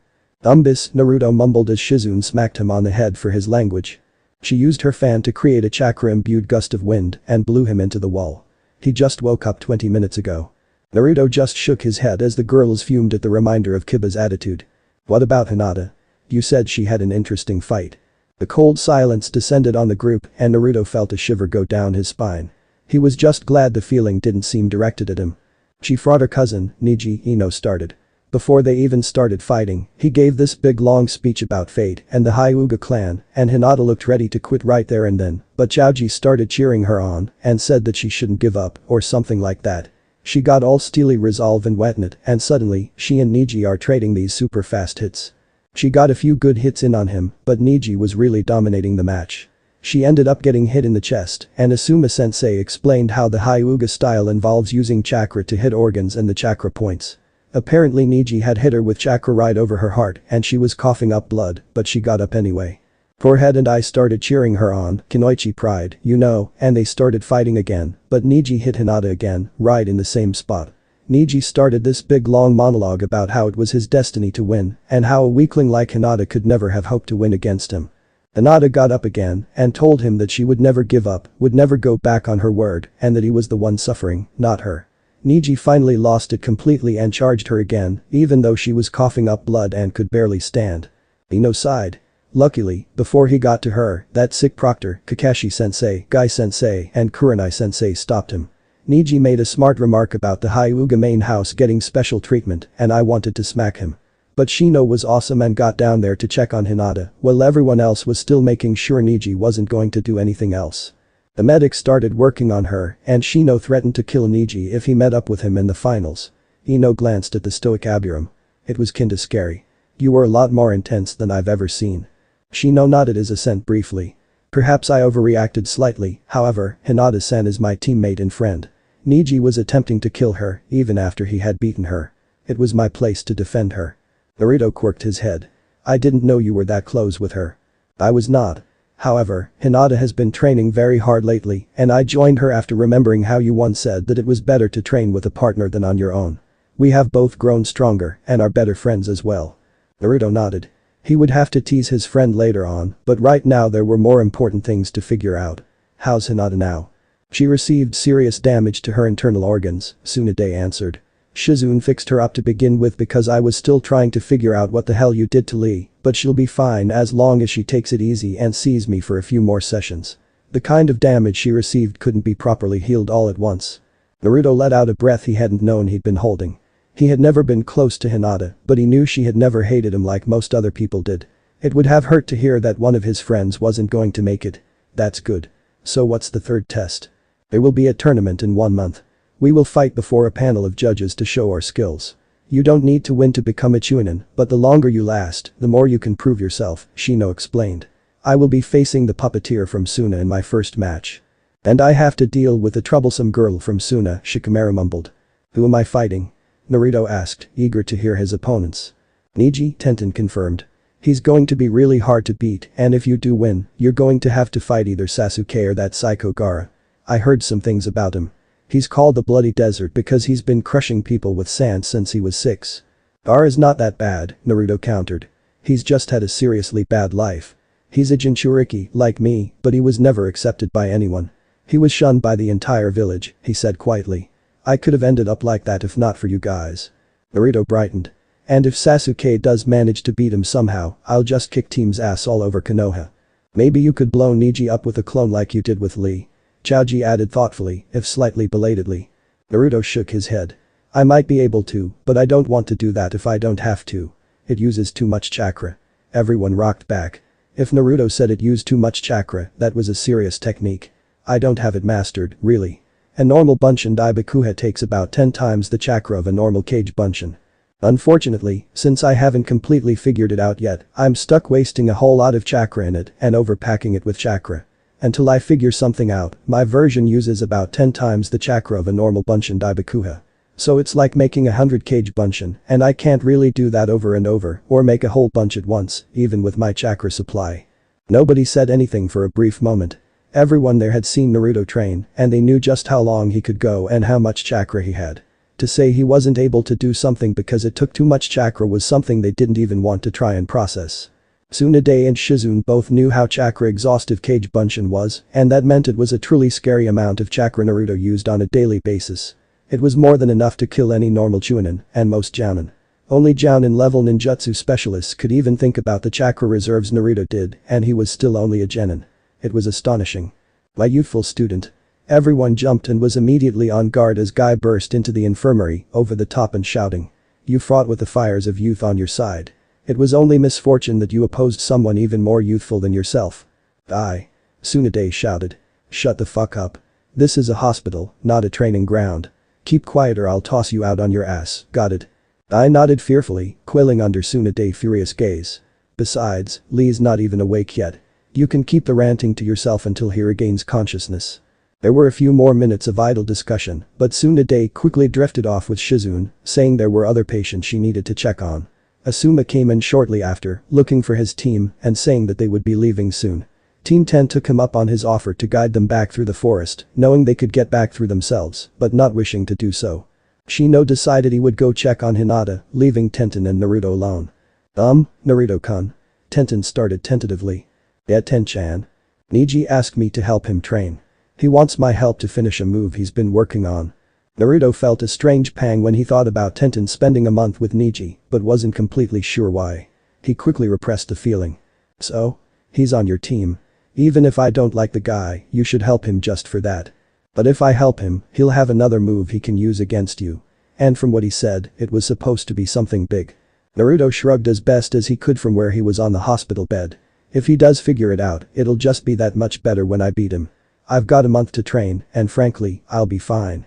He's going to try and figure it out anyway, and if he's the genius that people say he is, he'll probably end up figuring it out anyway. If you help him, you can make sure he doesn't hurt himself when he's training, and that he gets it right." The look of confusion passed over Tenten's visage. "Huh?" Naruto sighed. "I don't like the guy, but he is a shinobi of the leaf. And he is pretty damn good, from what I hear. He just needs to get his head on straight. If you help him, Konoha will have a stronger ninja for it, and you might be able to get through to him. Besides, I'm going to kick his ass anyway. It wasn't right what he did to Hinata, so I'm going to have to beat him into the ground until he makes it right again. But there's no way I could ever let him advance to fight Shino. Shino would just kill him, especially after somehow going through Gaara and me. Cause I'm still not convinced that there's any way Sasuke is going to be able to beat Gaara." "Maybe you're right," Tenten agreed after a minute of internal debate. "Besides, if nothing else you can just outlast him. Niji can fight for a pretty long time, but nothing quite like you. Good to see you came around to my line of thinking. Since he is your teammate, you should help him in training anyway. And if I'm going to fight him, I want him at his best, not half strength." Tenten nodded, her resolve restored. She would help Niji finish his move and watch as Naruto beat the shit out of him. Maybe it would even kick him off the fate track. Not likely, but maybe. Sakura stood with Kakashi as they waited for Sasuke to finish up what he was doing and join them so Kakashi could escort them out of the forest. She was teetering back and forth on her heels, looking nervous and apprehensive. Kakashi-sensei." The Jounin turned a lazy eye to his female student. "Yes, Sakura. I know I haven't been the most dedicated ninja in the world, but I want to change that," Sakura started, sounding slightly rushed, like she wanted to get it out before she chickened out. "I know I didn't make the finals, but I want you to start training me seriously," she continued, bringing her chin up, "even if I complain. I don't want to be the one holding the team back anymore." Kakashi didn't say anything for a moment, regarding her with his one eye carefully. "Well, I'm glad you finally owned up to your deficiencies, Sakura," he said eventually. "Unfortunately, I'm not sure I can do anything about that right now. Sasuke's first match is going to be against Gaara, and you saw his fight. I'm going to need to concentrate on his training if Sasuke is going to beat him. I'm also going to make sure that seal on Sasuke's neck doesn't act up." Sakura looked down, realizing she was being cast aside. "However," Kakashi continued, "I can give you a few scrolls with more advanced techniques to practice while I'm not around. It will be up to you to make sure you train. And I suppose I can see if anyone would be willing to take you on as a temporary student until after the finals." Sakura nodded, happy she wouldn't have to be the one dragging her team down anymore. "Wait a second," she said, slight confusion creeping into her voice. "What about Naruto? You said you had to concentrate on Sasuke-kun, but Naruto got into the finals too. Aren't you going to train him too?" Kakashi pulled out his book, something that Sakura mostly ignored nowadays after seeing the damn thing so often, no matter how much it pissed her off. "I'm the only one in Konoha who can teach Sasuke how to use his Sharingan, so I'm going to have to really focus on him. Naruto will be fine. After all, he's got several other people willing to train him that he lives with. I wouldn't worry about him." Sakura nodded, content in the knowledge that her instructor knew best. Naruto had been taking a nap when Guy's exclamation woke him up violently, knocking his pillow to the floor, tangling him in the sheet, and almost making him fall out of the bed. "My most youthful student. You have awakened. Sensei." For someone who had just woken up, he was entirely too energetic, Naruto concluded bitterly. "I am sorry I failed in winning my match. I will run 500 laps around Konoha." "No, Lee," Guy interrupted. "Do not feel bad about your loss. You merely encountered an opponent whose fires of youth burned brighter than yours. You fought the way I taught you, and everyone saw how brightly your youth shone. Be proud." Naruto groaned. He felt there was a compliment somewhere in Guy's comments, but knew he didn't want the strange Jounin talking about his fires of youth, no matter what it meant. Naruto-kun, you are awake. Lee shouted. Congratulations on defeating me this time, but next time I will win no matter what, eternal rival. Naruto shook his head. He had just woken up. It was much too early for this. What are you talking about, eternal rival? Lee suddenly switched position so he was standing on his bed, a broad smile on his face. Naruto-kun, you are now my eternal rival. I swear I will defeat you and prove my strength, he promised, giving Naruto a thumbs up. Well, if it makes you feel any better, I collapsed just after they announced my win. If you had a teammate in the shadows, I'd have been done for. Lee shook his head. No, I want to be able to defeat you honorably and on my own. Then I will be satisfied. Naruto snickered.